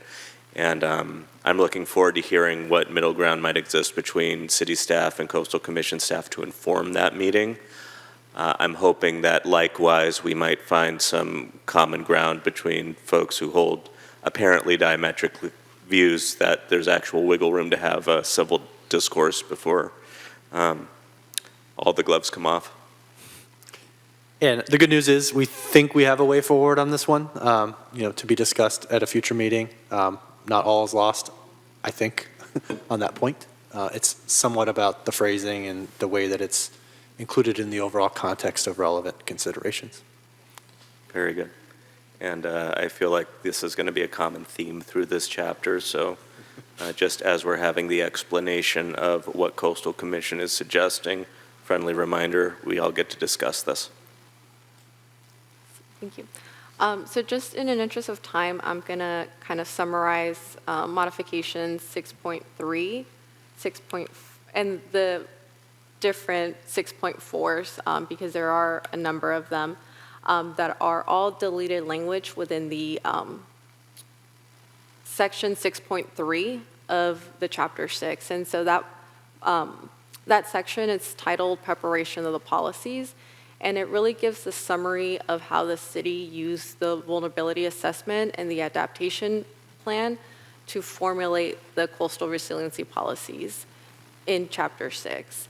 And so the deleted text, as suggested by CCC, deletes factual statements about the city's consideration of the cost-benefit analysis that was done, as well as the city's consideration of managed retreat.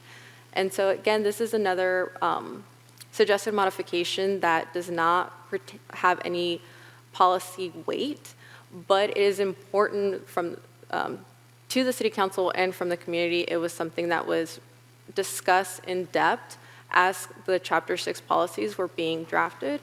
And so that's why staff believes that it's important for us to have that discussion of why or how these how this deleted language really affects our chapter 6.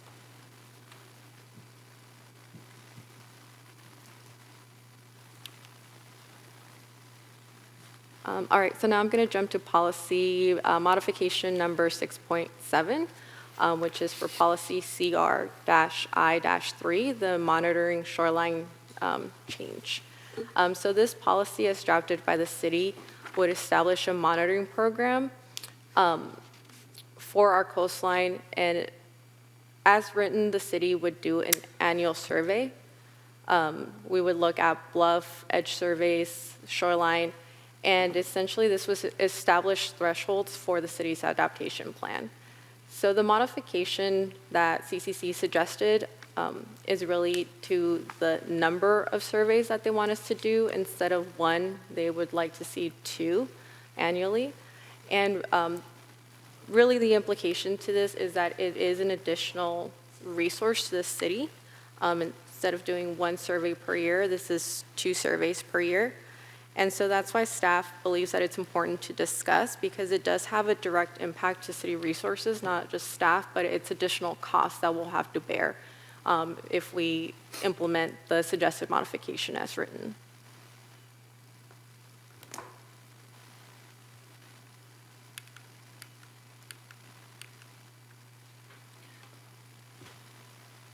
All right, so the next policy or modification is 6.13, and this is to the sub-area policies and programs section.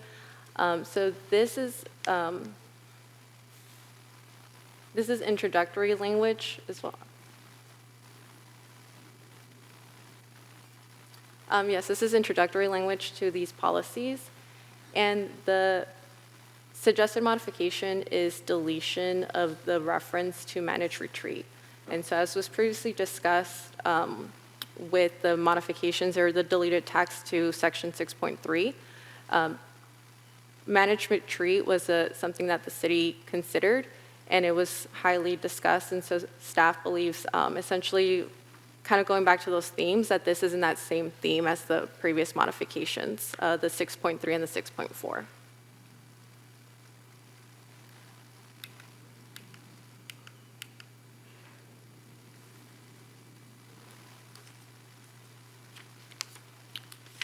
All right, the next modification is 6.21, and it's to policy CR-I-23, and it relates to the Sharp Park Golf Course. So the city certification draft contains this policy that relates to the golf course, and essentially states that the city will support the city and county of San Francisco with maintenance of the Sharp Park berm and the armoring, consistent with their permits with Coastal Commission. And the modification is the deletion of this policy. And so it's our belief that this policy was deleted because of the mention of the berm and the armoring and the different implications that that brings as well for coastal. I think importantly, the city council is aware that that was a challenging permitting process. I think the last time a permit was issued was in 2017. There's also some interesting sort of technical and legal components, right, in that it's another government agency and sort of their direct interaction with the city and county of San Francisco with the Coastal Commission in terms of that permitting. And so, the implication here, right, is if the berm is removed, potential impacts to the Sharp Park Golf Course and the recreational component, the neighborhood, Fairway Park West, beyond that, and coastal access and trail changes as well. And so a lot of critical issues rolled up in that same single policy based on the modification.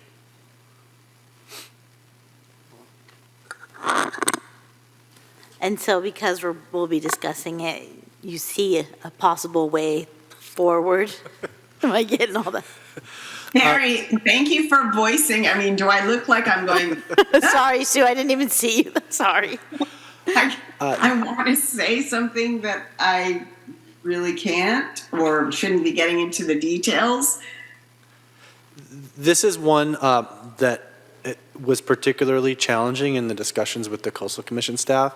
I understand their perspective very clearly, and I respect it. Part of that perspective is that it's a permitting level decision, and having the city get involved with a Coastal Commission permit action, there's really not a direct relationship there. While it is still important from the city's perspective to express support for all of those desirable things that the berm is currently supporting, protection of the neighborhood, protection of the golf course, arguably, protection of biological resources and endangered species, coastal access along the trail and the recreational amenities that provides. Is there a way to express support for all of those things and ensure whatever the permitting outcome is relative to the berm, that those tangible aspects are represented and supported and maintained or changed in ways that are palatable to the city without expressly saying the berm has to stay there in that location? That's sort of the rub of the policy. So is there a way to try to get support for the coastal access and recreational opportunities and flood protection and on that currently the berm is providing? Is there a way to do that in some other fashion? That's the essence of whatever policy compromise there might be on this particular item.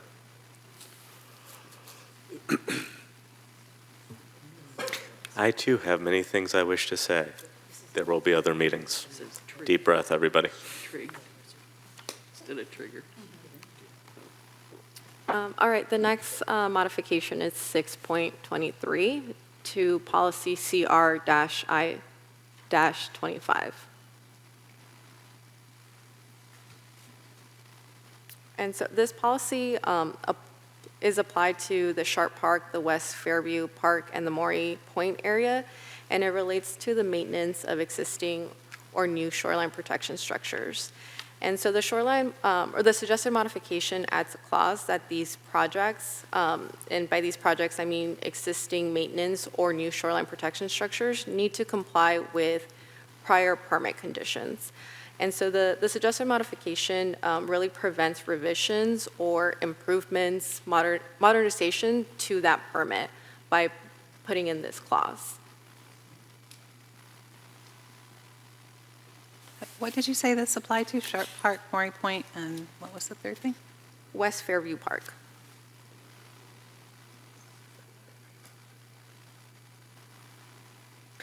I'm sorry, could you say it all again, but in a slightly different way? What's the issue here?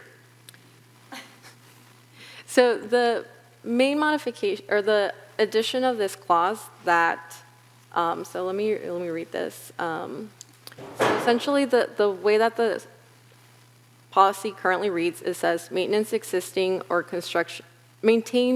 existing or construct shoreline protection structures if consistent with policies CR-I-56 and CR-I-57. Their addition says, and with any prior permit conditions and or legal obligations pursuant to the California Coastal Act. So staff were under the understanding that we have to comply with the California Coastal Act, but adding that clause that says that we also need to be consistent with prior permit conditions, it really limits how we can revise, update our existing and new shoreline protection structures. So does this go back to the conversation around existing structures? Or is it just about protection itself? I think it's more of a technical point on the prior permit conditions and how it doesn't need to be stated. Of the protection? Okay. Yeah, so obviously, whatever is done needs to comply with permit conditions. You don't need to say it, but fixing in a point of time prior permit conditions, we think is not a sensible policy. Well, let me rephrase that. It would have the effect of restricting the city to old permit conditions as it's drafted, rather than allowing whatever the current best, quote-unquote, permit conditions are at a particular point in time. So shoreline protection structures, for example, periodically get new CDPs issued for maintenance, for example, that might have additional new requirements or conditions of approval. Limiting this to prior permit conditions is sort of fixing a point in time that's not appropriate on a policy level document, for example. There might be ways to modify the structure itself? Correct. Is that the idea? Correct. So why limit backwards looking when you should be applying the current permit conditions is sort of the critical issue here. And I do want to make it a sort of an editorial point. This is getting into the sea level rise trigger policies with the 0 to 2 feet SLR sea level rise in this instance. It's not shown here, but the suggested modifications delete that part of the policy title. So just calling that out. If you were to look back at 6.23 in the document produced by the Coastal Commission staff, that is, there's strike through on the 0 to 2 feet SLR for this and all of the subsequent sea level rise triggers, sort of all batched into that adaptation plan, shoreline monitoring plan, sort of underlying issue. So, and I think what you said before was essentially they felt like those triggers were half-baked. Is that the reason why they're striking them out? Right, because they need to be tied to the broader comprehensive adaptation plan that's reworked, more fully developed in their perspective. Okay.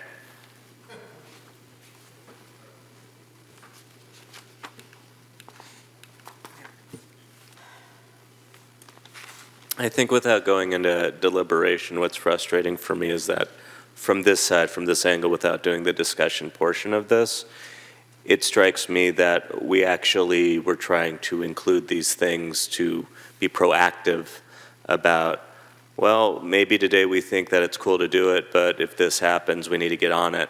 And by removing those triggers, there's a frustration of, well, that seemed to be a more robust way to stay on top of what we need to do in whatever case scenario. And again, I don't want to get into deliberation, but rather than merely come off as unnecessarily flip, that's the percolations going on in my brain right now. If it's helpful, I have, about the triggers in particular, I won't read the whole thing, but I have an email from Julia Cotman-Norton that she replied to Jim Kramer about these questions about triggers. So just a couple of sentences. Regarding the triggers, no specific triggers are not against the CCC guidance and intent of the California Coastal Act. We have repeatedly asked for more clarity and information regarding these triggers to be included in the policies, as we feel strongly they would have to be cleaned up and clarified in terms of how they would actually be implemented in order to be effective. So that's where I think the letter that actually calls out, you know, what are they asking for so we understand that would be really important to have.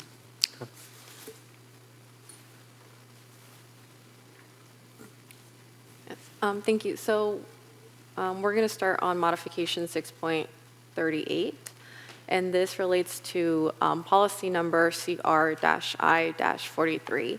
And so this policy requires technical reports for development as written by the city. And so our modification would be proposed development on the shoreline And it has some criteria to what we want those reports to include.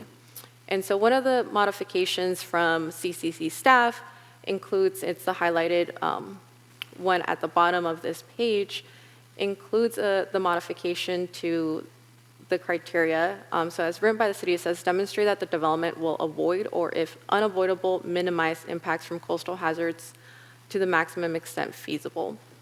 And their modification adds,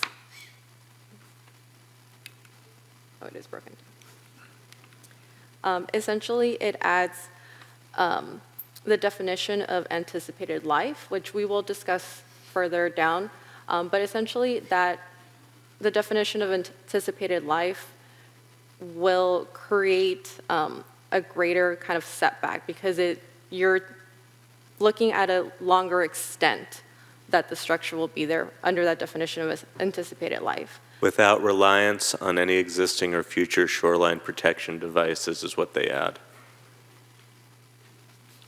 Yeah, that's a continuation. Yes, so that's the second part of the modification. So the technical reports does not allow reliance on the existing shoreline protection structures, which we know are there and protect many of these developments as well. So there's two parts to this modification. It's the applicability of the anticipated life definition, but also the language that specifically states that the technical reporting cannot rely on existing or future shoreline protection devices. And just to confirm, they're talking development, which in their definition means new development, not existing development, correct? So we'll discuss that further as well, but just to frame it for this, under the Coastal Act, development essentially states you're placing materials on the ground. And so under what we would consider new development, that could mean an addition to a single-family home, but that can also mean grading because you're moving physical materials. It can also mean brand-new construction on a vacant site. So the definition of development complies with the Coastal Act. That's what we wanted to do. It complies with the Coastal Act. And the Coastal Act essentially says development is you're either moving or you're placing physical materials. And sorry, and when you talk about anticipated life, and I don't remember if we've gotten to this before, but they typically require new development to be designed for a 100-year life. Am I remembering that properly? Right? Yes. So, yeah, we'll talk, so that is one of the highlighted modifications in the glossary area. Okay. So, but that would, so, anyway. But that's typically been the case. It's a 100-year assumed economic life, but as we mentioned, that may change in the LCLUP.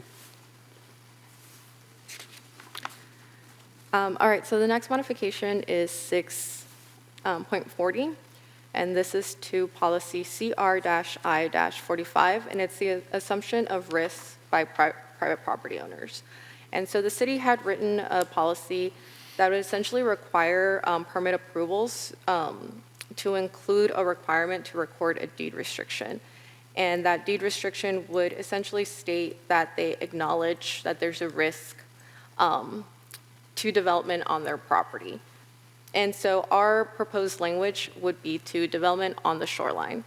The suggested modification expands the properties that this policy would apply to all development within the coastal vulnerability zone as well as the tsunami evacuation zone. And so it's not, this particular policy, it does not include any additional regulations to the development. It's specifically to the development approvals. It requires a deed restriction. But it does encompass a large number of more properties. And one important thing to note here is that we don't have a map for tsunami evacuation zones as part of the LCLUP. So that. Well, we have one in the general plan for tonight that we can bring up potentially, City Clerk Coffey, just to help visualize the significance of that. It's major new land areas, but again, it's sort of limited to deed restrictions and assumption of risk and waiver of future shoreline protection, for example. It's not in and of itself a limit to development, so it's a critical distinction. But you just said there is a tsunami map, and I think I remember seeing it in the general plan. So isn't that something we can add since we're bringing this into compliance with the general plan? Can we add that map?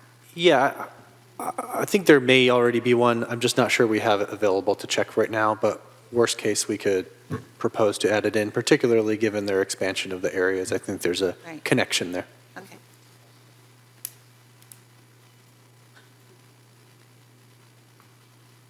But I do think it's important to note that this modification really, I'm sure that we will hear that the Coastal Commission will, one of their responses will be, this is for the benefit of the city. Because this is just imposing a condition of approval which requires recording a deed restriction in favor of the city, that they will hold the city, harmless and, free, essentially indemnify the city. So I do think it's important to understand the implications of including this. It's a further protection for the city. It's just that this requirement would apply to more properties than was initially considered by the council. But this concept was specifically considered by the council, just not to the degree of number of homes that it would apply to. Correct. And indeed, this topic came up numerous times in public comment during the LCLUP process, where I think residents felt compelled to protect the city in its permit decision-making in the future. And they cited specific instances of, the city having to intervene and incur financial costs, for example, to demolish buildings. And some community members and commenters felt an expanded deed restriction and waiver of rights might protect the city in such instances in the future.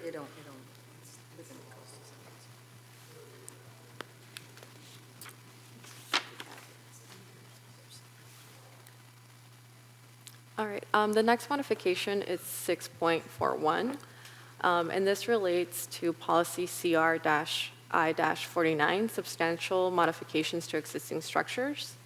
And so we will touch upon the new definition of substantial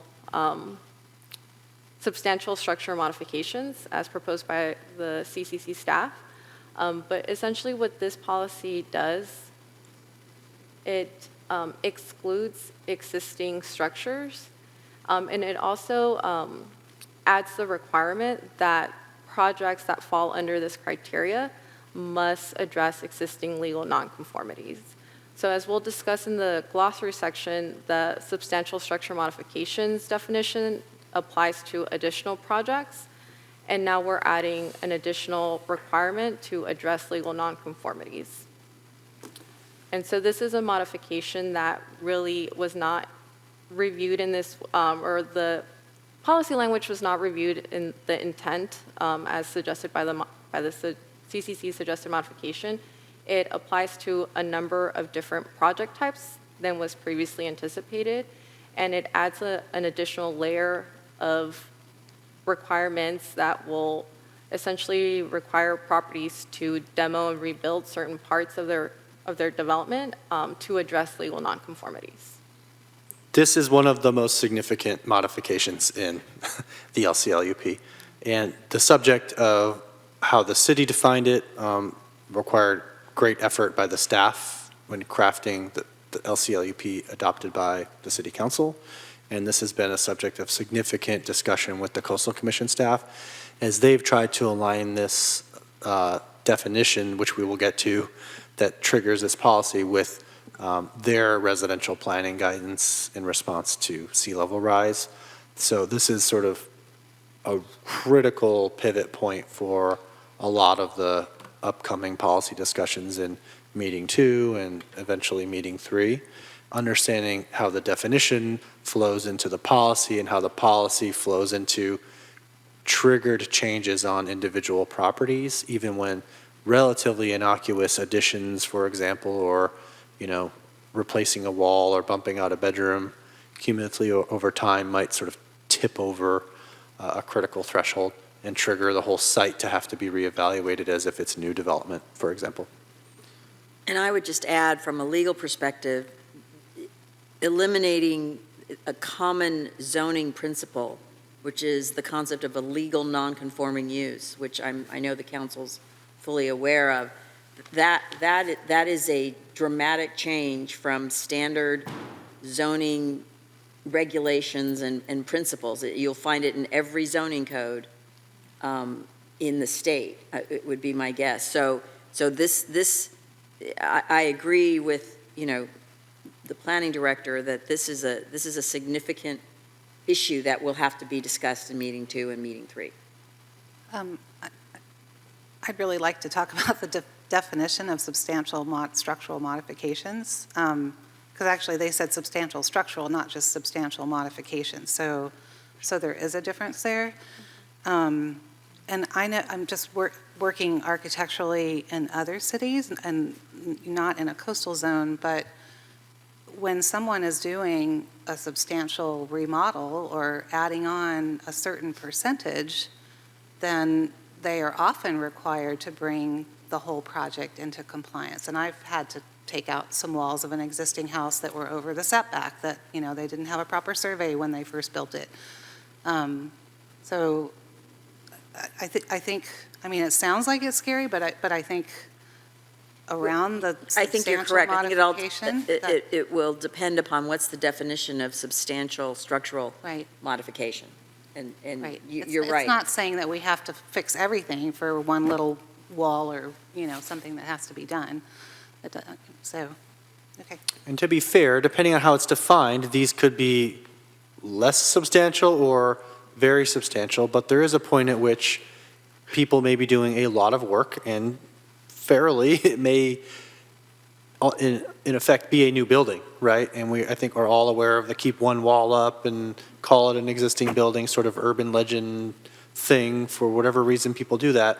People game the definitions, and there are projects that may be called renovations when in reality they're new development. And so there is a place to consider this issue, but the particular triggers and thresholds are really the critical part of the conversation. I know the council had asked to go line by line, but this might be a place to jump down to the definition briefly and come back, given sort of the integral relationship to those two suggested modifications. Happy to. I do know Mayor Pro Tem wanted to say something. So if I own a property, it's zoned commercial, but it's been residential for the last 100 years, and I want to add 2 bedrooms, that's a substantial structural modification, and therefore they could make me turn that property back into commercial because it's non-conforming. There's possibly a way to read that modification that way. I think this is more so reflecting the physical nonconformities, and so that could be a critical clarification in terms of this applies to the physical building, but not, the use. The use, okay. I don't know how essential the use is relative to the physical component of the development. So that could be a really important clarification, for example. Briefly, before we jump into the definition, I do want to confirm the certification draft LCLUP does have a tsunami evacuation area map in figure 5-3. I have reason to believe it's up to date, but there was a not too distant in the past state level update, so we can double check and address the updated figure if need be in the general plan resubmittal. The general plan certainly reflects the current state evacuation area map.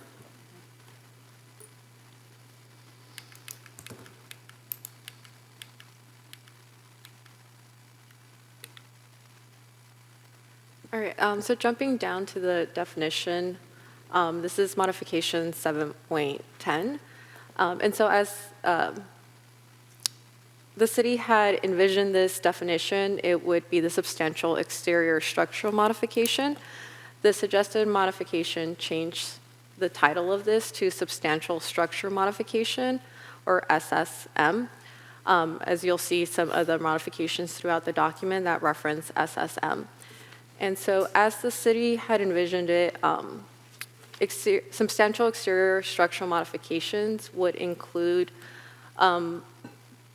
very strict project types. So you can see here, and I'll move it to the next slide in 1 second, but so seaward encroachment of structures, removal or replacement of 50% more of linear exterior walls, and so on. And then it also had a list of exclusions. So this is a list of project types that the city specifically wanted to exclude from this definition.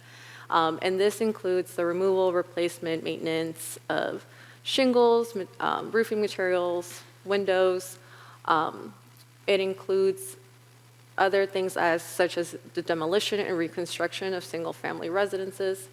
And so the modification, as suggested by CC staff, really limits, it takes away most of that exclusion list, and it leaves only the removal, replacement, or maintenance of non-structural exterior components, such as decorative siding, shingles, and windows. And the other very important modification to this definition is that the last sentence, which states incremental changes that cumulatively amount to replacement of 50% or more over time shall also be considered an SSM. And so essentially what that says is that you have existing development. You could come in, do one small project, and it wouldn't essentially trigger this definition because you would be under the thresholds per the definition. But 5, 10 years down the line, you could come for another project to your property, and at that point, between those two projects, you would trigger this definition. And so that's really a major change from this city's certification draft to the suggested modification, where previously as written, this definition would really apply. Staff would look at it when a permit application comes in, we would review it, do you meet this definition, are you excluded? And then we would apply the policies. But as the suggested modification says, now when you have development projects coming in, we have to review the entire permit history for that property and determine if it triggers this definition or not. Most likely, as properties develop over time, they're going to trigger this policy because of the 50% thresholds to floor areas. So at that point, additional policies are going to be required because there's additional policies in Chapter 6 that apply to projects that meet this definition. So it's really, not only is the definition really changing because it excludes, it deletes many of those excluded items, but also how this definition is applied to development in the city is a modification. So this is one definition that is really important for the city to consider and discuss at the future meetings. Yeah.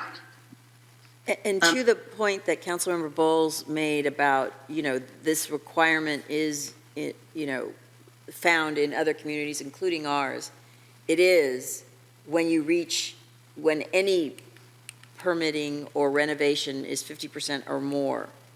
So this would reduce that to if, in the history of the project, if it totals 50% or more, but you could have an individual project that was 10%. Mm-hmm. But if you had prior projects, 1 or 2 or more, that equaled 40%, if you're at 10.5%, then this triggers and you are going to be impacted by this change. So that is really the issue, and it may not be a big change, but it's something that the council should discuss because that is not common, that's not a common legal non-conforming use trigger to be less than 50%. Councilmember Beckmeyer, I see you chomping at the bit. Well, I mean, I'm agreeing 100% with what Michelle is saying right now, and I'm having a hard time imagining how we're going to resolve this issue because it seems like it's creating a lot of legal jeopardy for the city. The way that the language has been suggested by coastal staff. I know we're not getting into the substance tonight, but I have to say this is huge. This particular one, I don't know. At this juncture, I keep like each successive one, I'm like, oh no, this is the really biggest one. And then we move on to the next one. I go, oh no, this is the really biggest one. And now I'm like, oh my gosh, where do I even, how do I find the really biggest one anymore? Perhaps Director Murdoch can help you, or your palpitations to go down a hair. No, it gets worse. No, I'm just kidding. Okay. Put on your seatbelt. Joking aside, I think we need to work through the city's policy first, and then understand a little more about where the Coastal Commission is coming from. So, as Senior Planner Cervantes mentioned, the city's initial definition, the way it's crafted to apply to particular types of projects, really tried to get at the heart of what our understanding was for why a substantial structural modification matters. Why does it matter? You're doing something that changes the project's relationship to the coastal hazard. So that's why exterior modifications in the staff's judgment made sense, and the council ultimately adopted that. So seaward encroachment, if you're getting closer to the shoreline and the erosion or the wave overtopping, that's important. If you were removing or replacing exterior walls, that's important because it changes the envelope and the relationship to the coastal hazard. It wasn't clear, it still remains unclear to me, what difference it makes for interior structural modifications. For example, if floors are modified or interior load-bearing walls are modified, it doesn't at all change the relationship to the hazard. It's simply the Coastal Commission trying to use an economic vehicle, if you will, to say, oh, you've invested so much money into this property, it's essentially a new property. There's a case to be made for that, depending on your perspective, but it's not directly associated with the hazard that's at issue. So I don't think necessarily, in my mind, it's the right approach. So that's sort of the fundamental first half difference, right? Our policy orients to the hazard. The Coastal Commission's orients to a reasonable economic trigger for saying something is new. On the second part, I think we deviate in a different way, where the city has tried to really eviscerate the number and types of projects that are going to be subject to this trigger, because we have so much existing development in our community, and the council determined that people should be able to continue utilizing their properties if they're already developed in most cases. And so that's why things like rebuilding a new single-family residence, would have been exempt from this trigger, even though it would remove 100% of the structural components of a particular project. That is a very aggressive set of exceptions, and the Coastal Commission has reacted to that. There are some that perhaps the council would want to continue pushing for, like clarifying the section 30610, disaster rebuild, for example. If the property is lost to a fire or something like that, should they be allowed to rebuild largely as they were before? Most often, that's the case. So there's some work to be done, potentially, on that.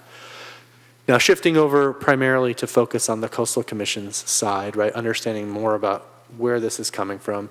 If you read the sea level rise, residential planning guidelines, this is one of the critical issues that they seek to address. They suggest something very much like the Coastal Commission's suggested modification, but importantly, that policy guidance, not only does it say it's not regulation, right? So it's not mandating any of this, but, wink, wink, think very carefully about what we're saying.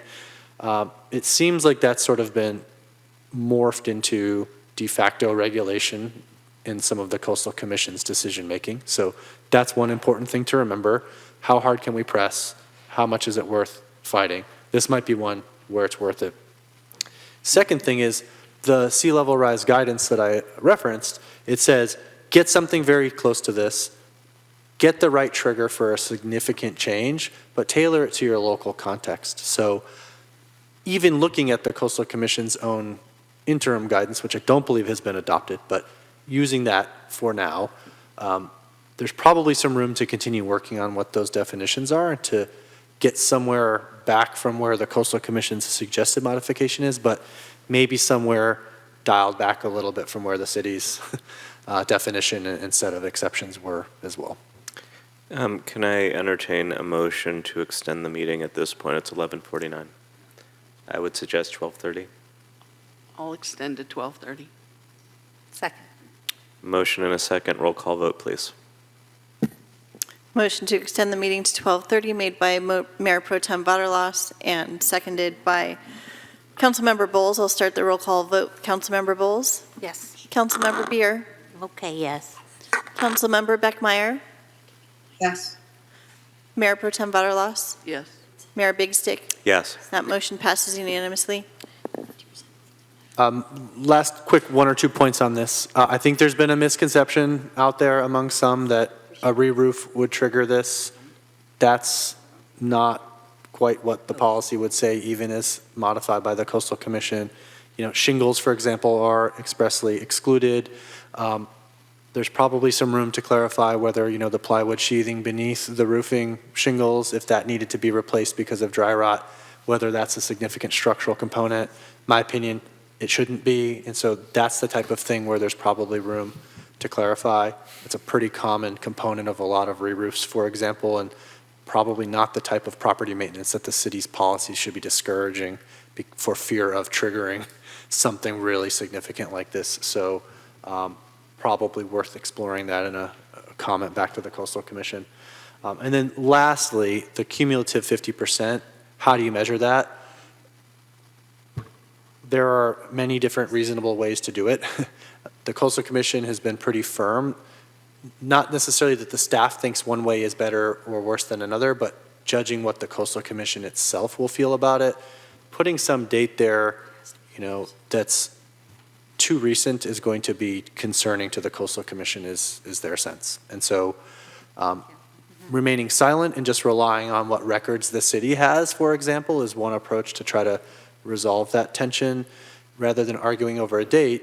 If we don't have comprehensive records of those types of improvements that we can readily access prior to, let's just say 2010 or the year 2000 or whenever, we can only use the data and permits we have to measure the comprehensive change. So it may not be as bad as it seems in terms of adding the comprehensive history for projects given the city's permit records, but that won't be the situation in every case.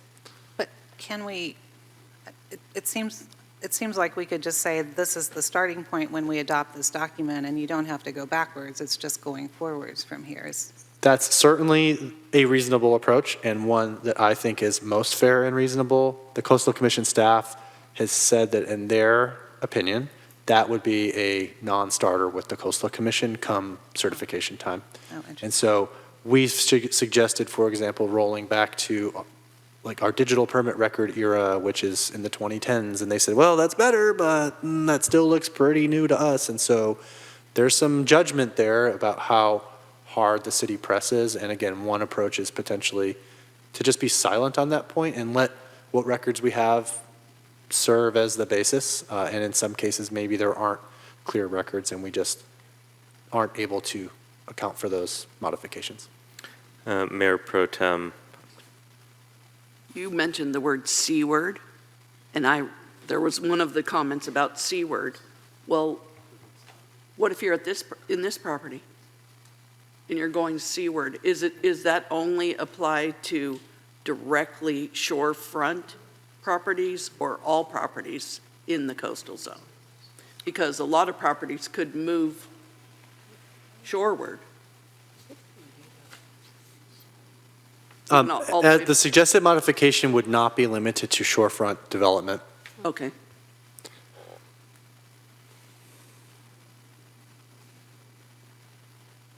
But the Coastal Commission's suggested modification also doesn't talk about shoreward encroachment, and so it's not clear what, the implication would be in that case. Keep getting the sense that for meeting 2, we should start here.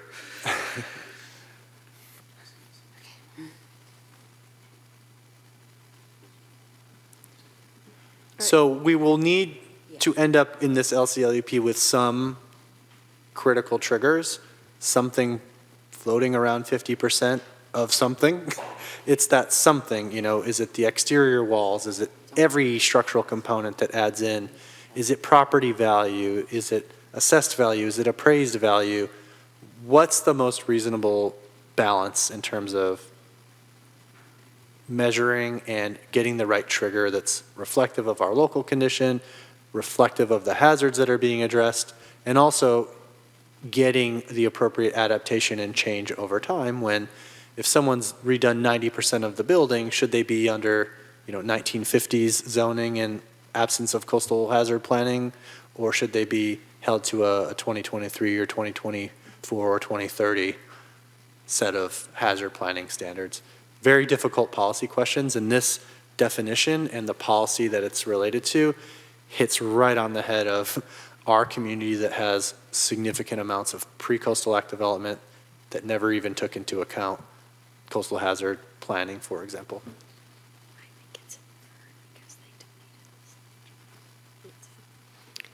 All right, so the next modification, it's 6.42 to policy CR-I-51. And the policy is habitat sea level rise migration buffers. So as the city wrote this policy, it was anticipated that there would be a sea level rise buffer to areas for new development to protect habitat buffers. And so essentially what the policy says is if you have habitat at sea level rise, that habitat will have to move inland, so you'll have a sea level rise buffer as well. The suggested modification has essentially two main kind of modifications that really are the reason why this modification is highlighted. And so the first is the term additional to that first sentence. So it says an additional sea level buffer area shall be added to the required habitat buffers. So essentially it's the way that it's read, you have your habitat buffer and then you have an additional sea level buffer, which is not how the city had previously anticipated this policy being implemented.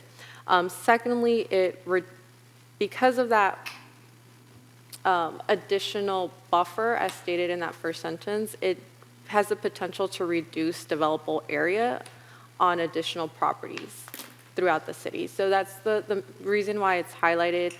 Some of the other language that's in there is clarification that requires compliance with state guidance.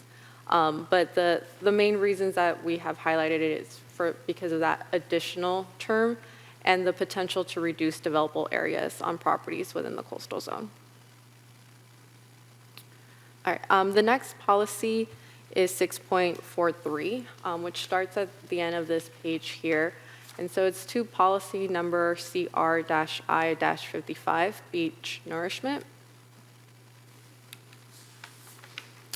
And so this policy is written by the city, anticipated that the city would evaluate a beach nourishment program in conjunction with sand retention structures to maintain beach widths and elevations.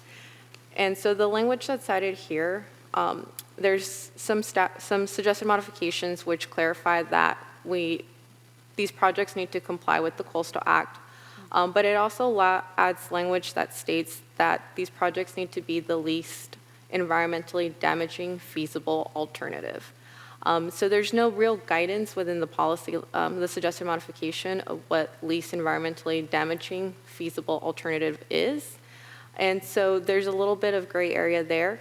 But as well, as the suggested modification states, is if sand nourishment is not the least environmentally damaging feasible alternative, then it will not be an option for the city to pursue that beach nourishment program. So that's why this policy was highlighted for future discussion, because it does have implications to the possibility of the city establishing a beach nourishment program, as was anticipated.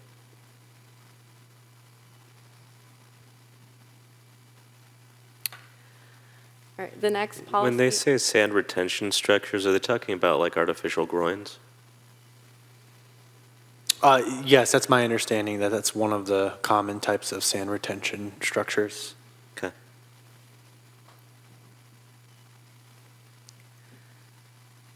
All right, the next policy or modification number is 6.44, and this is to policy CR-I-56, existing shoreline protection structures.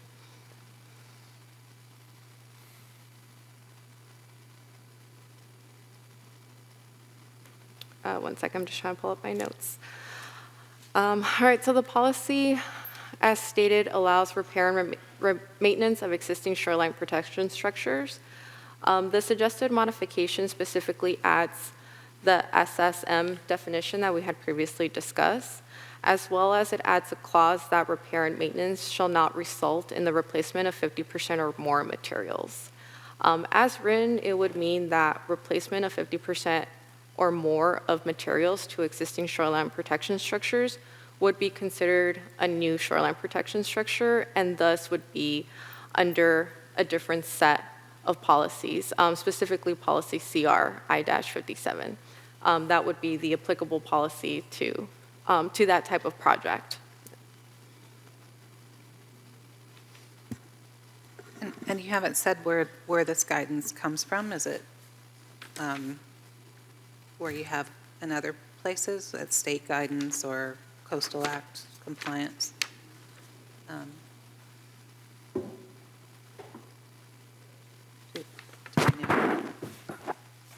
Well, it's referencing section 30235 of the Coastal Act. Is that what you're asking, Christine? Yeah, so, I mean, is that particular, is the particular objection that you're mentioning something that's required in the Coastal Act? Thank you, Sue, for catching it. Yeah, just please give us a minute to consider the question.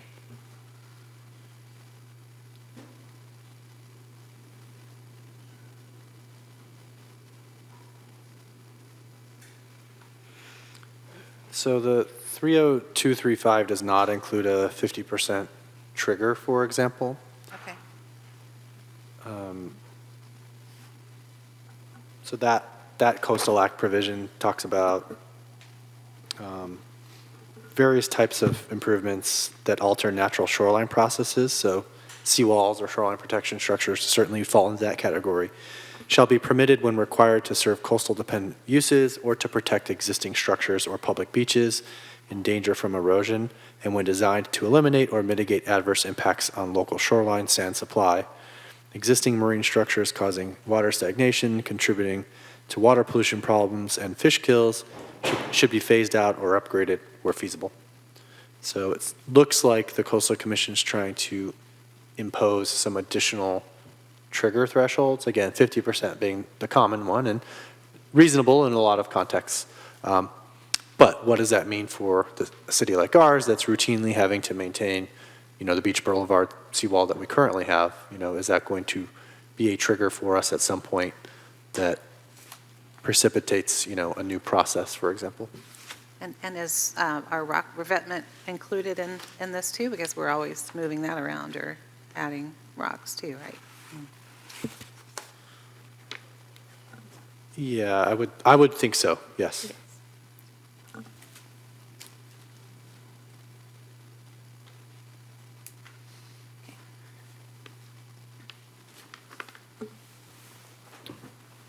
All right, so the next modification on the list is it's part 2 of this same policy to existing shoreline protection structures.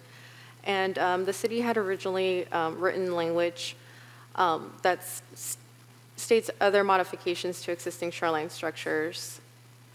And it includes, one second, let me just read my notes.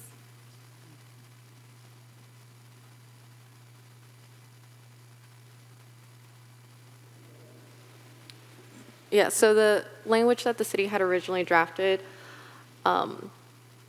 essentially stated specifically that the exclusions in the substantial exterior structure modification shall be considered to be an existing shoreline structure. And so the suggested modification deletes that language, and as previously stated, it adds it to the portion on top.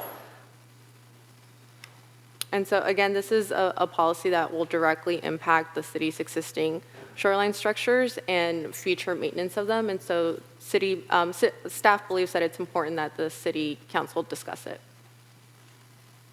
And to briefly jump back to the prior discussion, I was able to locate, it's not in the Coastal Act, but it's Coastal Commission adopted regulations related to the 50% trigger for, unless destroyed by natural disaster, the replacement of 50% or more of a single-family residence, seawall, revetment, bluff retaining wall, breakwater, groin, or any other structure is not repair and maintenance under Section 30610D, but instead constitutes a replacement structure requiring a coastal development permit. So reflecting that regulation in the policy trigger.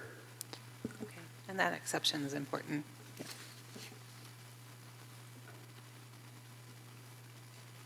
Right, and that's California Code of Regulations, Title 14, Section 13252. B is in Bravo. Thank you.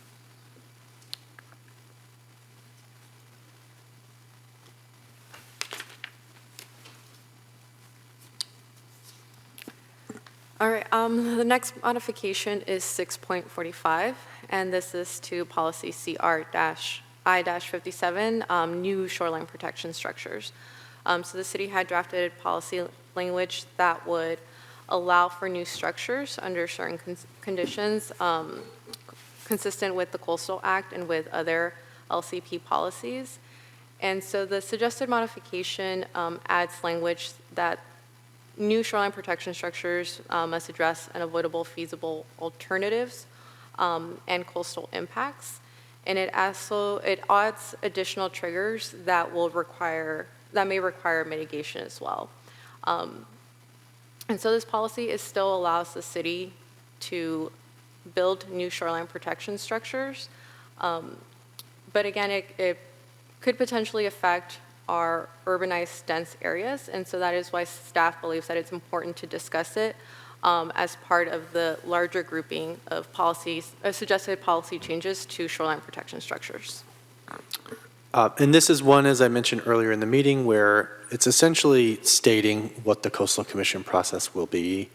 These are parameters that are applied to those permitting decisions by the Coastal Commission, which in most instances, a shoreline protection device is going to need a CDP from the Coastal Commission. So understanding up front that it needs to be the least environmentally impactful feasible alternative and impacts to the shoreline need to be mitigated, I think are important to disclose and, have out there up front in the decision-making process. So not necessarily an objectionable policy, but it's one that's different and may have impacts expressly stated now rather than them being identified later in the permit process. All right, the next modification is 6.46. This is to policy CR-I-58, authorization limits of shoreline protection structures.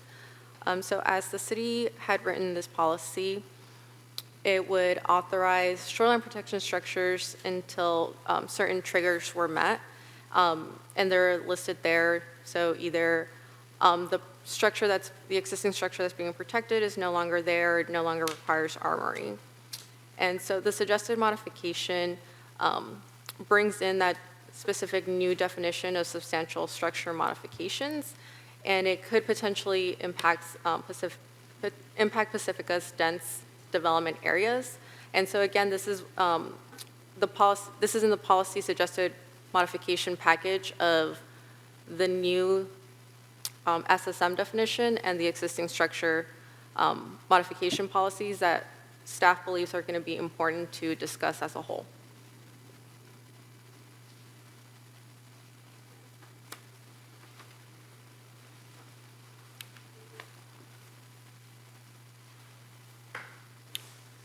All right, now we're jumping into suggested modifications in the glossary. So this is modification number 1.7, and it's a new definition. The city did not have a definition for anticipated life. The suggested modification essentially created this new definition for anticipated life of development, and it specifically outlines the number of years for different types of development. And so this is tax that's adopted from, it's new tax from adopted guidance for residential development and critical infrastructure. But really where it could impact our document is that this is a longer time frame for anticipated life of development. And so when you're considering that with some of the other policy language that requires you to address coastal hazards, it could result in an increased hazard setback for new development.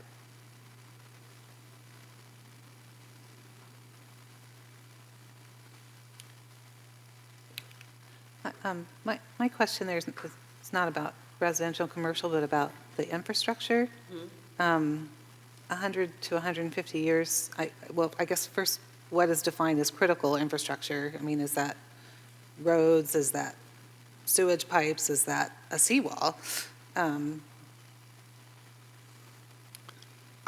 Well, I think yes to everything but the seawall, more than likely, given that's typically, at the point of where the hazard is present for coastal erosion, for example. I think we should understand that critical infrastructure to be relatively broad.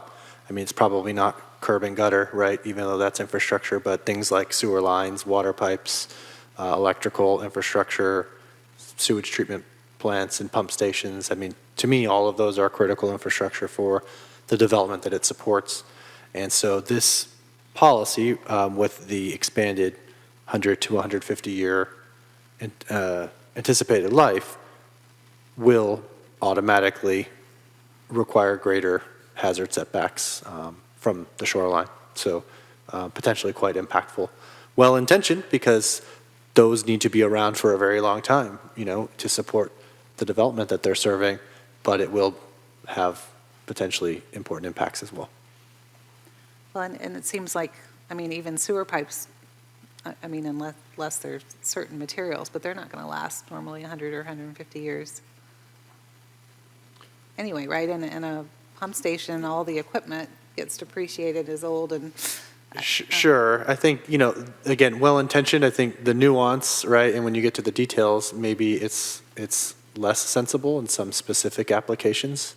But there are sewers in, the East Coast that were built 150, 200 years ago that are still going. So, I mean, it really depends, as you said, on the particular infrastructure and the materials and method of construction.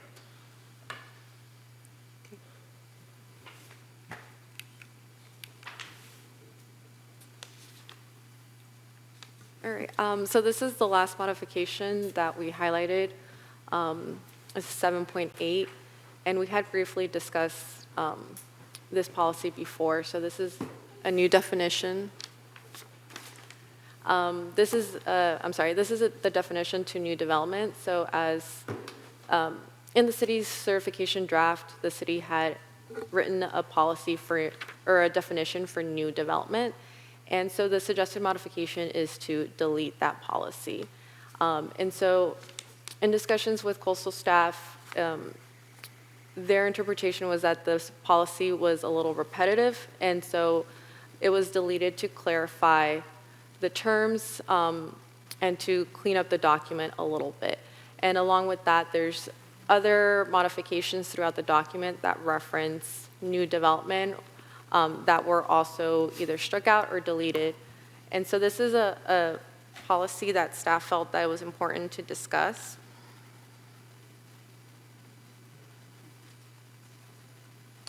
In part, in structuring the certification draft LCLUP, I think the city sought to only apply the most onerous or impactful new development policies to certain sites. So in this case, as it was defined, sites where no other development currently exists.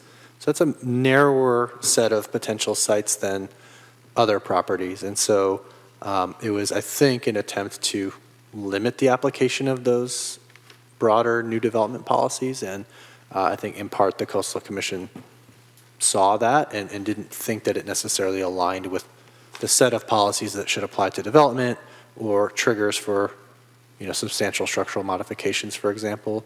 So as I mentioned earlier, letting development be development, but then the specifics of that be addressed through the different policies. So triggers for substantial modifications or,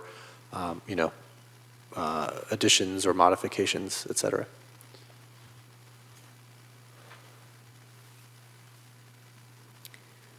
Okay, so as I previously mentioned, that was the last modification on our list because we did already discuss modification 7.10.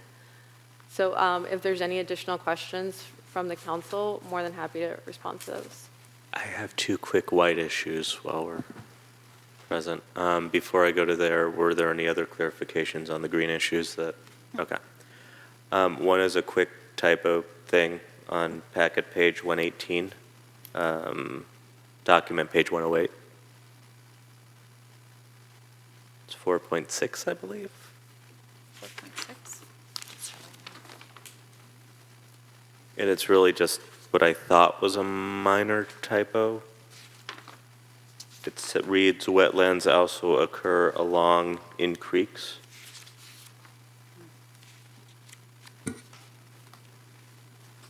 Thank you. Okay. And then the other one was packet page 96, document page 86, 3.8. I just want clarity. Mayor, could you specify where that is again? It's, PR-I-60, number 3.8, packet page 96. Document page 86. Thank you. And the comment, please? Just want clarity. I think I got confused reading it.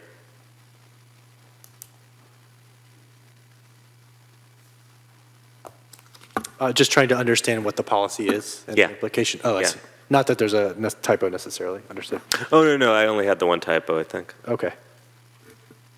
So what this is addressing is a pretty routine governmental function, which is to periodically abandon or vacate public rights-of-way.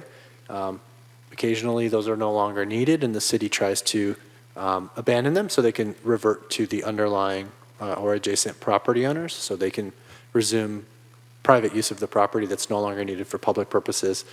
What this policy would do is put additional restrictions on the city's ability to do that.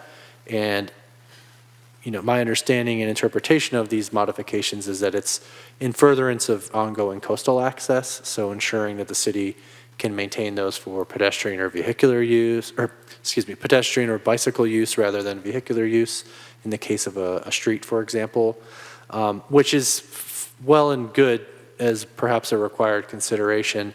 But what's more concerning is where it says, shall only be approved if coastal resources can be protected in as good or better conditions as exist at the time of permit evaluation, and so on.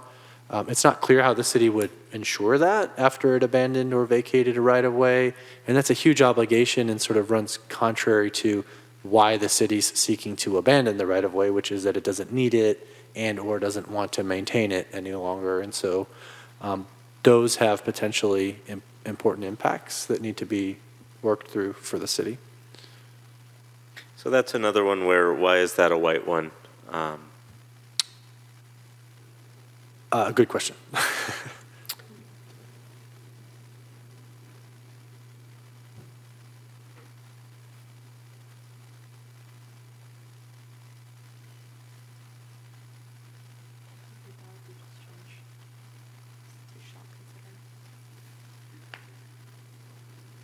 Yeah, I think perhaps in part that a relatively minor tweak to shall consider rather than shall only be approved, I think was our thinking, so that it is concerning, but it's a relatively simple fix that we think can be worked through. It's probably why it's not highlighted green.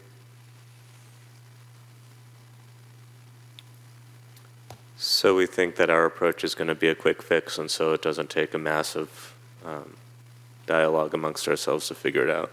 Okay. Right. And that's, it's part of reading this. There's kind of an assumption that if it's white, then there's no problem, rather than there's some problem, but it's minor enough that it's already, we've had the thought of how to fix it. And so it's helpful for me to understand that for any given issue. And I guess there's a mild curiosity about any others in which that is the case, but it's ultimately mild. Compared to the work we clearly get to do over the next 2 meetings, that is. And so, again, can't stress it enough, the next meeting is the opportunity to discuss with people who we don't necessarily agree with. And I really hope that we leverage that opportunity to our greatest potential so that when we get to meeting 3, the tone is brought to a level that we can have that conversation as robustly as we please. Councilmember Bowles? I had 2 quick white ones. So 132, 5.1, natural hazards. I don't know why I wrote down, sorry, I'm tired now. I'm trying to read it. Is this the one, am I reading the right one? Somewhere it referred to figure 5.2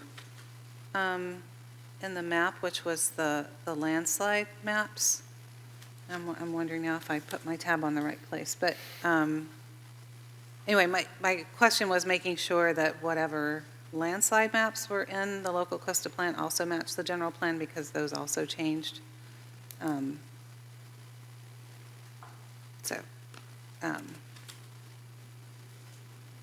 sorry, I don't know that it refers to that particular thing.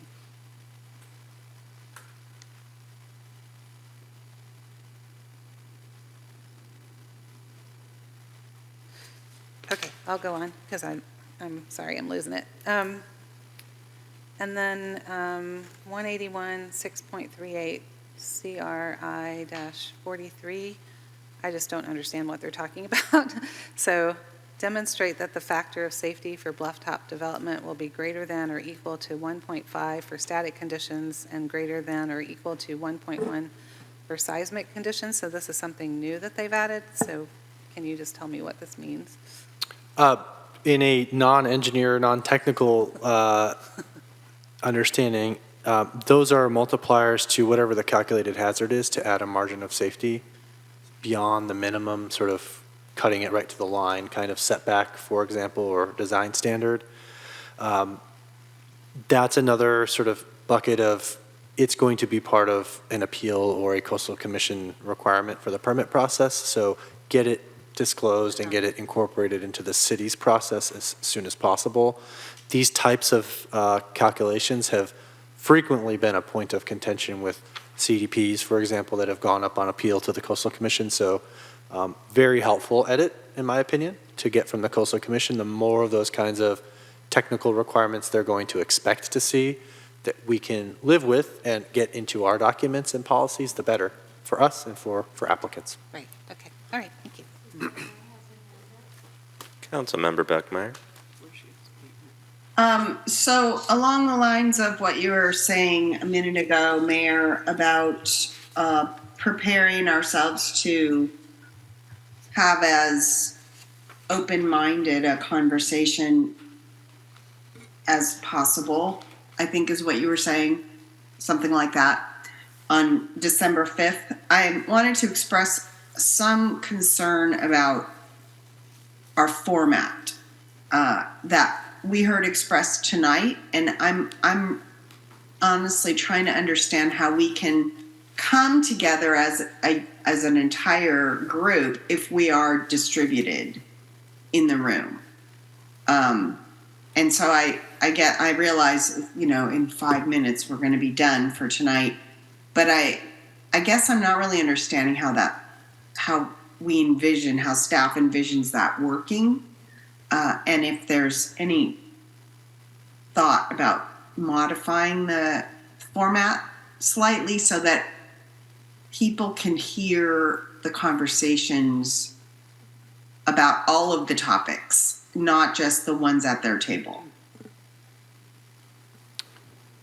Well, we have tried to structure this process modeled off of what I think the staff would perceive as successful similar processes in the past, where difficult issues were confronted in smaller groups to allow more dialogue between and among members of the community.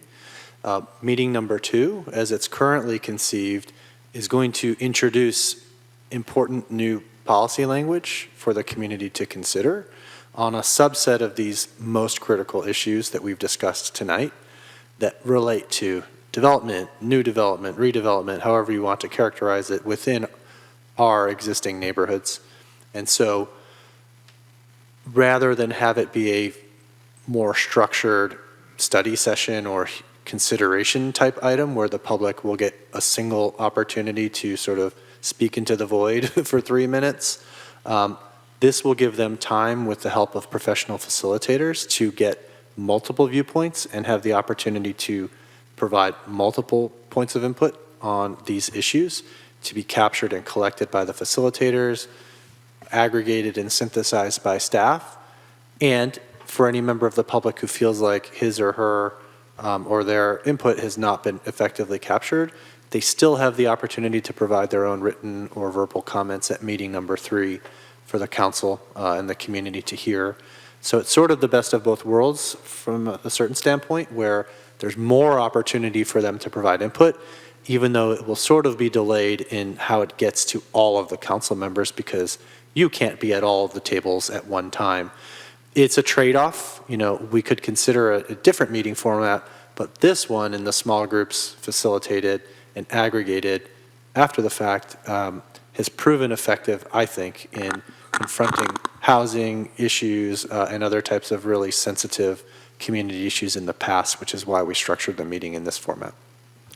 You know, while it may or may not appear counterintuitive, I really value the opportunity for people to actually talk with one another rather than, frankly, what we've both witnessed in the past, and I think that's invaluable. I am sensitive to capping time limits because it seems like sometimes there's a feeling during those conversations of we only have so long to talk, and that's kind of forced. And if we don't hit all the topics in the allotted time frame, then the next time we hear them is meeting number 3, and I didn't have a chance to say my piece robustly because we're back on these set of policies where that table's on that set of policies. And so I do have that sensitivity that to the extent possible, it would be good to make sure that everyone has the opportunity to have a robust discussion without an artificial time frame unduly limiting an otherwise good conversation that might yield a really helpful comment by meeting 3, if not beforehand, when staff is compiling all of the feedback given. And we will just be listening. Okay? Correct. Okay. Plus, conversation's always better when there's food involved. Hey, good night. Does anyone else have anything further to Sue? Are you good for the moment? I don't know if I'm good, but I don't have anything further. Okay. So with that, Thank you for all the detail and all of the amazing work on this. It was amazing. once I sat down with that document and the other document and went back and forth, it took me a minute to figure out the setup, and once I figured it out, it was just so smooth. And thank you for putting that much thought into it. Never mind the rest of the amount of work it's taken to get us to this point. And we look forward to hearing what the next set of recommendations are and what the conversations look like. And the time is 12:27, and the meeting is adjourned.